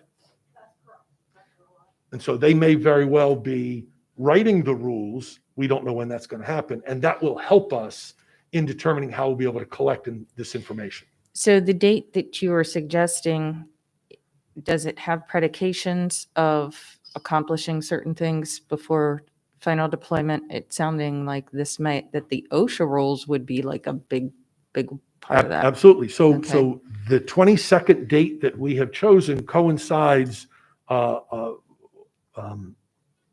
with several different occurrences and in line with some of the things happening within the school system. So one is it coincides with the beginning of the winter sports season. It also coincides with the date set by the feds that this is going to begin to take, that this has to begin to take place. So the 22nd is the magic date that they have initially presented? Okay. Yes. Okay. So that's another reason why. We also, we want to give both the employees that are not yet vaccinated and choose now to want to get vaccinated, and those students and families that are not yet vaccinated and want to choose to get vaccinated, time to do that, because depending on, you have a minimum of 21 or 28 days period to get fully vaccinated. So we didn't want to make the announcement on November 1st for November 22nd, and I didn't want to make the announcement this week in September and have it due by the middle of October, because people wouldn't be able to get fully vaccinated. So there were a number of reasons why that date was chosen. Okay, so it's sounding like, since even our last conversation, the feds have stepped up the game in affirming that, yes, we are mandating, and it's coming with the whole package, like one of their classics. It's going to have OSHA stuff, and it's going to have all the other comparts, right? Correct. HHS, right? You mind coming forward, and if you could add anything that I've missed or fill holes for me, please? Thank you so much. It's just so much of our what and why is based on federal and state law. I feel like, and in this category, it's all over the place, man. Good evening. For the record, Lori Pritchard, Director of Legal Services. So Ms. Corcadell, in response to your questions, as we're all aware, President Biden indicated that he was going to order that all federal workers had to be vaccinated or undergo weekly testing. So I think we need to be clear, this is not a vaccine mandate. And what's going to happen is he has directed OSHA, which is the federal government, the Occupational Safety Health administration to issue what's called an emergency temporary standard. And that's an emergency rule that doesn't have to go through the normal process to implement this legislation that will be applicable to all states. Some states have a state OSHA plan. 21 states and Puerto Rico have state plans. The plan in Maryland is applicable to all employees, whether they're private, state employees, public employees. So we will be subject to this, as will all school systems. So when, okay. But this just applies to employees, staff, contractors, that category, correct? There are Us some as an employer. categories that are exempted from the state plan. For example, military, maritime workers, they're very limited categories, but it should be applicable to contractors also. Okay. And so, okay, so OSHA's going to come down with a bunch of stuff, and then we'll get probably another update as you guys proceed with that. And then the employees, of course, will be getting more details on the information. And it sounds like we're in the waiting game that we often find ourselves in. It. Oh, by the way, you have a deadline in a few weeks, and we haven't got around to telling you how to. There hasn't been a definite date established for the OSHA regulation. The literature suggesting possibly in the next few weeks, but that particular administration is very understaffed. So we're all waiting to see when the regulation will come out. But a lot of employers are being proactively preparing, as are we, in terms of what our procedures are going to be so that we can advise our employees and that we can establish protocols for employees who are not vaccinated that need to undergo testing. And we're working very diligently on that at this time. So the challenge is, the wedge factor is that in order to meet the obligation, you almost have to advance it in order to be in compliance because of the time requirement necessary in order to get those vaccinations, especially the 2 doses, and it's FSE rate to kick in, right? Correct. And clearly there's a lot of planning involved in this in terms of the implementation, and your questions concerning employee records and the confidentiality are very important to the school system when we're working on all of those issues. Okay, so we're definitely a work in progress on that, but sounds like we're dotting all of our I's and crossing our T's. I know you always do. President Ellis, I have 3 complex questions remaining, and I was thinking, can we do a second round? Can we do a second round? Because this is very important stuff because I haven't even touched the student stuff yet and the boosters, and but I do want to give my colleagues Appreciate it. Ms. Omasori. Right. So, and thank you for being able to answer all these questions. My first question actually has to do with virtual learning as it pertains to kids who are quarantining, because I have seen a lot of the emails of parents who are complaining.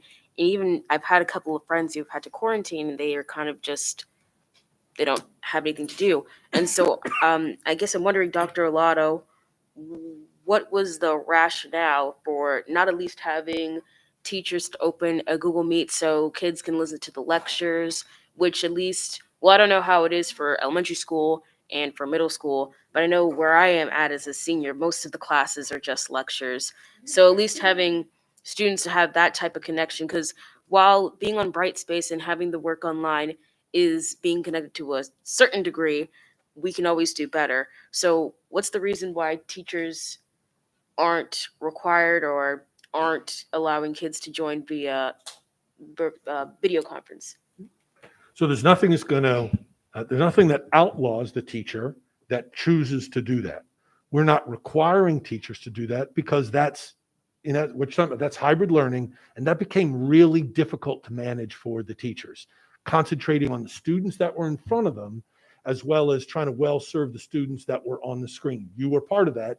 You lived that world last spring. And so we made the conscious decision to say we want the teachers to focus on the students that are in front of them in the classroom, and we're going to find a different way to serve the kids while they're out on the quarantine. It's not a lengthy quarantine, but it's 2 weeks. And so we know that's significant. We hope that number is going to get shortened. We hope that we're going to get guidance that's going to allow us through a negative test to shorten that down by 3 more days to just 7 days total of quarantine. That would be great. But it was a conscious decision, and conversations with teachers, including Mr. Leone, who's still with us this evening, that we were going to concentrate, because remember, the focus is in-person learning, getting all the students back.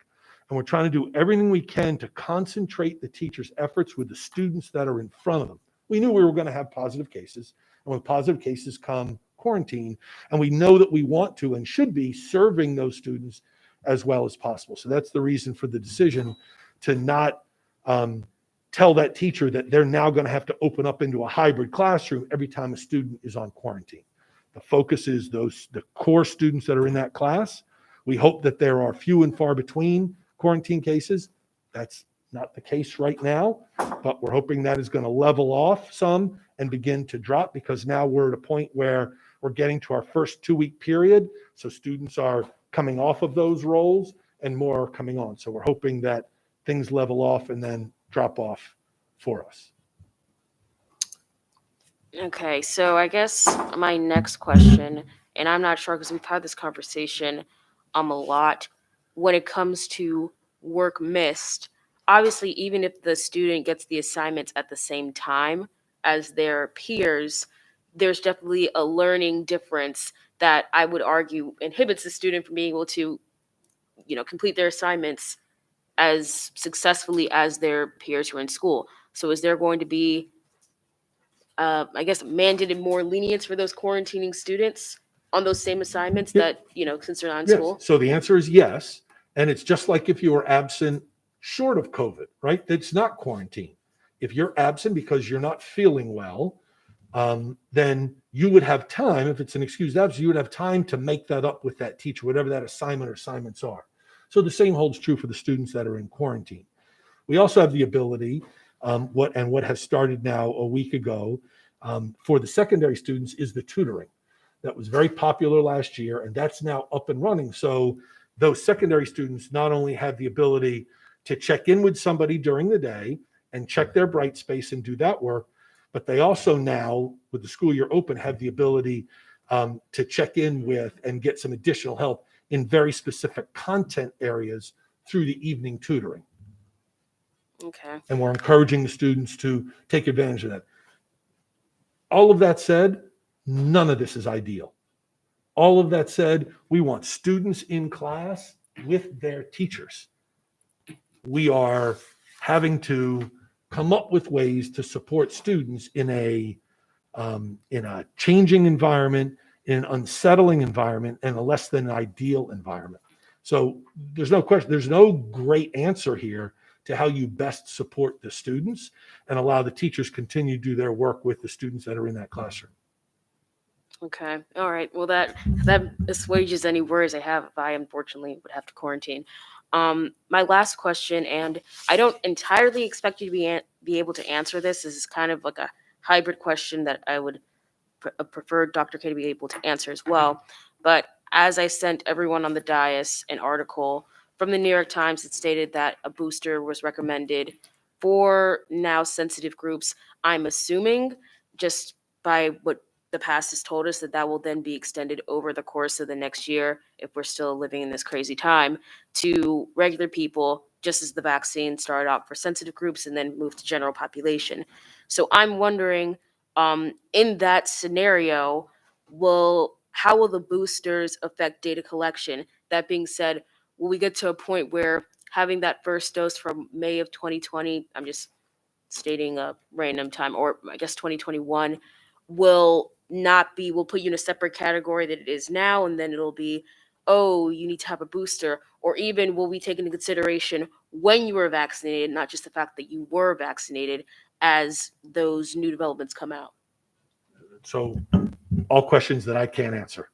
I just don't, I have no idea how that would work. I'm assuming the CDC would be making recommendations at the federal level about the one approving the boosters and then pushing the boosters out to various populations, probably very similar to those that are most highly impacted and down into our school-age children and everybody in between. But I have no idea that how that will impact your, and you use the term status of being vaccinated. I don't know if that at some point in the future that you're no longer considered vaccinated if you don't have the booster. I don't know. Well, for all intents and purposes, that was my last question. So I'll hand it off to Dr. Tobin. Dr. Tobin. Thank you. If I may request some indulgence from my colleagues, there are a lot of questions here. At least in the first round, I have a lot of questions specific to transportation. As most know, the area I represent in the county was particularly hard hit. And I just think there are a lot of things that need to be asked and gotten out on the table. So thank you all for your indulgence. I'll try to move as quickly as I can.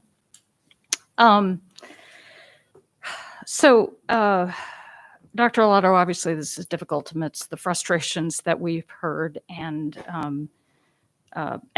as always, a lot of Monday morning quarterbacking around these issues. But it does seem to me that it's important to get questions on the table and answers on the table and to ensure as much transparency and accountability as possible and ensure that we learn the lessons we need to learn from this.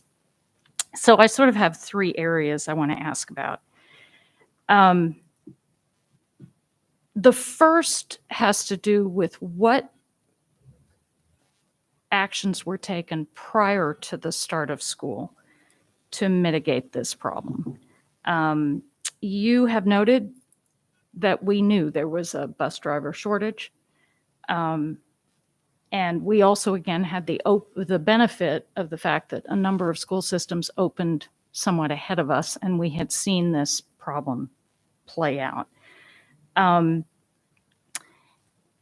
light of this, could you give us a sense of what was being done over the summer in advance of this to mitigate the problem? What conversations were you having with state, county, city partners? What federal dollars were you seeking to be able to up salaries and bonuses for drivers?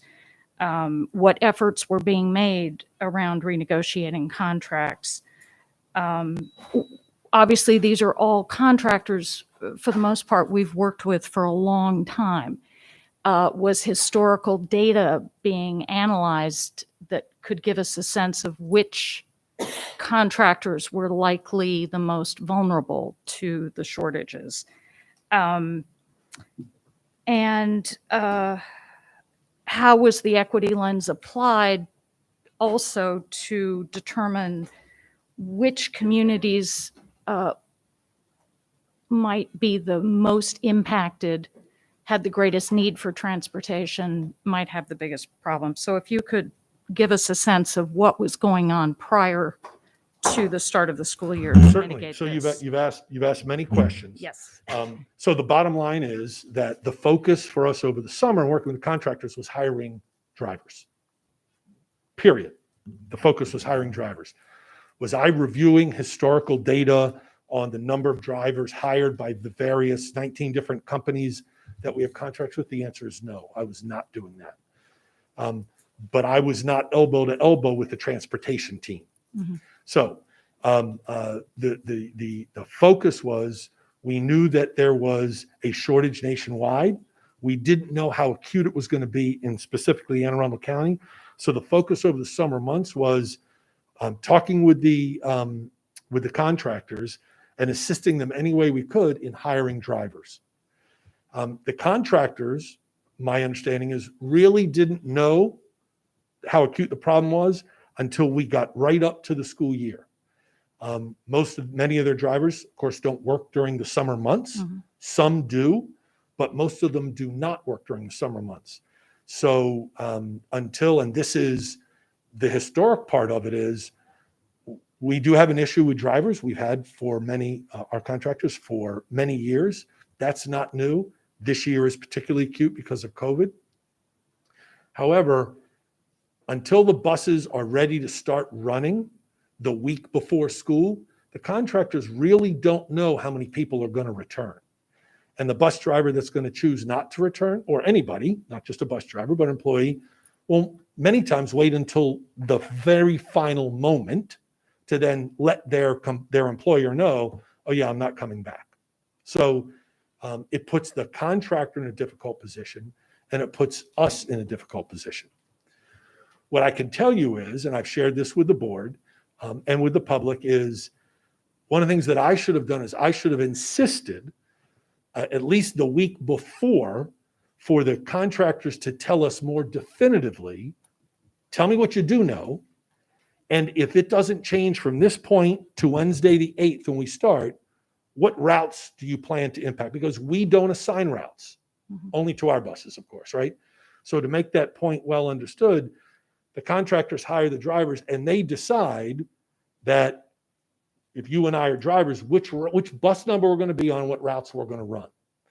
And so one of the lessons learned for me is that I should have insisted. I knew we weren't going to have clear data of exactly how many drivers are going to be missing early in the summer, but going into that week ahead of time, I should have been more insistent with my team and them in turn with the contractors to say, tell me what you know, right? The chances are, if you're short 10 drivers, I'll make that up for X bus company, the chances are you're probably not going to hire 10 drivers in the next week.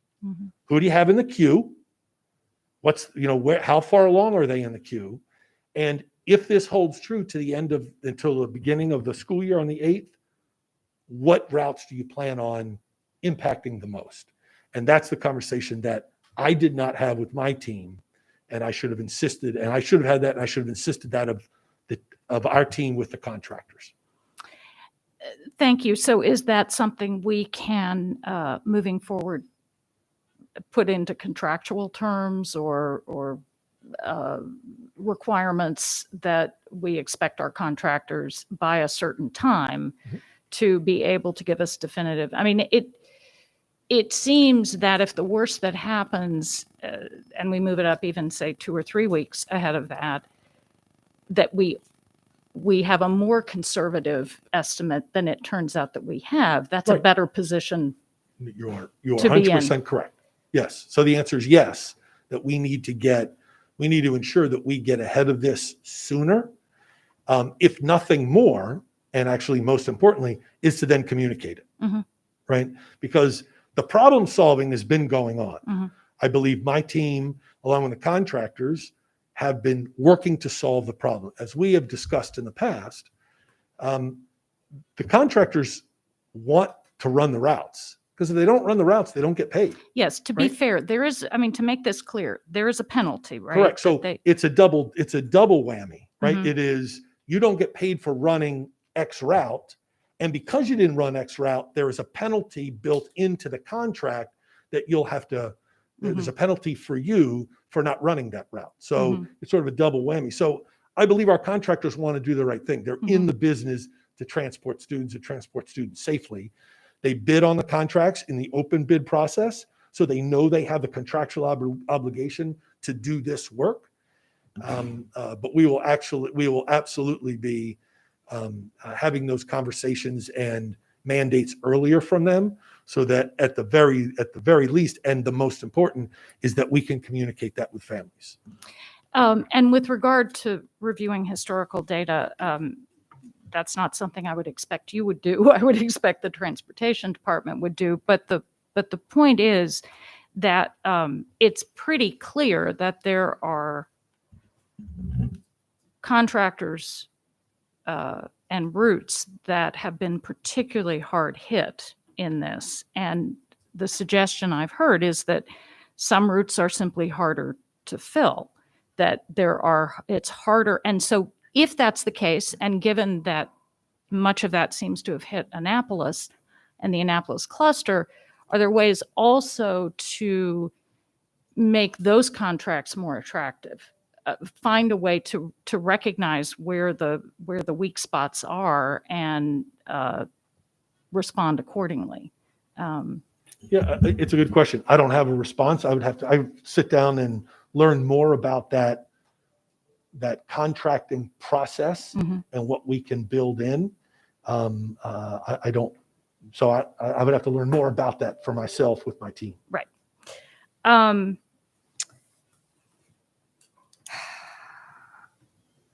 And just to add, obviously there have been a lot of work with our partners in the city and the county. I would hope that those relationships would continue, because it seems to me they've proven fruitful, and I hope we can continue that, because that's obviously an important resource for all of us. It is an important resource, and my sense is from our city and county partners is, well, nobody's happy about COVID, and nobody's happy about a bus shortage at the beginning of the school year. Their ability to increase their ridership and attract our students to their bus routes is a win for them. And so if we can, I don't want to do that because of lack of drivers, right? But if I can point students in the direction of more public transportation, even if it's not going to school, maybe it's just getting to the mall and back, great. Then that's an added bonus to this. That's a silver lining. And there is, I believe, there are.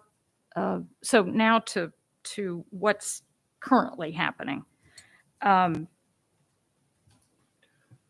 and what we're doing as of now to resolve the situation. Obviously, Mr. Sheknovich gave a fairly comprehensive report, but I just want to clarify: are we seeking? It is my understanding that the federal monies available to school systems can be used for this purpose, for some transportation aspect, insofar as it's connected to recovery and so forth. Are we pursuing that? We are pursuing that, and we are pursuing that most specifically with our county partners and the county workforce development corporation. And so those conversations have begun about the possibility of using some of those federal dollars that they have access to for possibly signing bonuses and or increased pay. Is that something we could pursue in addition, separately on our own through the ESSER funds and so forth? We could. We would have to go through the process of altering and submitting a change to our currently proposed grant application with the state. I mean, it does strike me that it's pretty clear that we're ill-equipped in this market right now. And so anything that we can do to arm ourselves with the funds needed is obviously a critical function. I also wanted to ask about the daily reports to families of buses that are not running. This is obviously tricky, and many of us have seen the emails and so on, that often at 9 o'clock at night, it'll look like most of the buses are running. Things can change at 6 a.m. And it's very difficult for families to plan on that daily change. So my question is, are we doing any work to try to move towards something like a weekly report? And again, under the theory that a more conservative idea of which buses will be running and won't be running is better than an overly optimistic one. If we know that a certain bus route has pretty much not been running for a long time, it seems to me it might be possible to say, look, okay, for this week, just know your bus is not going to be running. rather than, well, it might run this day, it might not run that day. Is there any work towards lengthening the amount of time we can give families notification? We certainly can. What my response to families as I've been responding to them is we should sort of assume for the long term that this transportation is not going to get fixed overnight. And so we're trying to give families as much information on a day-to-day basis. But there are a number of those routes that have not been run. They've not had a driver since the beginning of the school year, and they're likely not to have one for the next several weeks, if not longer.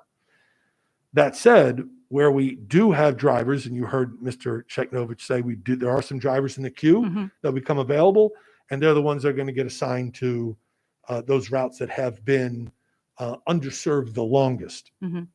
Likewise, we have the transportation division has been working on our routes for our special ed and non-publics students to combine some runs of small numbers of students to free up our drivers to lend them to the bus companies. So now have AACPS drivers picking up routes for some of our contractors that are unable to fulfill that obligation. So in those cases, that could be from one day to the next. They were working on some of that on Monday, and yesterday you saw some of those numbers go down because some of those drivers became available and got put on some of those no service routes. But yes, we certainly can put a message out to families that there's no short-term fix to this immediately. Most of those, if not all, have been exhausted up to this point, whether it's combining runs or doubling runs. But we're confident that we'll continue to work to find drivers to fill those gaps along the way. Yeah, I think, again, to the communication part of this, I sense from the communications I've heard, just as we know, a lot of fatigue, a lot of frustration, and the added difficulty of not being able to plan in the long term, even if it's, as you say, essentially a negative statement of, as of now, we don't have an answer for this route. We're not likely to for at least the next week or however, and we will continue to move towards hiring, is perhaps something that would be helpful to most families, I think, that I'm hearing from in this. I think, and I don't want to speak for him, but Bob Mosher might hug you. If he doesn't have to. The messages that he's putting out I know. very early. I know. They go throughout the morning. I know. No, I do know that. We went to a weekly message that said, here's where the routes are, but we've been trying to over-communicate. Well, and give families as much information and up-to-date information as possible. yeah, and I certainly am very appreciative of Mr. Mosher. And Mr. Mosher, you do not need to hug me.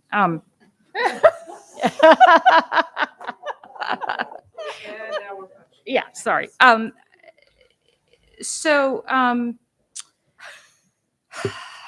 There's also an issue, and again, this has come up in the Annapolis district, that obviously we, as with all districts, but it is particularly the case here, we have areas where there is particularly heavy dependence on school transportation, and where there are very few alternatives in terms of private transportation. Obviously, I understand this is dictated to a large extent by contractors and which routes are taken up by which contractors. But for example, as we have brought in some of our own AACPS drivers, has there been an attempt to cover those routes where we know, again, through the equity lens, that there's the greatest need? One of the things that you'll notice is the decrease in the number of the Yeah, sorry. Sorry, I was getting the high sign from Yeah. the back of the room. My apologies, gentlemen. One of the things that you'll notice that as drivers have become available, as we've been able to make drivers available, the number in the Annapolis cluster, the number of non-service routes has decreased, and that was purposeful. Okay.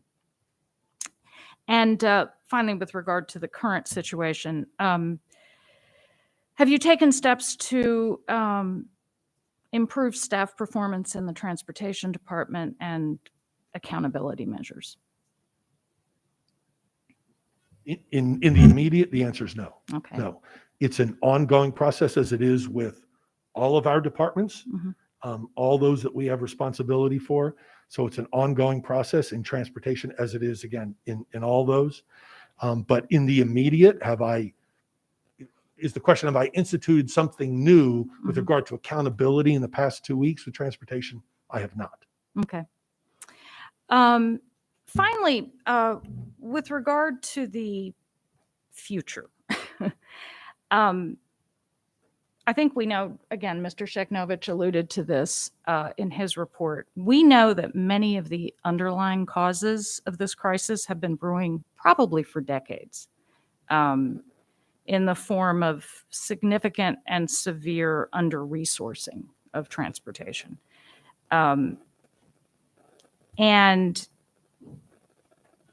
that is a decision that this county, to some extent, has made. All of us, as residents of this county, have made that decision. We're a tax cap county, unlike Howard or Montgomery counties. And therefore, this problem has been a long time coming and will, in my view, demand comprehensive answers. So I have a question for you. In light of that, Dr. Arlotto, if you could wave your magic wand and solve this problem for the long term, that is school transportation, what would you advise us to do? What's needed? What's required to do that? Oh, this is going to take at least multiple workshops. There is no question that this school system, previous boards of education, have robbed Peter to pay Paul. We have, over the years, our transportation budget has decreased. We have taken money from transportation to do other things that we felt, and rightfully so, at the time, previous superintendents and previous boards, over time, that when money was needed for whatever it was, whether it was salaries for employees or growth of magnet programs, whatever it might be, we have taken from transportation in the millions to move to other places that were in need, right? I'm casting no aspersions on the choices that were made. It's just the fact that we have robbed Peter to pay Paul. So we need to focus our efforts on transportation. This is a significant part of your budget. Something to the tune of $62 million or so in your budget is transportation. And with those monies, you're moving roughly 68,000 students a day. That's significant. So if I had my druthers, we'd be having more conversations around how we can support transportation and make it more robust in terms of its support. I think our transportation division over the years, and certainly the outcome of moving students throughout this county, has been very positive. We move a lot of students, and in most cases, it moves very well and very efficiently. We have the ability to get better each and every day, each and every year, and that's the goal, right? That's the push for our transportation division, is to get better at what we do.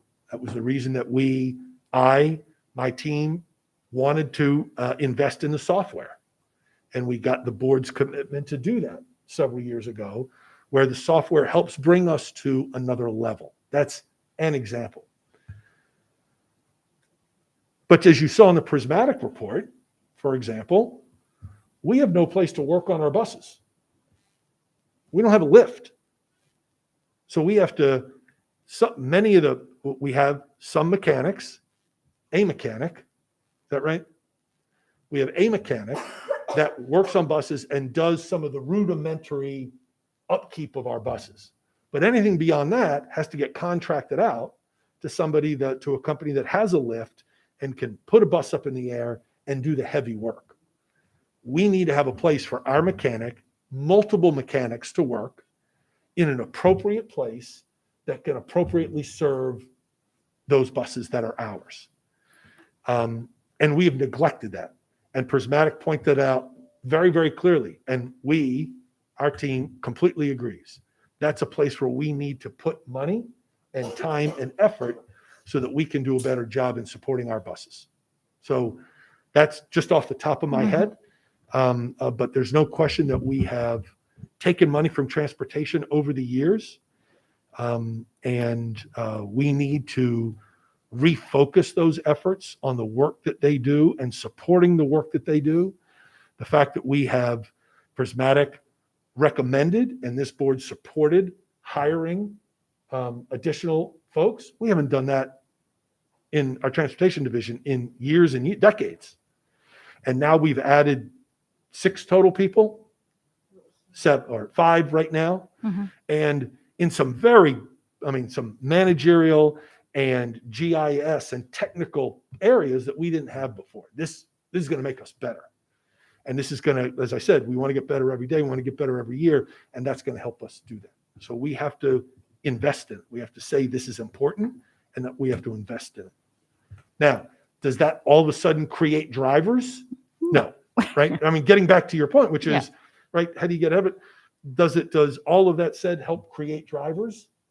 No. Can it help possibly attract drivers? Maybe. But the more that we can do to support the division, the better off we're going to be. Yeah, I would suggest as well, not only for all of us, but for those of our funding partners who are out there, that having our own drivers is tremendously valuable, and not depending on contractors may also be something that we need to look at moving forward.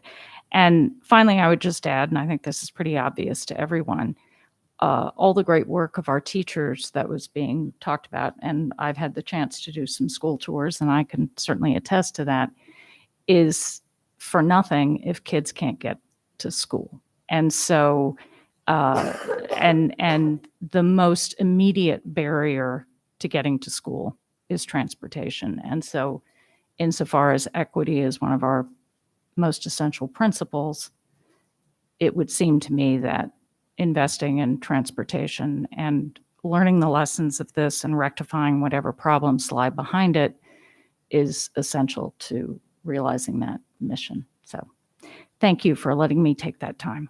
Ms. Shawhan.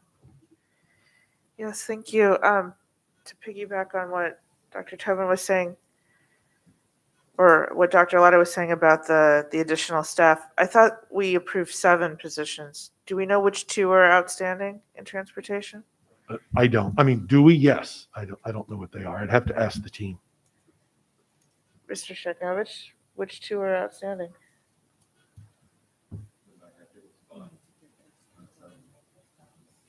Pretty sure it was 7. Anyway, if you all can get back to me on which 2 are outstanding, that would be great. Because I am curious about that. I want to hop back to Dr. McMahon's wonderful comments or presentation. Sorry, it's late. And ask if that new model that was being described to us also applies to magnets and charters.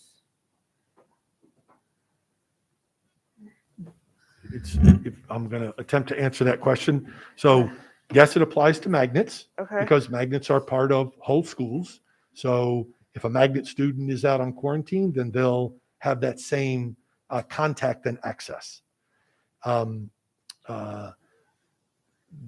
Regarding charters, as we've discussed earlier today, that the charters have the ability to manage this on their own, or they have the ability to basically contract with us and take advantage of the services that we are offering.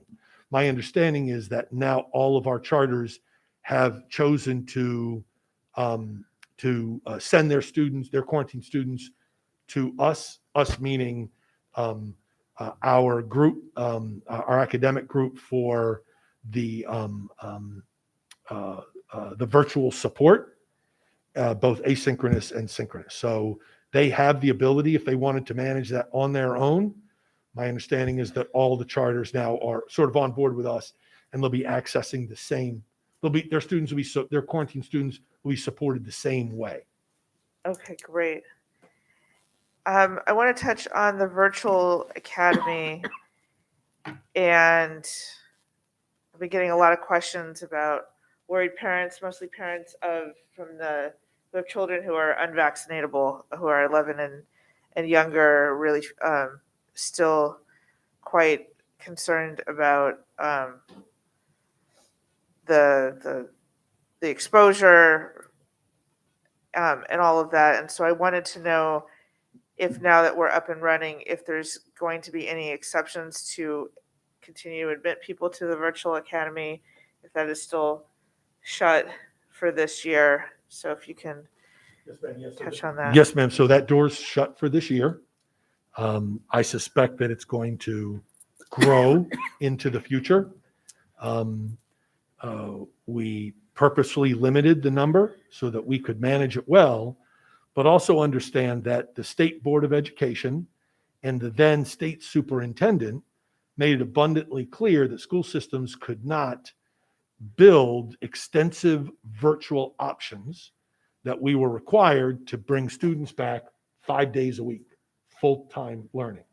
And that the state board, and again, the state superintendent at that time, because we have a new one, and I can't speak for him because I don't know where he is on exactly this issue.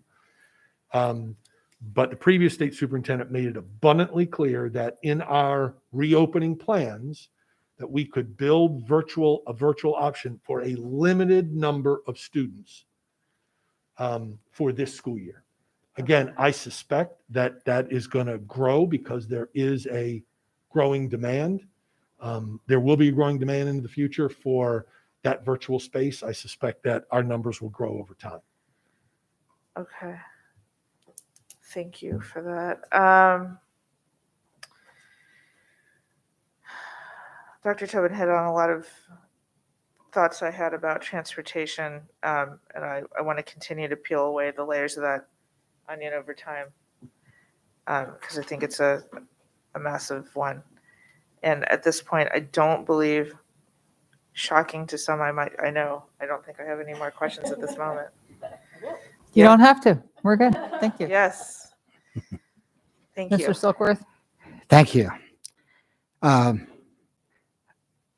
don't have a whole lot. This hour's getting late. But our goal was to get students back face to face.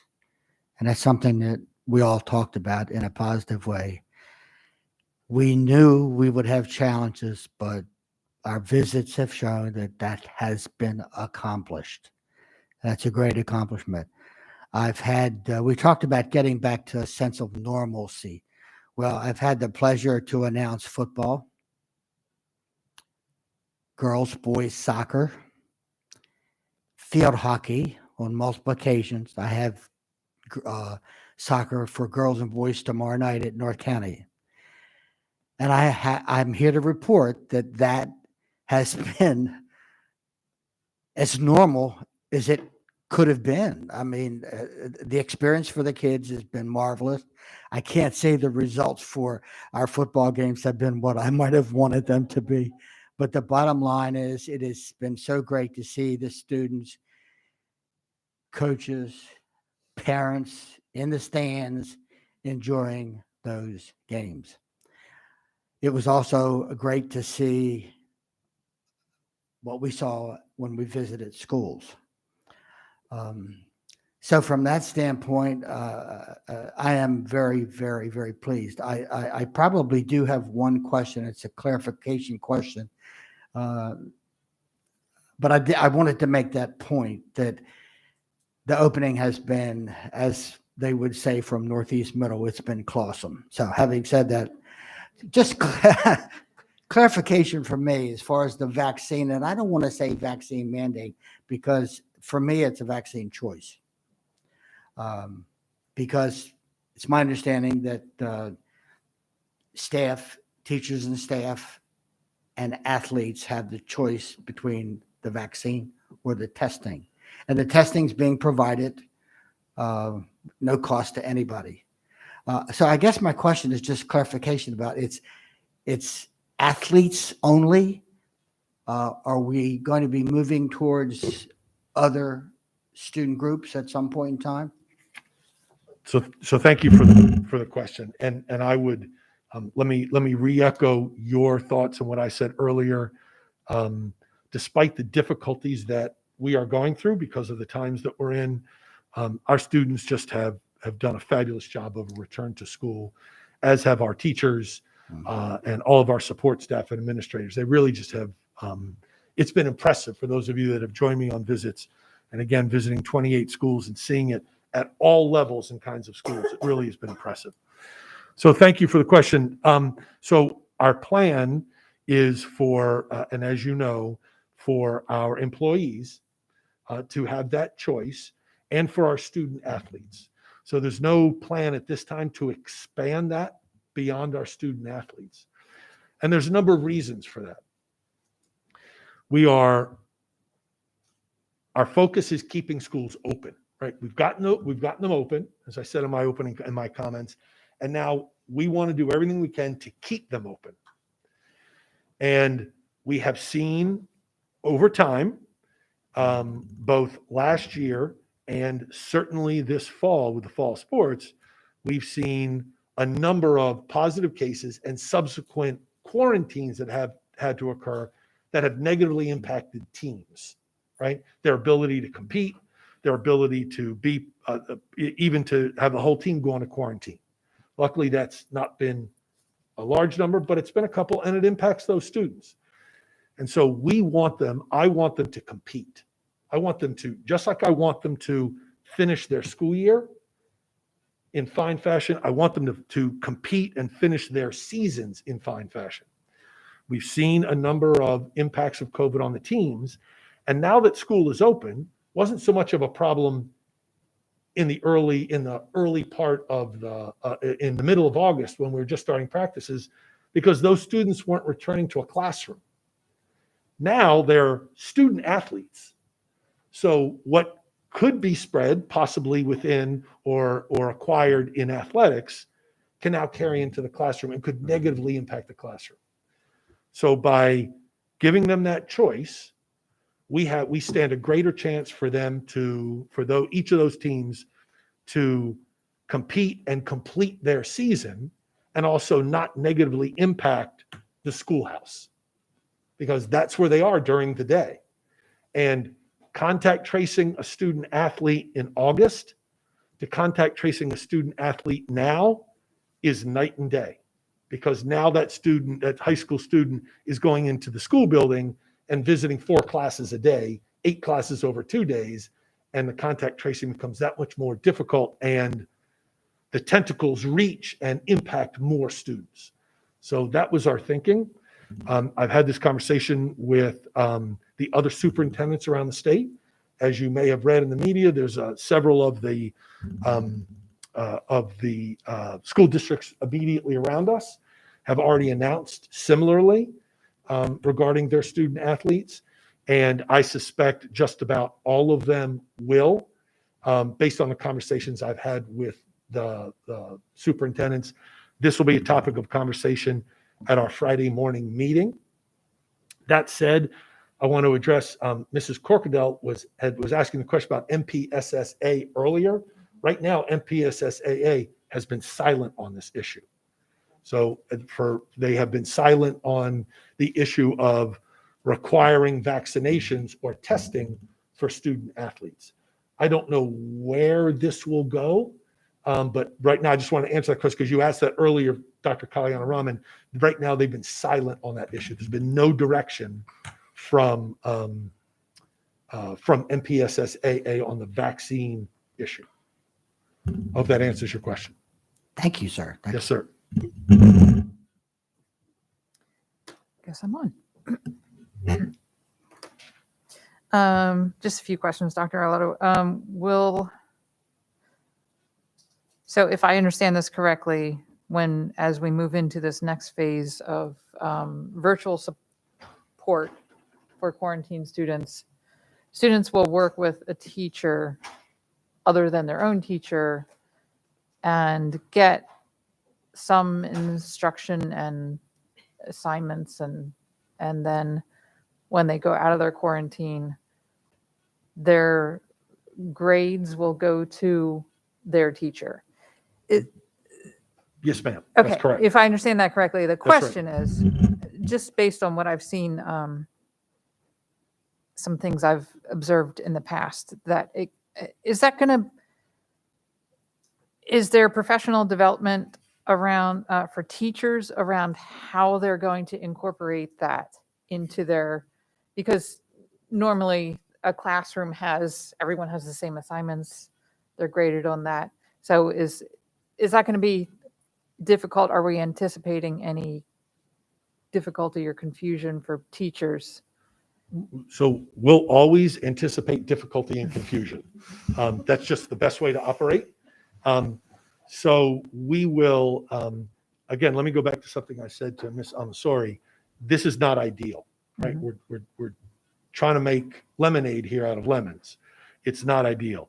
But yes, we will give some instruction to that home teacher about how to incorporate the work that the student did while they were on quarantine with their work, with Okay. their grade. Yes. Mhm.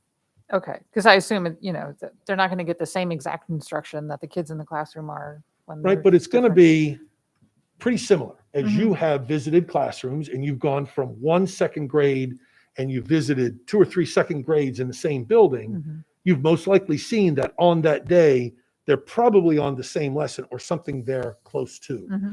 And so all of that is online, all that's accessible by the academic team upstairs that'll be doing this work.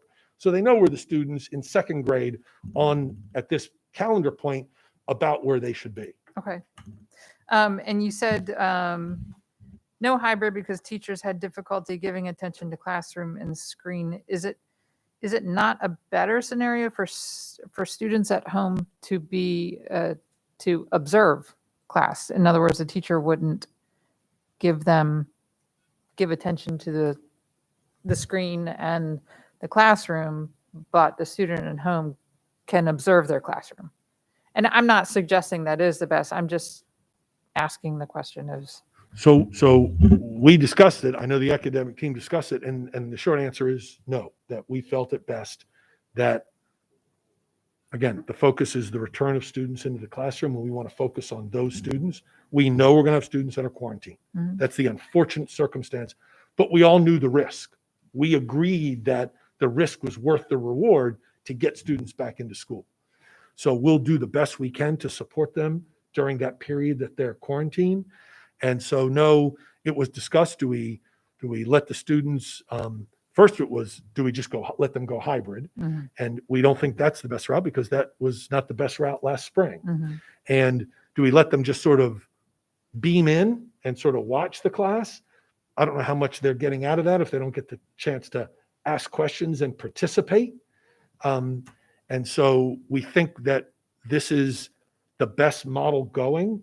It's a combination of asynchronous work that they're going to be responsible for and getting some synchronous teaching and tutoring and support. That it's the best we can do in this situation. I agree with that conclusion, with the one exception of I wonder some of these higher level AP classes, if these students, first of all, are more capable of observing and taking it in, but also keeping up with their class and not missing that really critical information. So possibly what the AP student has that the other students don't have is they have access to what the College Board has built Mhm. in each of the content areas. So there are videos and lessons in each of those units Mhm. that an AP student can access at any time. They built this as a result of COVID. Right. I think it's really robust, and it's going to serve our APs, all AP students, well into the future as COVID is in our rearview mirror, but those AP students have access to those resources that other students do not. All right. Two more. And forgive me, I followed along, so forgive me if this was covered, but I know one of the things Mr. Cheknovich mentioned as working on solutions was for transportation was improving communication, working with contractors on that. But I'm hearing an awful lot of individual cases of a bus not being on the list and not showing up or being super late, and so obviously somebody's missing the mark. I don't know if it's multiple companies, but are you tracking those incidents? So it's a problem, Mm. right? There's no, if the contractor doesn't tell us that they're not going to run the route, then we can't inform anybody. Right. And so, yeah, that's a problem. So that communication is very open and direct with our contractors, that if they know the route's not going to run or they know the route is going to be late, they need to let us know. We've asked that they let us know by 7:00 at night, the night before, for any of the routes that they're absolutely already know are not going to be covered or are going to be combined and running late. Mm. So we can start to post those the night before. And then, as you know, there's a series of updates that Mr. Mosier gives right up until the 12:30 report in the afternoon. But that's absolutely a problem. I have responded to several parents and have heard the same. In addition to something like, we were expecting bus 42 and we never saw bus 42. Well, if the contractor changed it to bus 80 to run bus 42's route, we need to know that so that we can inform the parents to put the student on bus 80, for instance. So that's a problem. If we don't know, we can't inform the parents in the schools. Right. Okay. And then finally, yes, the schools can ask vaccination status in contact tracing, but are we being cognizant now of the privacy of the student, and that students are not being asked in the presence of other students, and that they're being asked by the appropriate staff? Yes. Okay. Wonderful. Thank you. Mhm. And that's been communicated to all the Yes, schools. through the contact tracing team and the principals. Wonderful. Thank you very much. Are we? Oh, Okay. I didn't even get through my question. Okay, Ms. Frank. Thank you. So there's a couple things I wanted to hit on that other people talked about. To Mr. Silkworth's question about specifically choosing student athletes, do you expect that this is going to expand to all students over 12 at some point? Or are you thinking that it's going to be contained to only student athletes? My expectation right now is it's going to be only student athletes. Okay. Right? Because also keep in mind that participating in athletics is a privilege. It's not a right. And I don't mean that in any derogatory term, but I want to separate that. It's very different than I have a right to go to school and what requirements you put on me to attend school. Athletics is in a different place, and it also has an impact on what can happen in the classroom from something that's happening outside the classroom. And again, our focus is, as I've said several times, I want them to play that, just like I want them in school all year and not have to quarantine and be as safe as possible. I want them to compete in that season for the entire season. I don't want anybody to have to quarantine. I don't want any of those student athletes lost because of positive cases.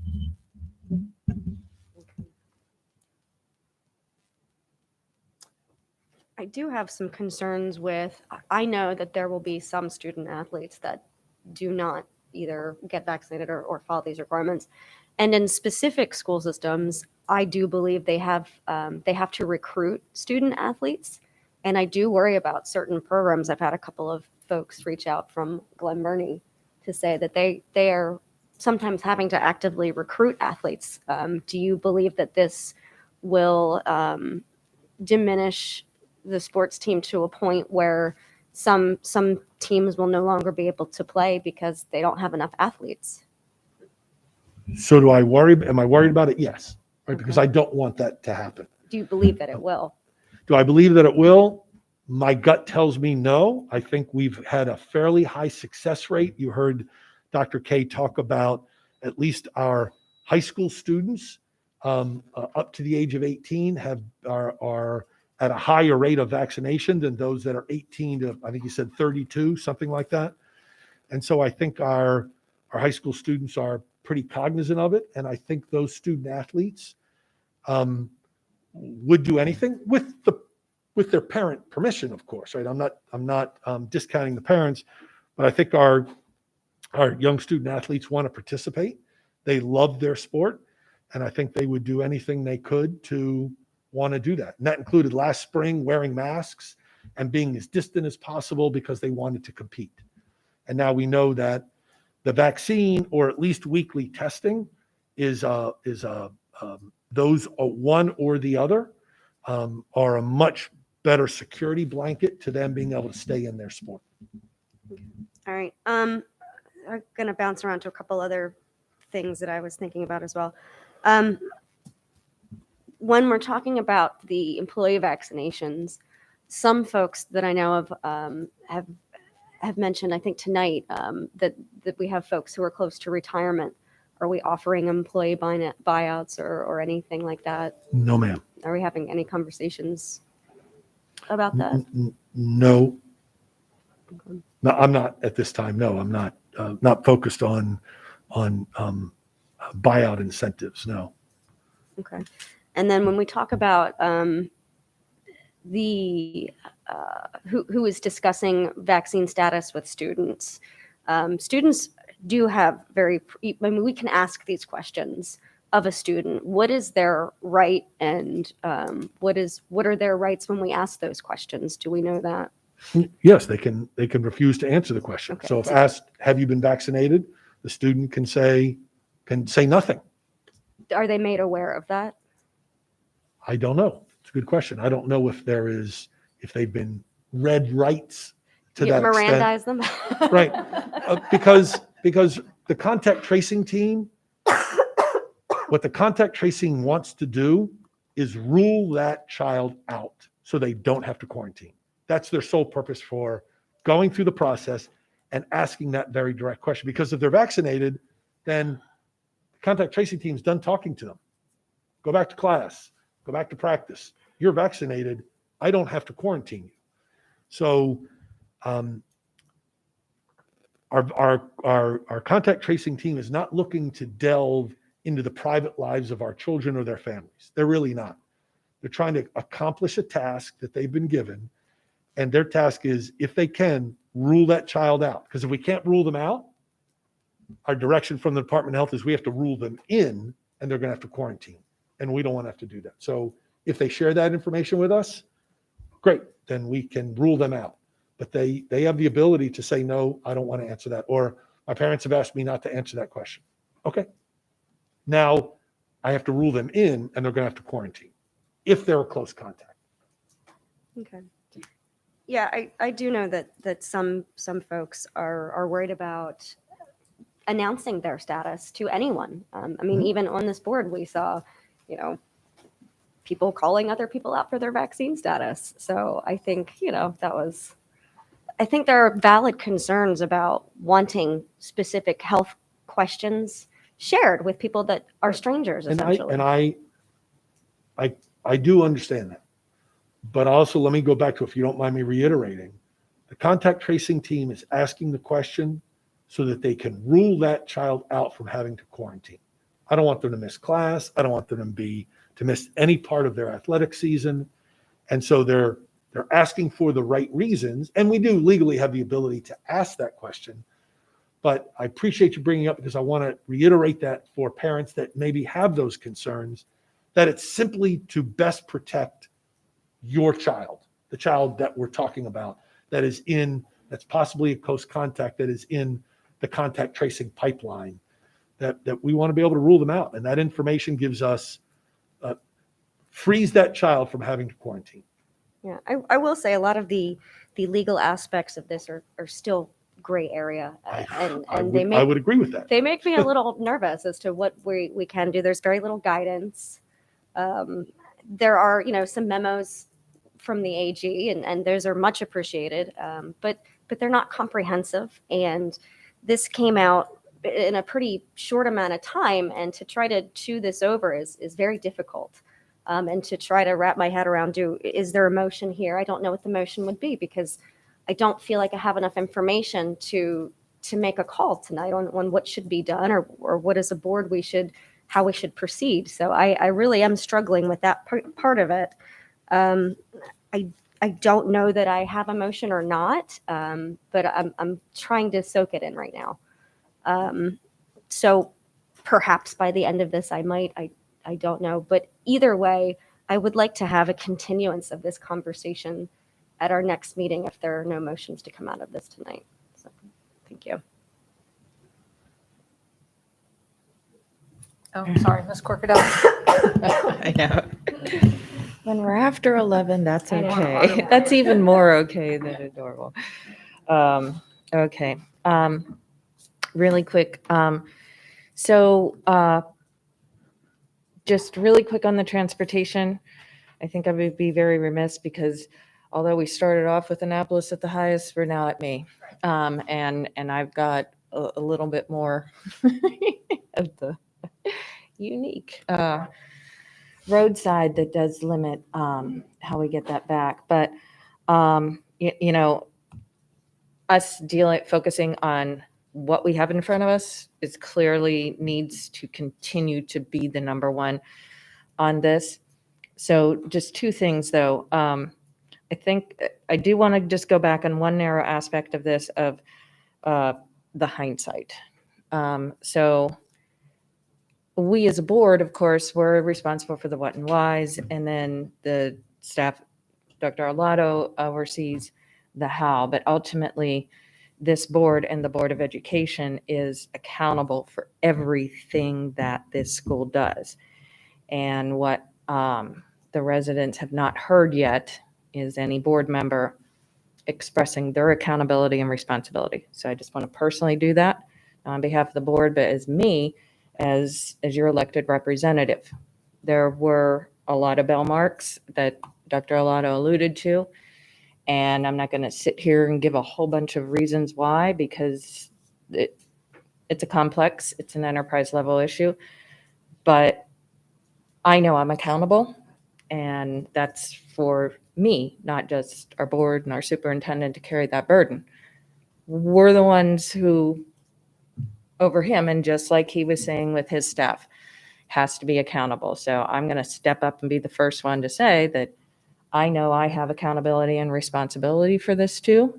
And I am all hands on deck, all my little fingers and toes on deck since day one of this crisis, and will continue to, and promote ways that we can improve it.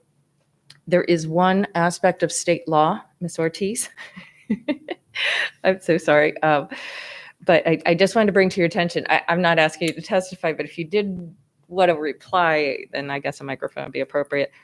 So, and this goes back a few years when I worked at the county in a different capacity than I'm sitting here, but it was brought to my attention years ago that, one of the challenges of our retention and our continuing diminished numbers and inability to compete with other industries who are competing for our bus drivers is that the state law has a cap on a school bus driver's ability to draw unemployment. So they put money in, just to be clear, this is not some fund that the whole amount of taxpayers are paying for.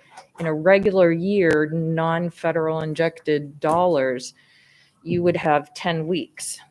Because our start time and end time vary, and we had all of that bounce around, we have had a lot of years, and I believe this year would be one of them as well, where they are forced by law to actively seek and secure new employment. After they hit that 10-week mark, they have to report a minimum of 3 contacts and report on its findings, and in order to continue. And that's a state thing with unemployment. But given the fact that this is now not just an Anne Arundel County thing, I don't believe it ever was, but we're now reaping the consequences of that particular aspect. Can we start to look into what that might look like to advocate for? Because when I look at this, and a couple of folks in my district who were reaching out in transportation early on were like, was there anything we can be doing at the state level? And that is one of the first things that came to mind, is give my bus drivers the flexibility over the summer. If I'm off by half a week or a week, that is otherwise compelling them to seek out interviews. And of course we're going to get outbid. But if they didn't have to do that in the first place, I think most of them would be inclined to be there for us. And based on what Dr. Arlotto was saying, the fact that we don't know that they're returning till they're returning indicates that that type of requirement on them is compelling them to vacate versus stay with us. Does that make sense? For the record, Jeanette Martinez, legislative and policy council, so unemployment law is definitely not my area. No, but I'm saying the advocacy and development of something, it sounds like something we'd want to start now. Yeah, if there's a change Yeah, that needs to right. happen, or we feel that needs to happen legislatively in state law, certainly I'll look into that. And, as a board, if that's something that the board would like to move forward with as a priority for the 2022 session, we can certainly look at that, see what kind of language, speak to others that have an expertise in the area to see what would be recommended. So whether it's county folks or state folks, and then, reach out to our delegation. We'll have our legislative breakfast in January. However, I think we would definitely want to reach out sooner than later to see if someone on our delegation, if we'd have, interest in sponsoring such legislation, if that's what the board chooses to do. So then it sounds like maybe the next step is we just need enough information to determine if we want to proceed forward. Dr. Arlotto, are we able to obtain that information? And then we can, in the future, determine whether or not it's something of interest? Because I don't even know with all the stuff that has happened over the last 2 summers, both of our summers being in COVID, I don't know what adjustments, because just like you, I don't know hardly anything about the unemployment system, but I do know what our bus drivers were reporting. And that was that there was a gap of an average of 2 to 3 weeks is what they average. And it varies from school district to school district, but that may just be one way. Thank you, Ms. Ortiz. Secondly, really just quick, I think for transportation, this is like a job for grows and glows moment. And I would suggest that after we clear and restabilize, that we maybe one of these workshops that Dr. Tobin was referencing, we could start off with the glows and grows type of thing and then work back from there. That is an effective way of postscripting a crisis, and I think would be appropriate under the circumstance, especially because what happens now is going to have a huge impact on some of the decisions we have made in anticipation in the future that could put a halt to some of the actions and initiatives the board is wanting to take. Okay. Secondly, I want to ask on a totally different topic.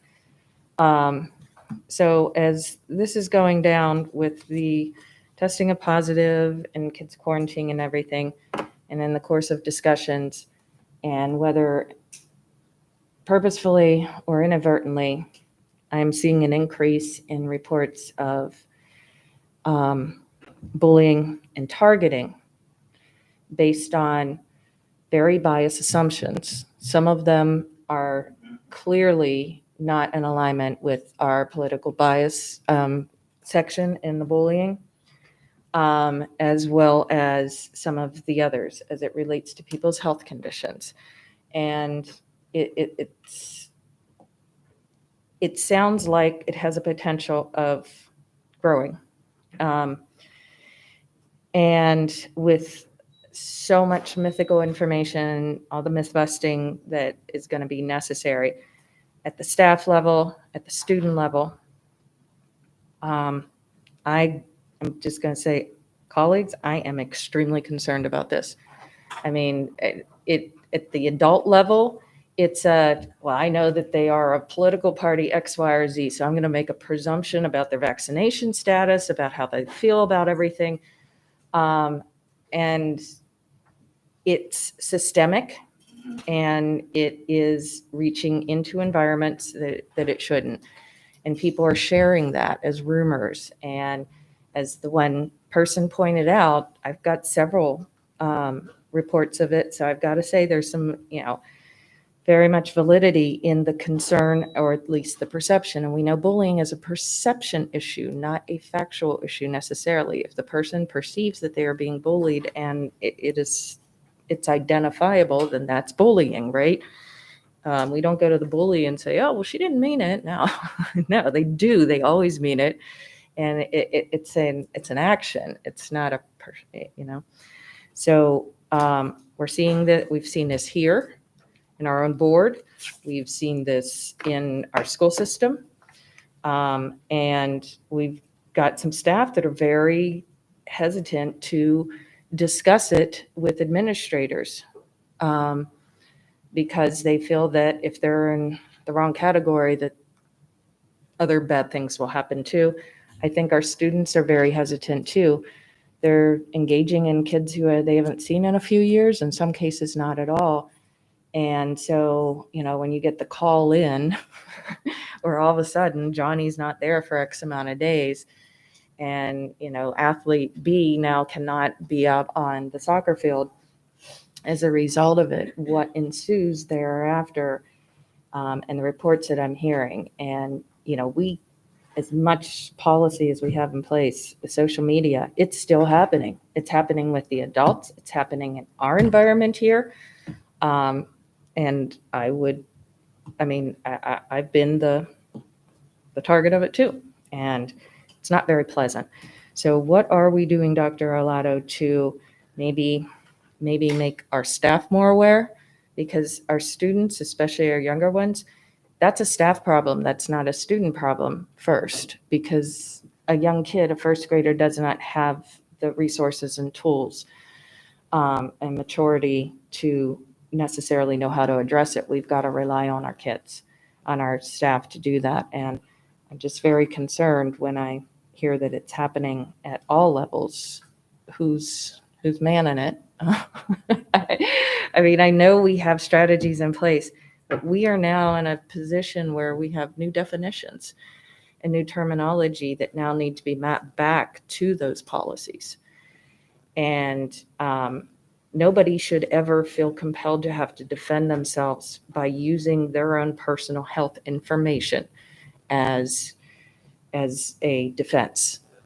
And so can you maybe go over that?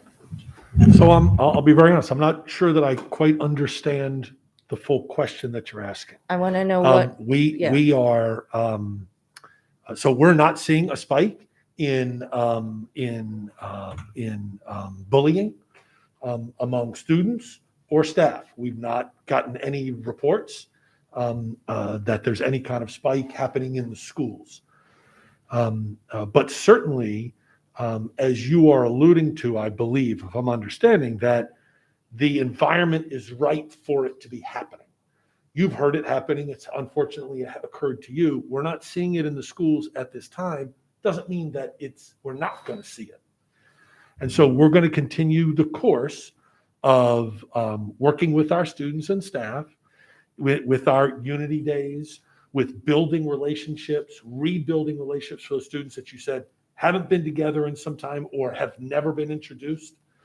In terms of our students, our second step program, for those of you that visited schools with me, you've seen the second step program underway at the elementary and the middle school levels. We have purposefully changed the secondary schedules for middle and high school students as a result of two things. One, what we learned while we were in virtual and the hybrid environments about schedules that work best for children, and that we know we needed to build time in for building those relationships, doing those community circles, giving students and staff time to have those conversations so that they get to know each other. You are less likely to say something negative to somebody or approach them negatively if you know them. And so we're continuing to focus on building relationships. So we changed. So now the high school schedule, middle school schedule have time built in each day for some community wellness, as well as some flex time to go back and do some more academic work. So that's how we're going to continue to address this issue, so that we hope we don't see a spike. It doesn't rise up. But I would agree with you. The environment is ripe for it to be occurring. And we want to try and get ahead of that by building relationships and giving students and staff the opportunity to have those conversations.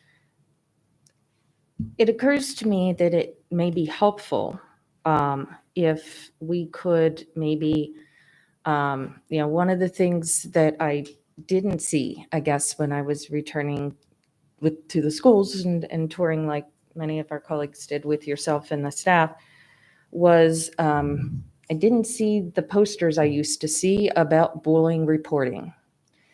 And I didn't see them as prevalent as they were before. I'm sure they were there, but there was a much bigger effort pre-COVID to get that bullying information, how to report out. And so I'm seeing a little spike because I am seeing more emails about it. And if you're not seeing it in your reporting, that tells me what we may have is a reporting void of some sort. And that's usually a lack of information and a reminder and having it on the hand when it occurs, and understanding that there's a safe environment for it as we move forward with the vaccination requirements or testing.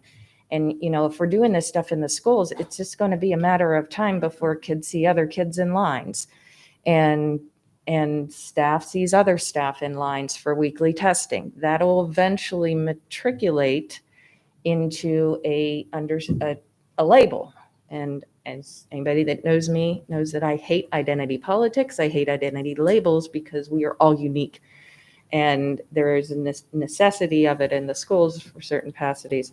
So I would just encourage that we could find creative ways. President Ellis, I have my remainder of questions are related to the student athletes vaccination. And so I think in light of the interest of time and wanting to dig in, after everybody has concluded their follow-up questions, I do have a motion relevant to this, predominantly for continuation specific to this, like we did with homecoming for next meeting. I think the student vaccinations, otherwise I'm going to need to ask, based on the deadline, for permission to proceed with my questions. Do we have more questions? Dr. Tobin? Yeah, sorry, I shall try to be quick. So there's been a lot of concern, and specific again to the district I serve, a lot of stuff going around about how crowded the hallways are at high school. And Annapolis High there's been a lot about that. And a lot of concern about COVID exposure, and also just the crowding, the danger of fire or anything. So I just wondered if you could perhaps speak to that, sort of where we are with that. I know principals are working on trying to make sure students get directed to alternative ways. When my daughter was at Annapolis High, there was a joke about never ever going to the red hallway if you could avoid it during class transition. But, obviously with COVID, it's heightened concern around that. So I was wondering if you could speak to that. So my response is yes. the hallways are crowded. We are increasing in enrollment. Several of our high schools are pushing 22, 23, 2,400 students. And those buildings haven't gotten any larger. So the answer is yes. That doesn't make you or anyone else feel better, but they are crowded. So the principals have taken on the role of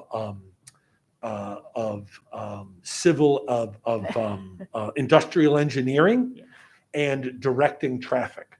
And so they're making adjustments all the time. I think you and I were at It was Rundle Middle. we were at Rundle Middle. Yeah, we were at And we were Rundle talking to Mr. Lindley, and he was talking about after day 2, they really saw where some bottlenecks were. So I'm using that as an example. So Right. now we are rerouting 7th graders after second period across the second floor and down the back stairway. And so Yeah.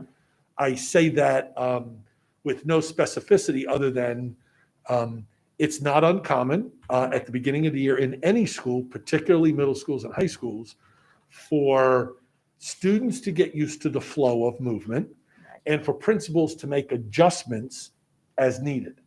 And so the best that we can do is make adjustments. We can't eliminate any of the students. We want them Right. all there. We're really excited that they're there. Right. And so the best that we can do is make adjustments. What some of the schools have done is to eliminate locker use because that can keep the flow moving at this time. Because we don't want students congregating because of the current status and situation we're in with COVID. We want them to continue to move to class. And I will say, in the hallways that I've been in, the students move, even North County, and they're crowded. They move quickly and efficiently, for the most part, to their classes in the day we were there. But Mr. Jefferson, the principal, was talking to us about how they are making adjustments, and he's placing different administrators at different key bottleneck points to keep the traffic moving. And so keeping staff out in the hallway helps moving students along. It also helps mitigate those safety issues. You specifically said Annapolis High School, and you mentioned concerns with fire. Earlier this week, because of a concern in the hallways, the fire marshal was dispatched to Annapolis High School and did a review of their change of classes and gave them an all clear. I don't know if that's the right terminology, but Okay, said, good. you're doing the best that you can, and Right. there are no fire code violations here. I think I'm using that language correctly, but the fire marshal was dispatched to watch the change of classes and then also assist, if they could Right. assist Mr. Gelinas and his team with redirecting traffic or traffic patterns. Great. Thank you very much. That's it. Okay. Okay. Ms. Corkada. Thank you, President Ellis. So Dr. Arlotto has my questions that I submitted, and we did not have time to go through them. And I really, I gotta say, as it relates to our students, I don't think we can afford to shortchange a conversation about it and do everything to dig in on the legal, on the policy, on every aspect of this. And so I'm going to ask our colleagues, I know with agenda items, we can get a first and ask for a second, and it normally does. But with all of the competing priorities and also not ever knowing when something else is going to pop up, I want to make sure that we are preparing for it, and also our public is prepared to give us feedback for it. So I move that we have as a separate agenda item immediately following reopening a discussion with possible action. It may be suggestions to share with Dr. Arlotto or otherwise at our next board meeting or special session as determined by the president in order to discuss the decision to require students to either verify vaccination or test certain students, I should say. at our next business meeting. Okay. Um, There's a motion. Yeah, let me Well, restate that because can I I- was kind of building it as I was talking. My apologies. At this time of late night, I get a little more wordy than my normal wordiness. Yeah, to add Is it- to add an agenda item to discuss the student vaccinations, basically. Is, so someone else also requested that, of course, that was Ms. Frank. Is it sufficient for me to declare that I will be adding that agenda item on our next? I guess I'm going to say a couple times in relevant to COVID when I have made requests and everybody's nodded their head. When we get to the meeting, it has either occurred in modification or not at all in the past. And no disrespect to anybody, I've had to do it to myself, even in the past, current. And so I just think this is too important. As Dr. Arlotto pointed out, the necessity of time on this is important. And I want our people, I want our AACPS family to know that we're committed to having a comprehensive discussion on this, because just getting the information this week puts us at a natural disadvantage always, every time something like that happens. And I just think it would be better serving as a motion. So I've made a motion to add it as an agenda item and would, so Okay. now that we have clarified, I guess it would be available for a I will second. second that. Okay. And to your question, I think part of that was directed at me. As long as we can continue this conversation, we can dig in a little bit more over the next 2 weeks. I think that would be sufficient for what I was trying to accomplish as well. Okay. Motion on the table and a second to revisit,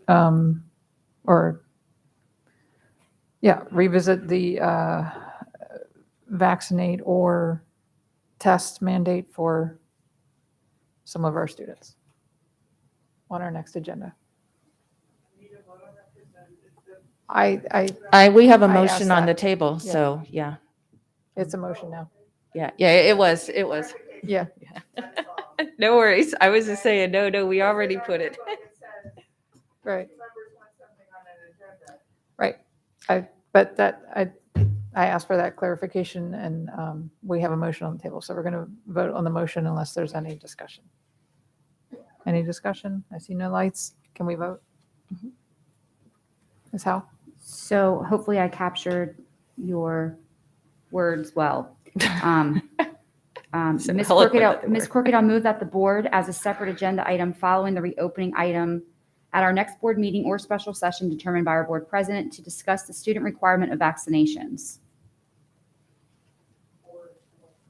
Or testing? So it's not a mandate of student vaccinations. It's actually a mandate of vaccinate or test weekly for certain students. Right.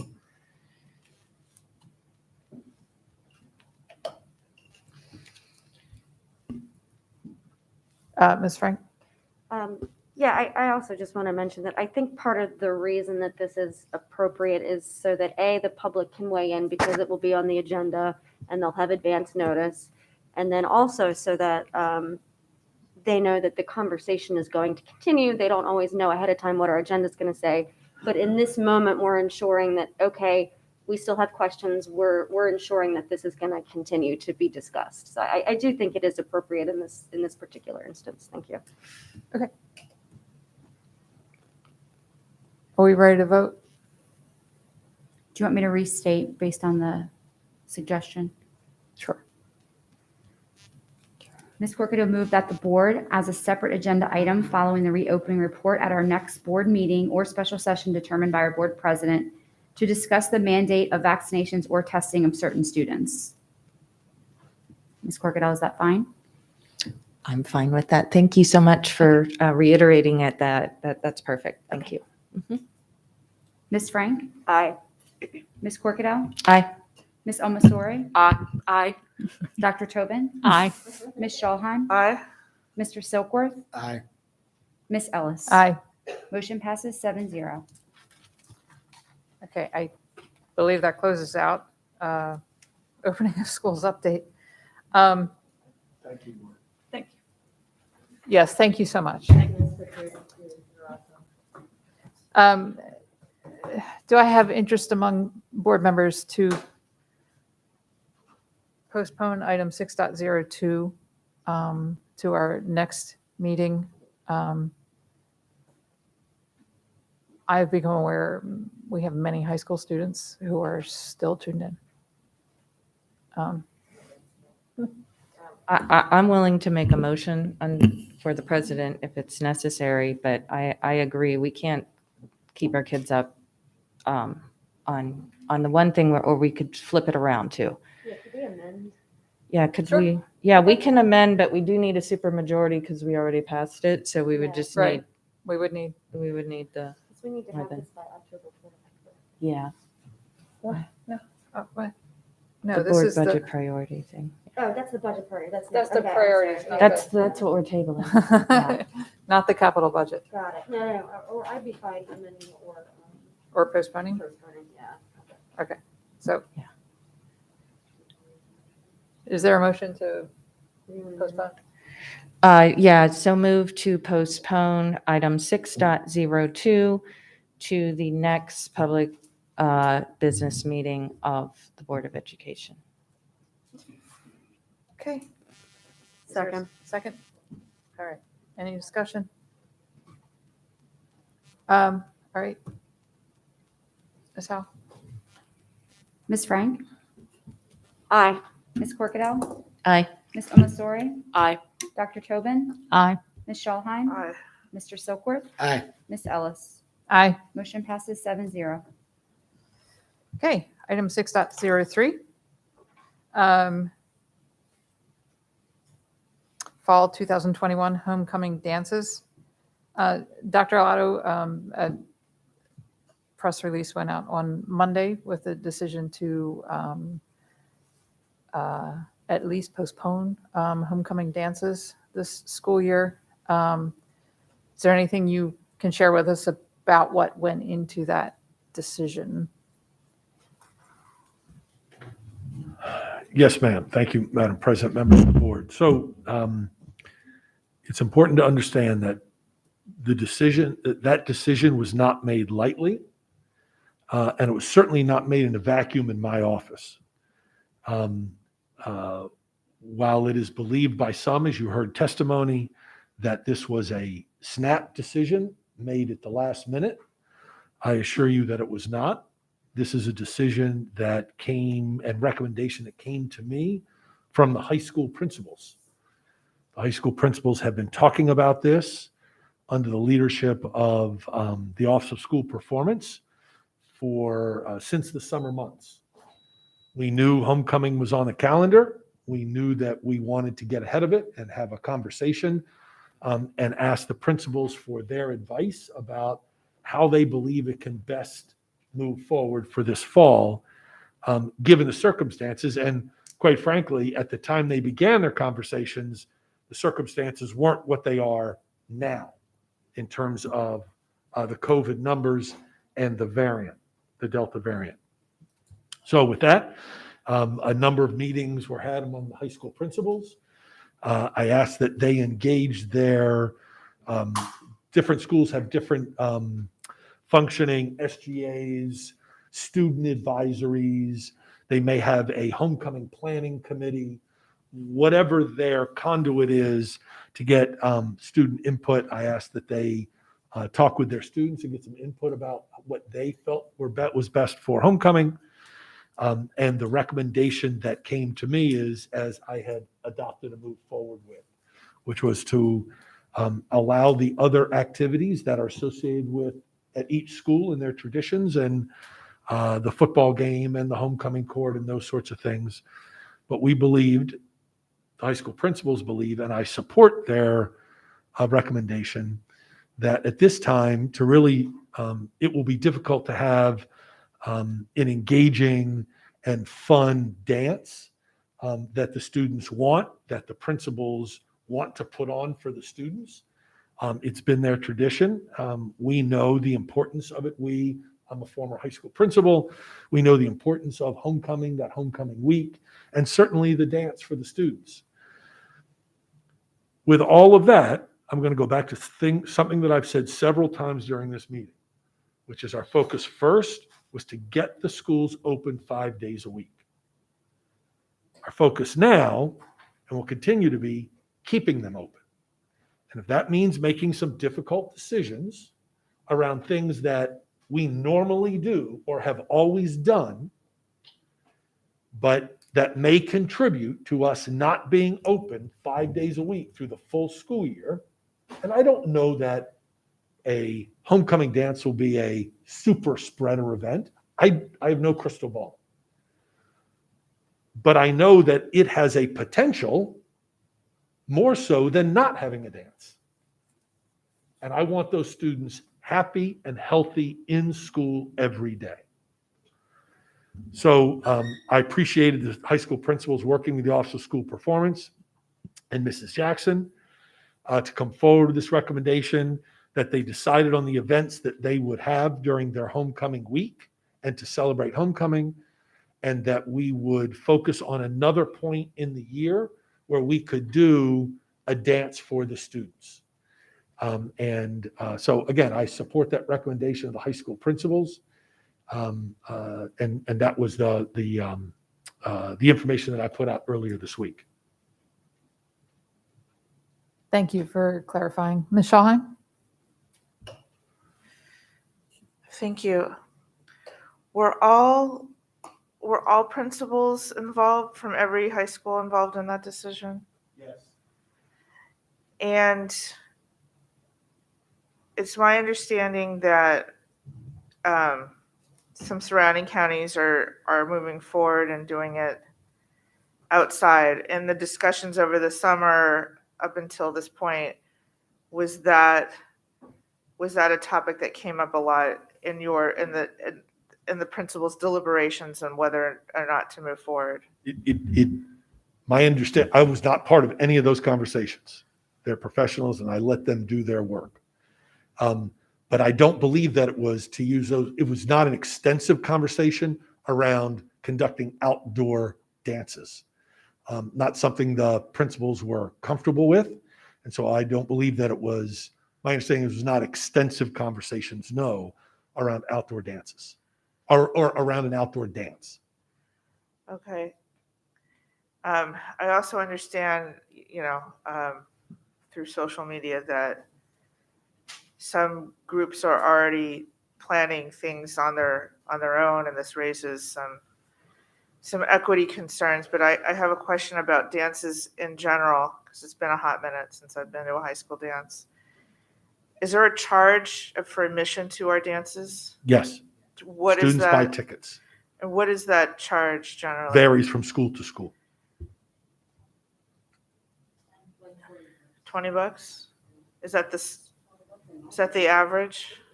It's probably more. It's probably more.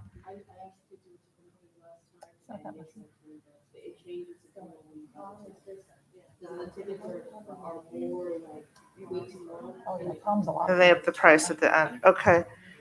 So I know we're going to hit on equity at some point on this from other, I know that possibly every other member might have a question about equity, but I also want folks to understand that, it's a relative term if you can't afford to go to a dance at all, as it is.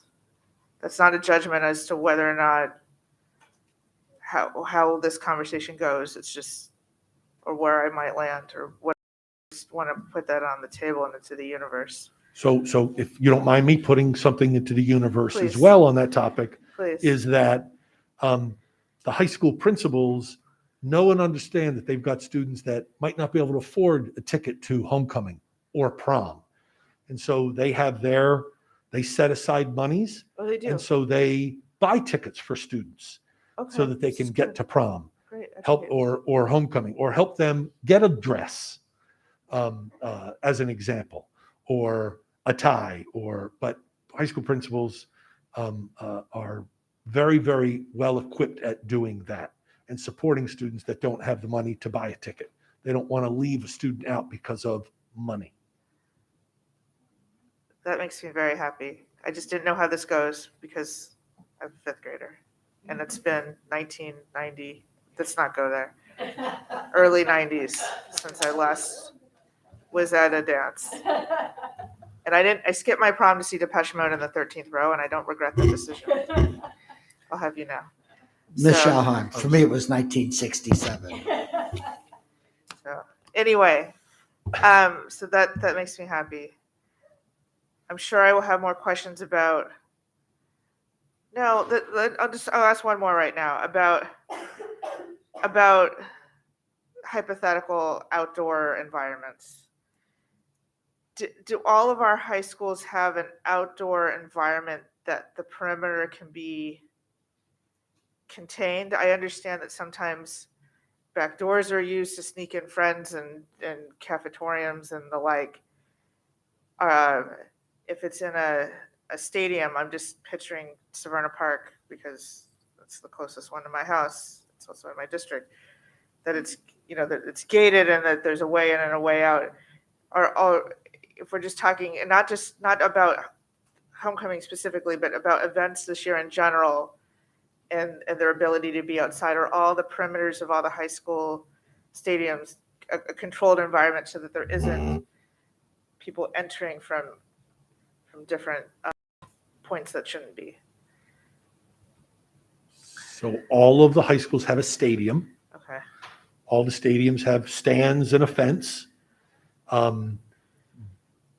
That said, the fence is not the issue. You have to have people, chaperones, that are on duty around that fence. So that, as you say, students sneaking in, not sneaking in. But the answer to your question is yes, they all have stadiums that have fencing around them. Yes. Okay. And A contained space, as you said. And are all the stadiums, do they include bathroom facilities that don't require students to go outside that perimeter to make use of those facilities? Are they? I know you're going down the inventory, but I'm just. I just think it's important to get Most of these the things up. bathrooms are associated with concession stands that are typically inside the fenced area. Got it. It's not an extensive walk, say, to a concession stand. It's typically inside at the end of even Annapolis is inside because theirs is up. Yeah. So yes, they're inside the fenced area. Okay. This is all good information. I thank you. Ms. Omosori? Okay, some of Ms. Schauheim's questions have me like going in the past and trying to think, when I went to my football game, where was the bathroom? Because even now I'm thinking I couldn't find it, but that's beside the point. So I'll look for it next time.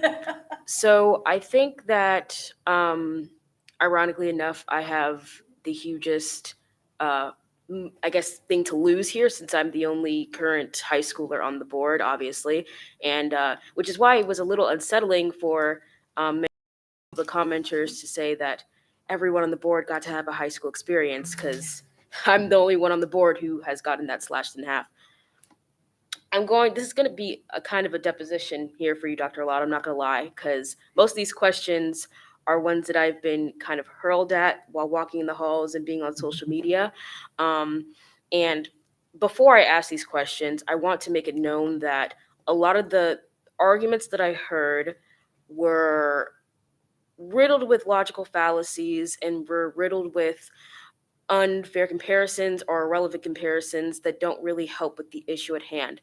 For everyone who is still watching, and if you're in my grade or lower and you're still watching, please go to sleep. You have school tomorrow. But let's just, for the record of anyone who's still watching or will watch, let's just read what is actually written was sent to people. So traditional homecoming celebrations will return to county high schools this fall, but to provide for the safest environments for all students, homecoming dances will be postponed with the hope they can be held later in the school year, Superintendent George Arlotto announced today. And that's all I'm going to read because that's what's relevant. And then Dr. Arlotto said schools will still be able to have traditional Spirit Week activities, plan parades, hold pep rallies in school stadiums, and enjoy homecoming athletic contests. Schools can also plan other outdoor celebratory events such as cookouts where distancing is easier to accomplish.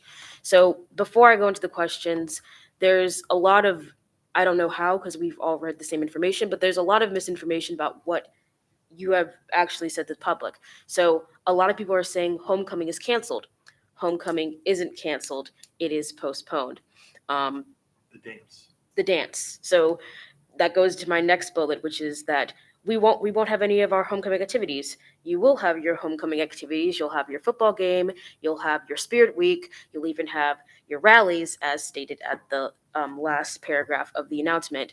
And I think that it's also important.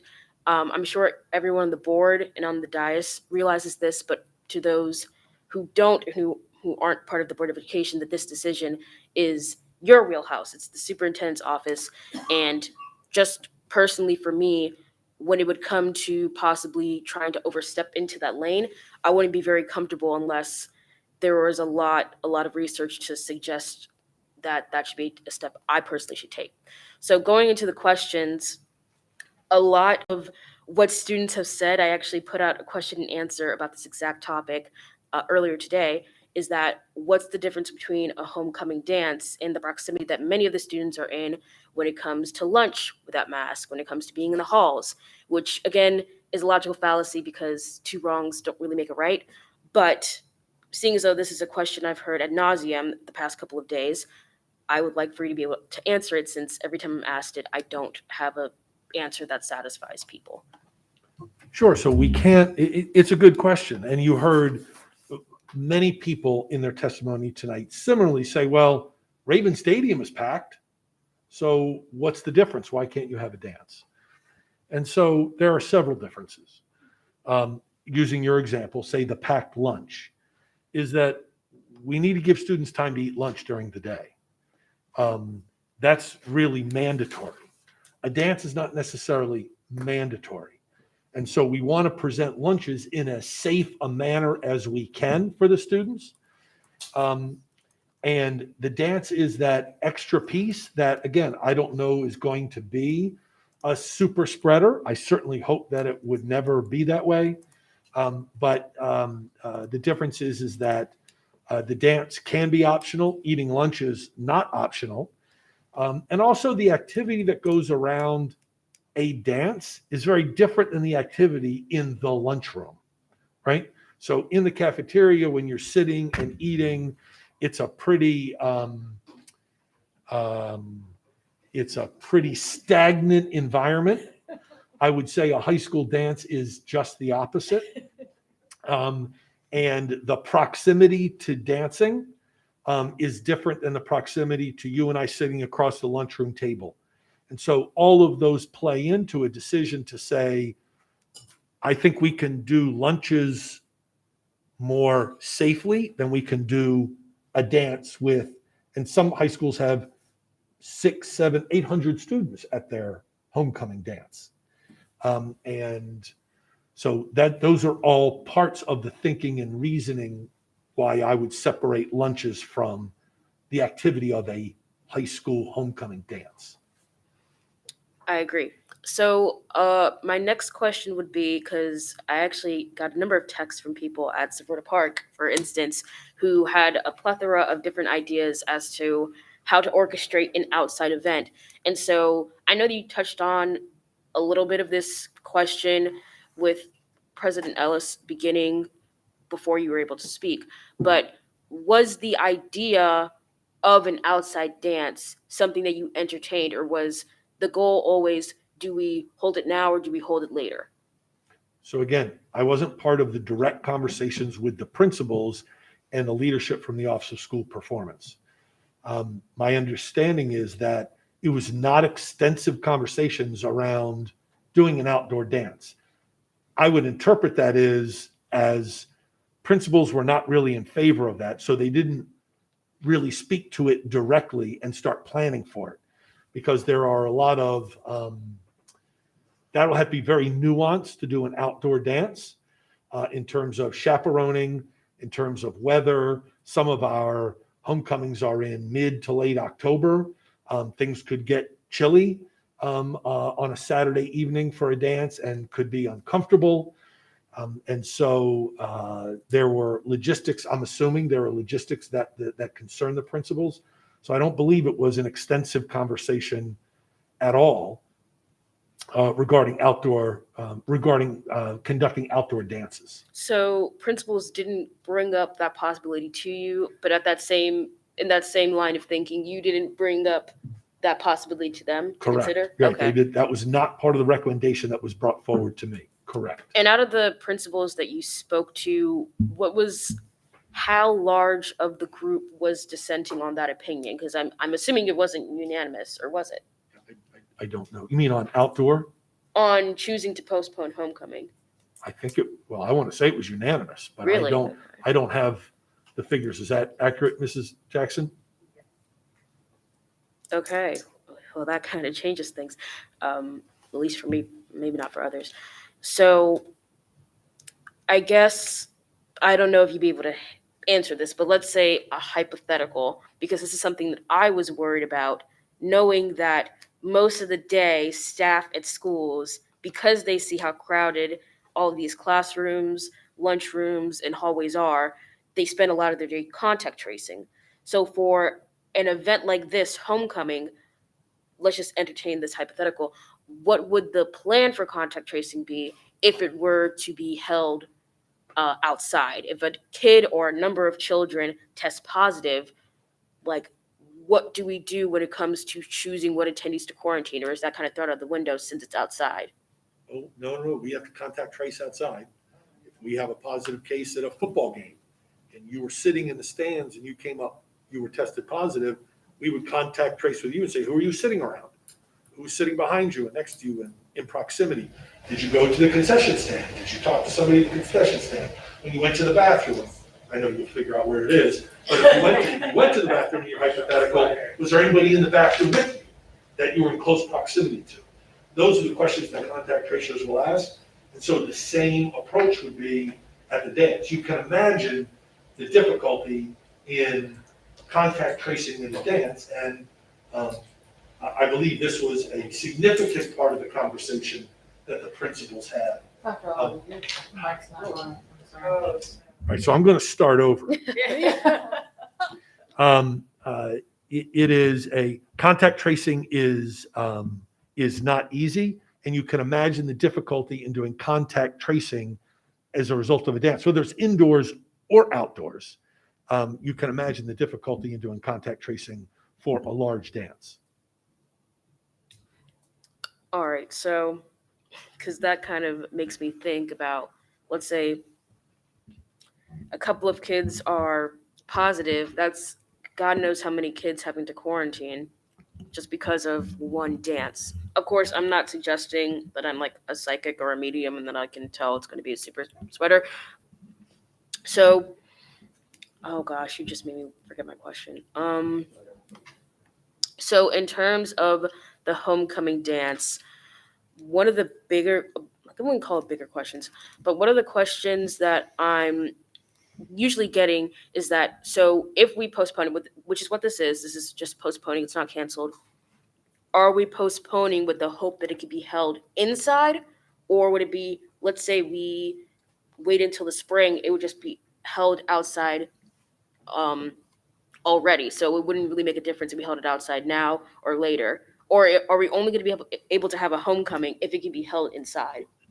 The recommendation from the principals is that we would wait to a time where we could do an indoor dance, and that we could do it well and safely. Okay, so it's either an indoor dance or no dance. Well, I'm not going to say no dance at all at this time. What I am going to say is the high school principals are recommending indoor, and that we postpone it now because of the current situation we're in, with the hope that there will be a reduction in cases here in the county and throughout the school system.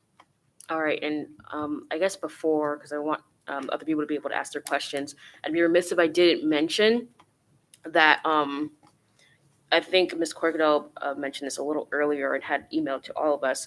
The petition started by, I believe it is a Severna Park student that has over 3,000 signatures at this point. I'm pretty sure, I'm reloading my page. Yeah, it's well over 3,500 signatures. And the reason why I bring this up before I let go of the mic is because while this is impressive and it shows that a lot of people do disagree with this, although personally I do think this is the safest choice for students, what has me concerned, and I'll count this as just my opinion, but what has me concerned about the dissent on this is the rationale. On this petition, it states that I want to experience high school, not these masked and distance learning environments. And it has me concerned hearing this from a peer of mine because I know that she's not alone in this sentiment. And that means we have a fundamental misunderstanding as to why we're doing what we're doing, which is why I brought up with Dr. K that we need to be giving kids information about this disease, because I don't want to say you have to take it a certain amount seriously, but what I do want to say is I don't think this opinion is coming from informed stance. That's just how I feel. Because if you know someone, I feel like all of us feel that COVID is something that we need to take seriously.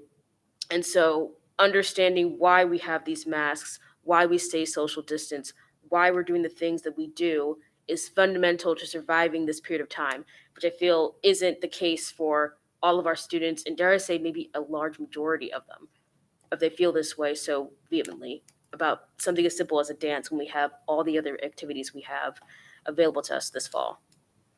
So that's all I'll say. Dr. Tobin? Thank you. So some of my questions have been covered. And yes, just to follow up to something Dr. Arlotta was alluding to, when I was on the PTSA at Annapolis High, we worked with the principal to set up funds for students who did not have access to the capacity to buy tickets and so forth. And the principal did incredible work. My major concern about this really is around the equity issue. And I know this is, in some sense, ancillary to the concerns that you're raising, Dr. Arlotto, that the principals saw. But it's an effect of this, and it is that there will be private events, and some kids will get to be a part of that, and others won't. And that is, in some sense, obviously out of the school system's control. I understand that. But it is an effect of making this decision about the dance. And that is my chief concern, that we're, again, setting up a situation that sets up that inequity again. So that's something I just think we need to wrestle with as we think about whether or not there might be some other ways of thinking about being able to move forward with a fall homecoming dance. So that's all I have. Thank you. Thank you. Ms. Corkadell? Thank you, President Ellis. Just a couple quick questions here. So when we have had homecomings, because I haven't had them in a little bit, these are held in the gyms, right? Gymnasiums predominantly, right? Typically, it could be cafeteria, Or cafeteria. depending on the size in the school.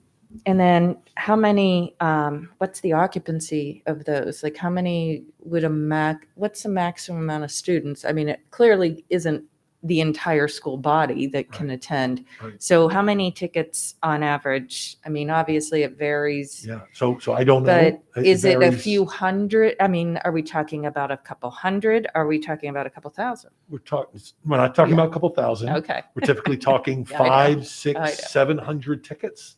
I've known some schools that have been closer to 800 in a given homecoming year. Okay. But we're talking, those are the numbers. We're not talking about thousands. We're talking about 600, 700 could Okay. possibly be.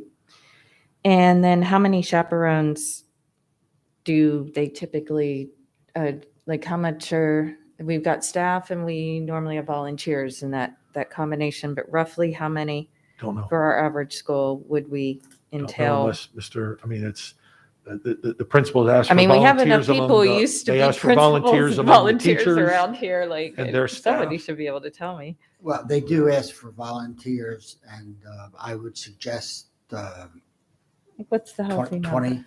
About 20? 25. Okay. So, all right. So when the principals, they're, convening on this stuff, and I know that at least, I don't know as much about homecoming as I do about the prom, but I always thought that we started like in the summer, that, our parent organizations are involved in some way, shape, or form they're not for homecoming, just for prom. Student government does that. So okay, yeah. So when was the student government representatives asked to join the conversation, when the principals were reviewing their situation, or is that something that was deferred to the superintendent's student advisory group? It's not part of my student advisory, because they didn't meet over the course of the summer. So, oh gosh. So no students were part of the No decision? students from my advisory. Each of the principals were tasked with talking with either their Okay. SGA leadership Okay. or their homecoming planning committees. Every school might do it a little bit differently, typically the SGA. And so they were tasked with talking with their students. And so the students did have a seat at the table and had an opportunity to express that, and we know what those were? I mean, in other words, it wasn't buried in the principal's vote, right? Like, there was interaction and they actually had a say, or was it, we're running it by you? Like, was there interaction involved? I'm sorry, Ms. Jackson. I just,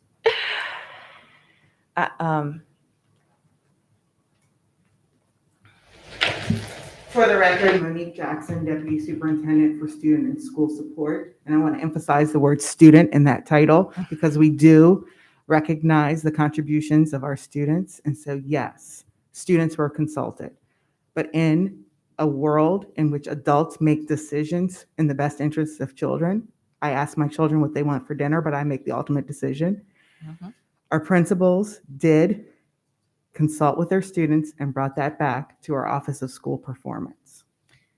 Were we made aware of any of the feedback or suggestions that they had made along the way? Was there feedback that we got from them? Yes. Could you share any of that? Our students,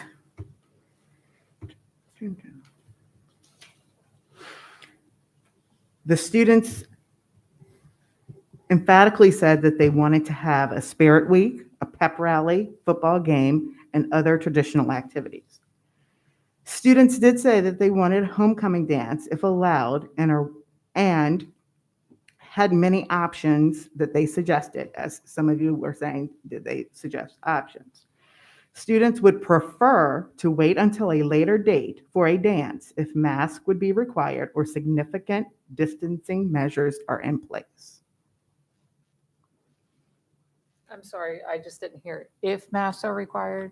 And significant distancing measures are in place. Yes. So right now, our principals, our APs, and everybody that works around them is nonstop buried in contact tracing, transportation, because that's who we tell our parents to contact to go over the cases and figure out what to do case by case, which is why we have such a low number of, just a couple handfuls of students genuinely displaced. Ultimately, which speaks droves to the work ethic, and why they're an equally important part of the team. I guess my question to you is, if the school community, the school families, were to commit to in a large enough number to cover the chaperoning, the setups, and the other burdens, right? So maybe if it's homecoming night, there's football games that go on beforehand, right? And the homecoming court, in which case it would be the football game is consuming the field, but we have like a JV one. So the JV guys are done and there's 3 hours. So there's time for setups despite the constant movement of it. If there is a magic number that could be recruited to pull that off, does something like that make it now possible to review? Or are we just not gonna entertain it? In other words, if we had enough volunteers to backfill all the concerns as it related to the logistics from the setup to the chaperoning, would we be able to reconsider this? Or is there more outside of the logistics and the resources that were identified that are getting in the way? I know the dance floor thing, that's probably its own conversation, and I do have some questions about that, but in general, to pull it off. Good question, Ms. Corkadell. I don't think that's the issue. The tendency for students to engage with each other at a dance in proximity on multiple occasions during the time of the event leads to the greater likelihood that there is increased exposure leading to a potential outbreak for both indoors and outdoors. So what about a non-dance dance? Not to bring up a no dinner for like a fundraiser, but I mean, in other words, can they have the party event and just not the dance floor? It's like still the music, still the other stuff, or do you still have a concern about the interaction? Because at that point, the interaction becomes a little bit more muted and more akin to and have more similarities to some of the suggestions that were made. That's what we said in the press release. In the press release, we said that other outdoor activities that did not promote the tendency for students to engage with each other in close proximity would be acceptable. So we could have everything but the dance floor in theory based on what you're saying, or am I oversimplifying it? I believe you're oversimplifying it. Okay. And then did I get all of that? Okay. No, I got it. Thank you. Mr. Silkworth? Thank you. So I guess I would say that no one has been to more homecomings than I have. I've probably been to 40 some or more homecomings. I've had the honor. That's been a popular guy in high school. I've had the honor also, and this has been one of the greatest pleasures that I've had as an announcer, to be able to work with young people and announce homecoming king and queen. Each high school does it in a different way. Some do it at the halftime, as in North County, we do the halftime of the football game, but there are some that do it at the dance with the homecoming court. I can tell you from my experience, dances cannot take place as they have. And there are multiple reasons for that. Proximity has one. That's one of the main things. But they cannot take place in the gyms as they have. Having said that, safety has to be number one.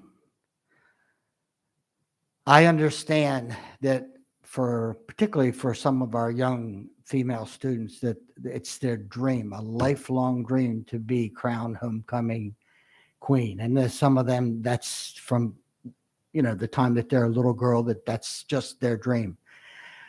I've seen it. So I guess the question is, what's the solution? I don't really like the idea again, this was not eliminating, it was postponing. However, a homecoming in a basketball season or in a lacrosse season it's not the same. It's just not the same. But that's where we are. We're in times when some of our traditions are not going to be the same. And I can guarantee you that the tradition about having a homecoming dance in the gym during COVID can't happen. So what can happen? It seems to me that we've allowed to have the football games, the parades, and every other thing. I really believe that at the local level, at each high school level, if they can network, if the principal can network with all of the stakeholders, including parents who would need to step up, if they can network with them and come up with some suggestions to come up with an event that wouldn't be the same event, but it would be an outdoor event that could take place at whatever time fits into their homecoming schedule, that would be supervised, including parents. I would like them to be able to have that choice to have that event take place here in the fall season. Having said that, again, safety is number one. I agree with Dr. Tobin's concern about equity, because if there are no homecoming dances, or if they're not allowed to come up with a creative plan, some districts will have it and others will not. So again, I guess my basic is let our great principals be creative as they work with their all stakeholders, parents, students, teachers, to see if they can come up with a plan. Now, that may be that some schools will decide to postpone it to another season, but it will give them the option to be able to come up with a plan for right now. So we currently have football games and going on, and while I've not had the opportunity to attend one yet this year, I understand they're quite crowded. Yeah, I've been Mr. Silkworth? I would say that they have been well attended. I would also suggest depends on who's playing whom. Yeah, of course. And where it's being played. Right. I've heard reports of some there've been some pretty well attended football games. But our stadiums are big. Yeah. Our stadiums can handle a large capacity. Sure.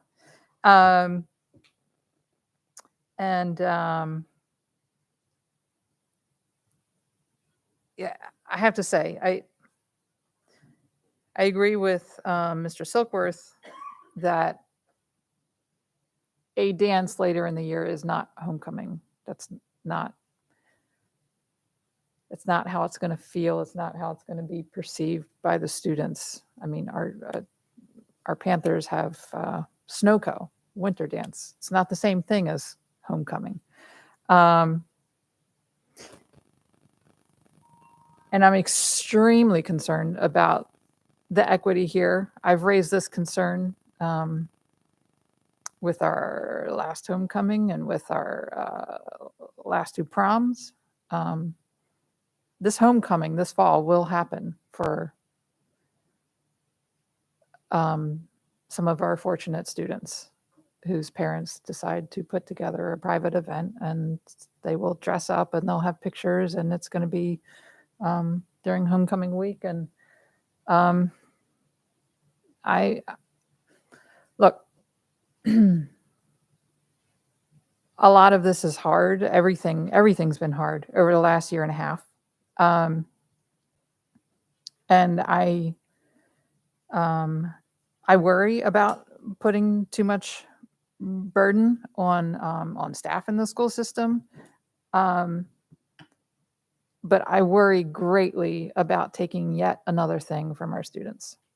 And this is something that we know can be done. Howard County, Montgomery County, those students, those high school students are going to be going to homecomings outdoors this year. And I don't have an answer for our students about why we can't do that. I've listened to everything here tonight, and I still don't have an answer why we can't do that. For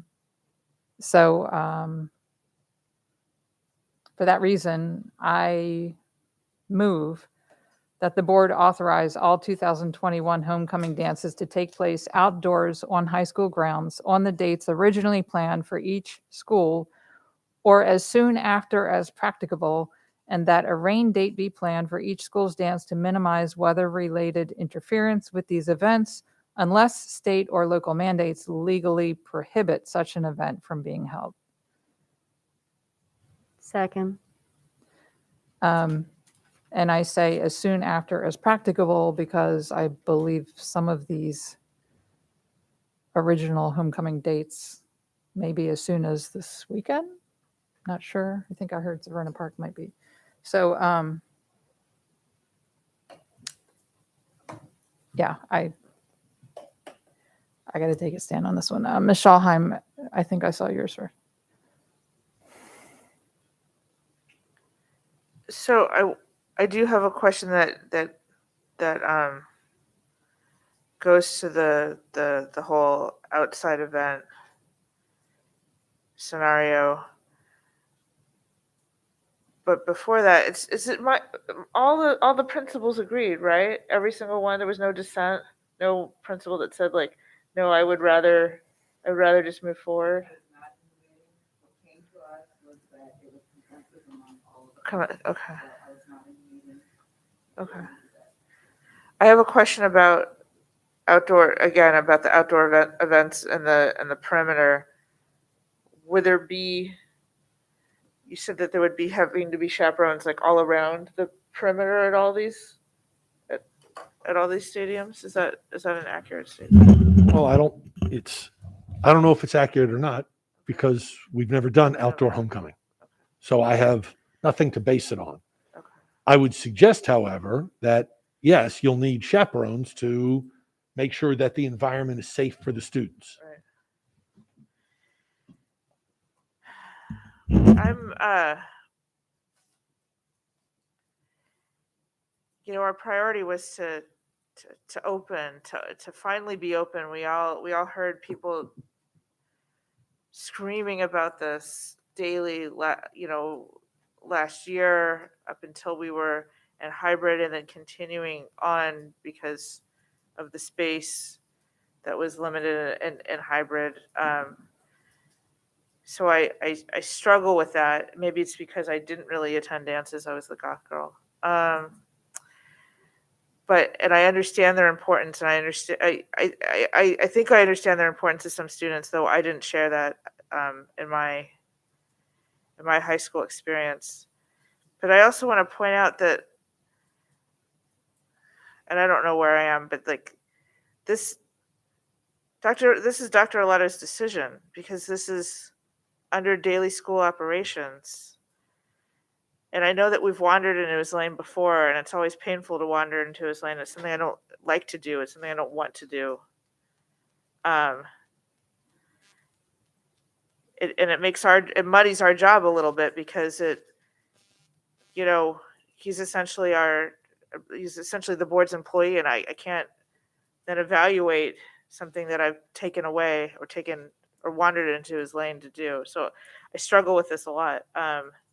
I don't want to minimize the high school experience. I don't want to minimize anything, but the letter was pretty clear in its wording. It said it was a postponement. Now I know it didn't give enough specifics as to when that would be reevaluated and under what metrics would allow that to occur. So I have questions about that, of course, but it's not a cancellation. So I don't know. Are we sure we want to wander well into his lane?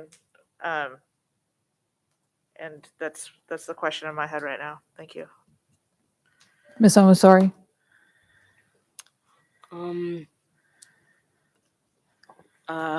I wouldn't consider myself goth, but I would be unrealistic.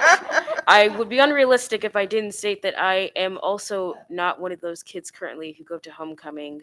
Even if that might not have been the best decision since this is my last year of high school, but I typically never went to homecoming, and perhaps I would feel as passionately as some of the others on the board had I been that kid.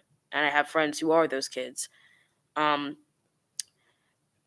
my my reservation when it comes to this motion has to do primarily with, like you said, there are some schools who will have homecoming this not this weekend, but next week, maybe the week after, and they have to kind of come up with an entire new plan as to how to orchestrate that. Are we providing any guidelines on what that has to look like? Are we giving them any guidance after not only surpassing Dr. Arlotto, surpassing his staff, surpassing all 13, 14 principals? What are we doing to make sure that the reasons why this decision was made are no longer going to be issues should we hold the homecoming anyway?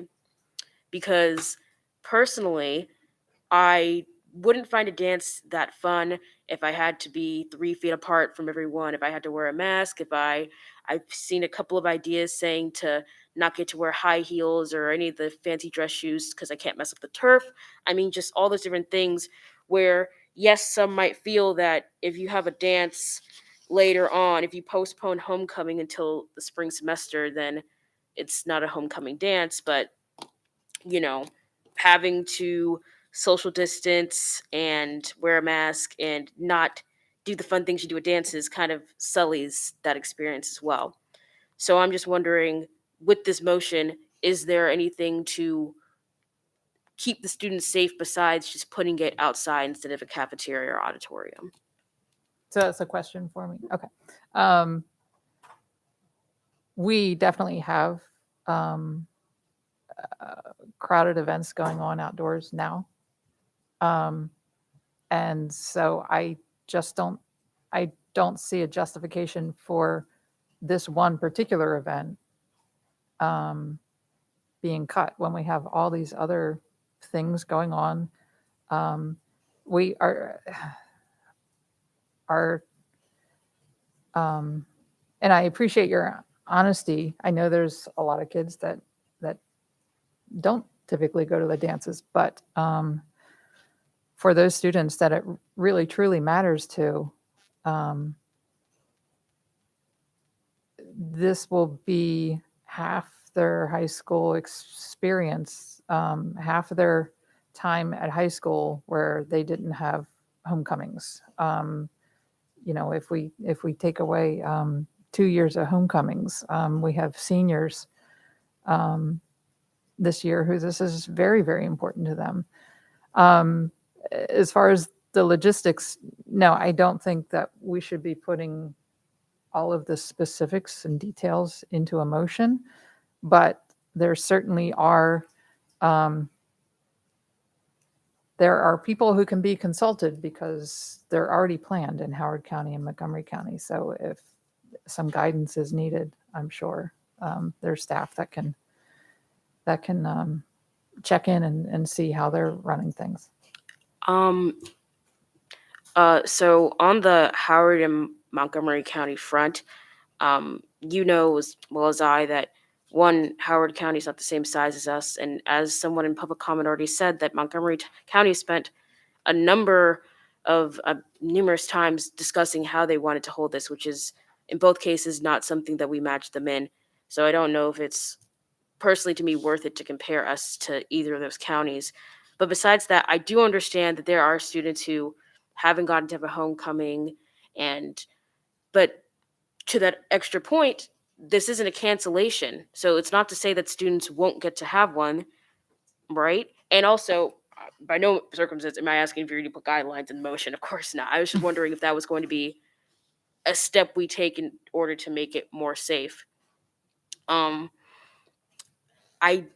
do think, and I don't know if I'm going to make this question, but I do think that the risk of having, let's say, 3 kids or even just one kid positive, adding to the numbers of kids who would need to quarantine on top of that for just one night.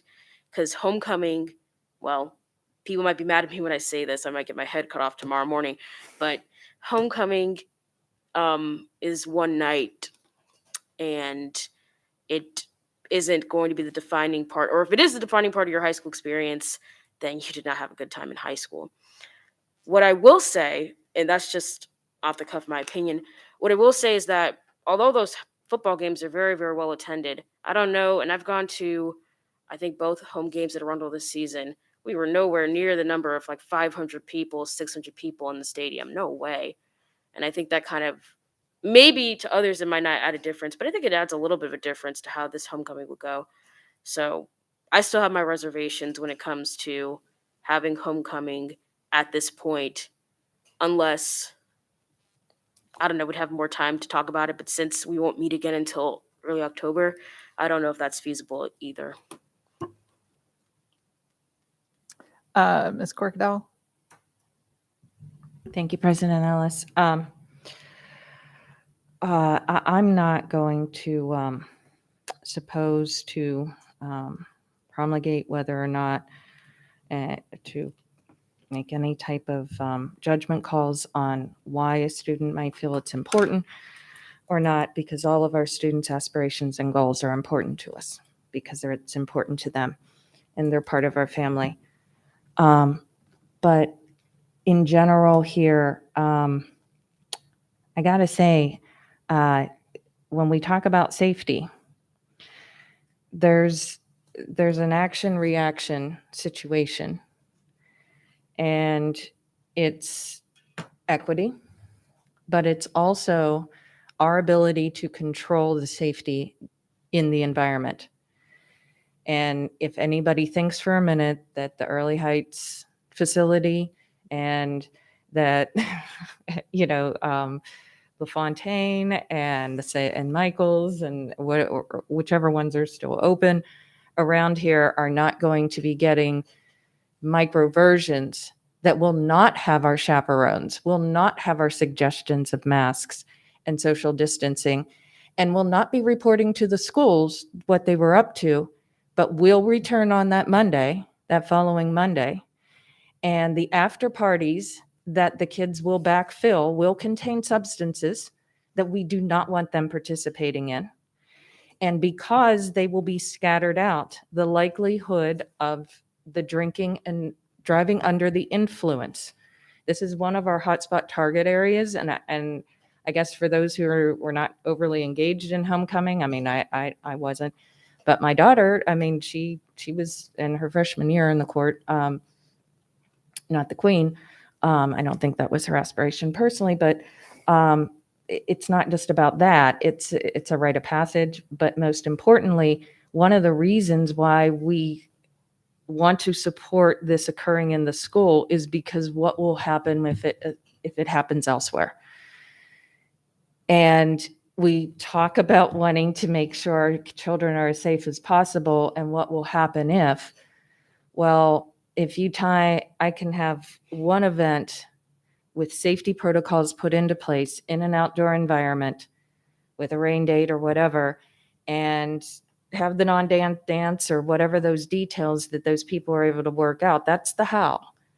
But the what and the why is why? Because if we don't host it safely, somebody else will unsafely. And we have lots of bigger type of bad things that happen with our students. And it's been off of our radar, the substance use, the parties, and everything else. What took down our sports teams last spring probably wasn't the fact that they were on the field together and someone decided to take a mask break. It was the parties, right? Because the kids and the parents are going to find ways of doing it. And that is across the board from North County to South. And I would rather us assume a calculated, controlled risk than have all those kids out over the course of that weekend running around creating their own versions that won't be safe, that will not have those provisions into place. And I'll just point out too, full disclosure, I do have a senior. And no, he doesn't have a date. I mean, there's no date specific going on with this stuff because it was a moving target. And so the kids were asking, what do I do? What do I do?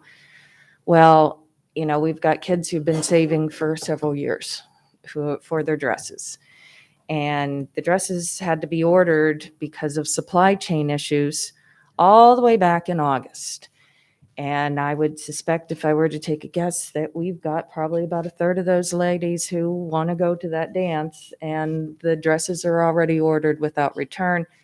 And for families who struggle financially to scrape up the money for that, it becomes an even bigger impact.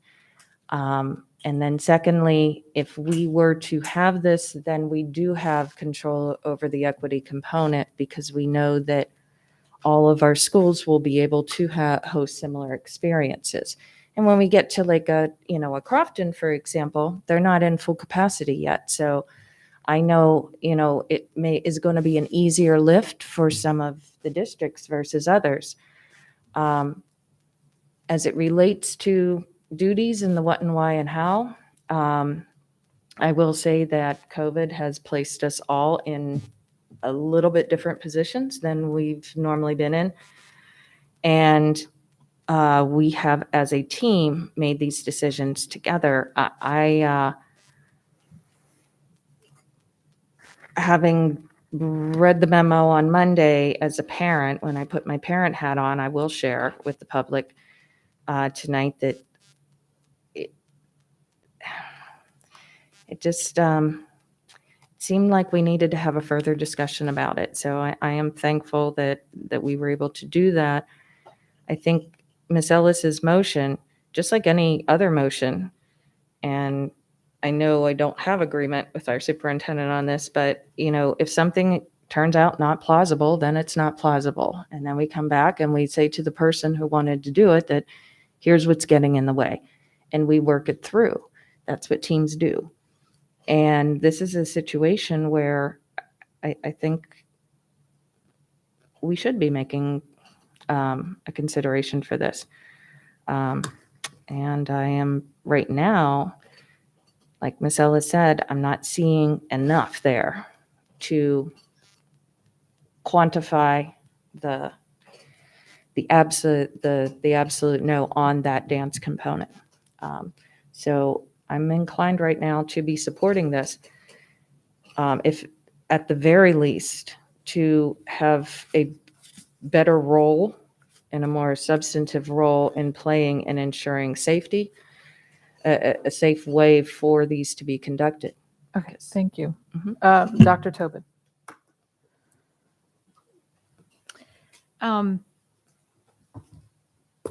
So, like Ms. Schalheim, I wrestle with turning this into such a specific motion in an area that I think it's hard to argue is ultimately ours. That being said, I'm inclined to agree with the way Mr. Silkworth presented this, which is there needs to be an event as understood by the particular school community. Obviously, very not likely indoors, not likely in a gym, not likely the typical homecoming dance, for a number of reasons that have been cited, including equity and safety and others. And ideally, I would hope we can make our wishes known as a board, that is what we would like to see happen. I'm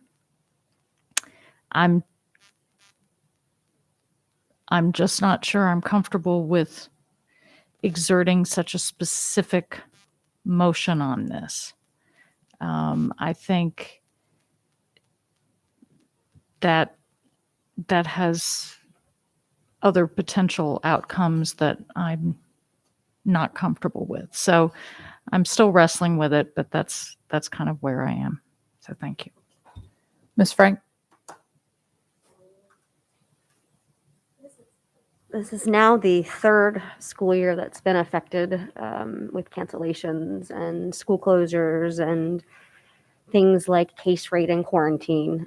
So if you've been in high school, this is a significant portion of your high school experience now that a lot of these students will never get back. All of these students and all the chaperones will have an option and an opportunity to have a vaccine, and this is an optional exercise. I think that should be stated, that this is something that people, they understand that there's a risk, there are ways to protect themselves, and they can choose to engage in that. Chesapeake, Northeast, and Broadneck parents have all reached out to me with varying levels of what their intention is to go forward with their own plans. So these are not amorphous, this will probably happen. These are, we've got the hall, we just need to know, is this going to happen? We've got the down payment, we've got the date's free. This is going to happen regardless of what happens here tonight. It's just a matter of if it's something we do or something that the parents do. I think when we discuss the term cancellation versus postponement, I think that reflects a loss of trust in the community. We went from 2 weeks to flatten the curve to athletics are postponed to athletics are canceled to just a cascading series of events that have left people not secure when we use the term postponement, and rightly so. As we discussed with Dr. Kellyanne Arman, there are other variants out there. We don't know if the next variant is going to be susceptible, and if our vaccination policy is going to be adequate to prevent that. We don't know that yet. So hospital rates could be worse in 6 months. We really don't have those answers. We do know where we are now. We do know that there are some options that we may or may not have explored, and we do know that parents are going to take this opportunity to host events. I believe that one of the events that was hosted last year, because they didn't get a large enough venue, they had to cap it. So some students, they didn't have a large enough venue. So some students were not able to participate because it was not a school event. It was a parent event, and that was the best they could do, was cap it at a certain group of kids.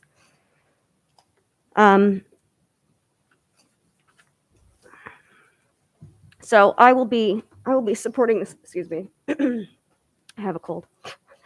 I will be supporting this motion. I also want to just, I know that there are certain things that certain people hold dear. I do not enjoy football. Not gonna lie, I know some of you guys love it, but that doesn't mean that it's not important to some people. And I really think that when we discuss something like homecoming, it is a milestone. It's a huge impact in a child's life to have something to look forward to and then execute it. And I think that's part of our responsibility, is to provide those experiences for these kids. So I would just encourage everyone to consider this motion. Thank you. Ms. Shawheim? So I want to go back to what I thought I heard earlier, and forgive me because I'm exhausted and kind of hurting over here. So are we then, as if we're all a team, right, then are we rolling up our sleeves and helping with the planning of all of these? Because if we're taking this off his plate, then wouldn't that be the expectation, that we would be very involved in the planning and the execution of all these things and the logistics and all the rest of it? So I wonder about that. I also think we need to remember that the goal right now is educational recovery. The goal is is getting reacquainted with our students we haven't seen for so long, and setting them up so they can be successful when they're no longer our students, when they're graduated and moved on. It feels weird to put this much emphasis on a singular night's event when, as we've seen, we have 1,300 kids quarantined, something like this. Maybe it's more now. I have no idea. And just a few hundred active cases. And I trust in what we heard from Ms. Jackson that this was talked about. The timing might be crummy if this is in fact a week of homecoming for one or more of our schools. But it sounds to me like there was consensus around erring on the side of safety, and something about not wanting a dance if we had to wear masks. It's my opinion, right, that everyone would have to be fully masked in our gyms or our cafeterias or wherever these are generally held, auditoriums, right?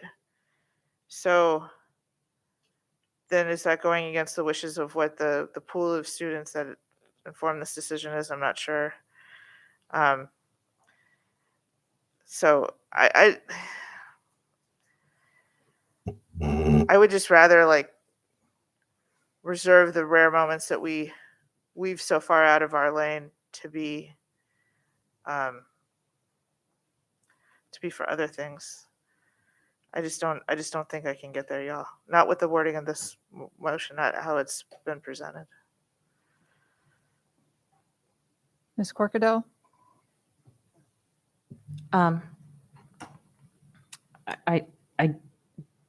do want to bring up just one more point here. Last year we heard updates, and I requested them almost every meeting myself, personally, about where are we in the decision of the proms. And we had groups of people engaging with the superintendent, engaging with the staff, and thinking it through. And I think it was obvious to every board member at that time, nobody even drafted a motion for it. Why? Because there were obvious indicators. And why, number two for me, was we were in a state of emergency. And the problem that I'm having in some of these cases, in these instances, and this would be in one of them, that not at the federal, state, or local level are we in a health state of emergency anymore. And so when I'm making these decisions, when I'm seeing this occur, I've got to take a look at what the impact of the superintendent's decision is. And in my opinion, I think our children are safer at our schools than randomly out with parents who may or may not decide to allow the alcohol and the joint in the back corner and all the little dabs and the jewels and everything else that tend to go along with this. And we've got a group of kids who haven't been together and who are still learning how to engage one another in group settings. And I think this is exactly what they need to put us all on an even kill. But if it's going to occur, and it is, and as a result of us not having it, then I feel an ownership to the responsibility and safety of them, that they're going to participate in all the activities but the dance/party, whatever you want to call it, and then they're going off campus. And I just would rather have them with us, even if it's in the JV field with a couple of tents and the DJ in the corner and no official thing. And after the girls take their pictures, they put their tennis shoes on to keep our turf fields intact, or whatever the outcome would be. And if we don't have an official dance floor even, I think they'll be okay with that. But I think we have an obligation to provide that, recognizing what the alternative is. Thank you. Thanks. So a couple members have brought up the idea of an event. We have lots of events going on around homecoming. Dr. Arlotto did. He began his announcement with all of the things that will be going on, and I know students are happy about that. But I know a lot of our students, the dance is the event. That is the biggest deal that they anticipate as the school year is beginning. I know for a fact dresses have been bought, many of them. Girls are sharing on social media in excitement, or were. So an event, I mean, Dr. Arlotto had already suggested that there could be an event. There could be a cookout or some other type of event. But after that announcement went out, you can, I think within less than an hour, there were well over 200 comments on the Facebook post, and that grew. There are hundreds. And as members, we've received many emails. I've received personal messages. There is this petition, admirable for a student to take the initiative like that with over like 30. I believe that was a student. They got over Wasn't that a student? 3,500 in 24 hours. Yeah. I know very well organized. It was good. It was great. Wow. So this dance, the homecoming dance, is important to many of our students, and our neighbors are making it happen. In regards to this would be more people than attend a game. Well, people who attend a game are in a much more confined space than they would be spread out on a field. In the bleachers and walking along the walkways. I heard the student input as reported by Ms. Jackson, and it wasn't that students want to postpone the dance. It's that students don't want to have a dance that has masking requirements and social distancing. Well, we don't have those requirements outdoors currently. Remark was made that our goal is educational recovery. I'm going to be honest. As a parent, my goal is a well-rounded student. Their academics are not all that matter to me. Their social and emotional well-being matter. And so I feel that responsibility as a board member to protect our students in that way. Our state has the best case rate, I believe I heard that right, the best case rate in the nation and one of the highest vaccinated. We're just not at a point where we should be taking from our students again, especially this late. If this decision had been made a month ago and communicated, not saying I would have agreed with it then, but it would not. At least there would have been more opportunity to process it and deal with it. Again, there's students around the country, there's students down the road having their homecoming dances. Let's please stop taking away from our students. And again, one final time, we will have students attending homecoming dances this fall, one way or the other. But when they happen in our schools, it's not restricted to the most popular or to the wealthier students. It's for all students. Thank you, and I think we're ready to vote. Ms. Ellis moved that the board authorize all 2021 homecoming dances to take place outdoors on high school grounds on the dates originally planned for each school or as soon as practicable, and that a rain date be planned for each school's dance to minimize weather-related interference with these events unless state or local mandates legally prohibit such events from being held. Ms. Frank? Aye. Ms. Corkadell? Aye. Ms. Omasore?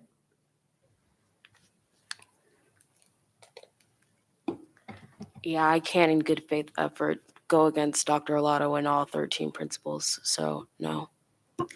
Dr. Tobin? Nay. Ms. Schalheim? Nay. Mr. Silkworth? Aye. Ms. Ellis? Aye.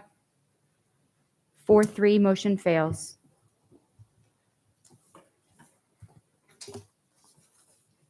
That concludes our agenda. Next general board meeting is Tuesday, October 5th at noon. Policy Committee, Monday, October 4th, 3 o'clock. Budget Committee, Tuesday, October 19th at 3 p.m. And Equity Committee, Tuesday, October 12th, 11:30 a.m. Do I hear a motion to adjourn? So moved. Second. Consensus to adjourn.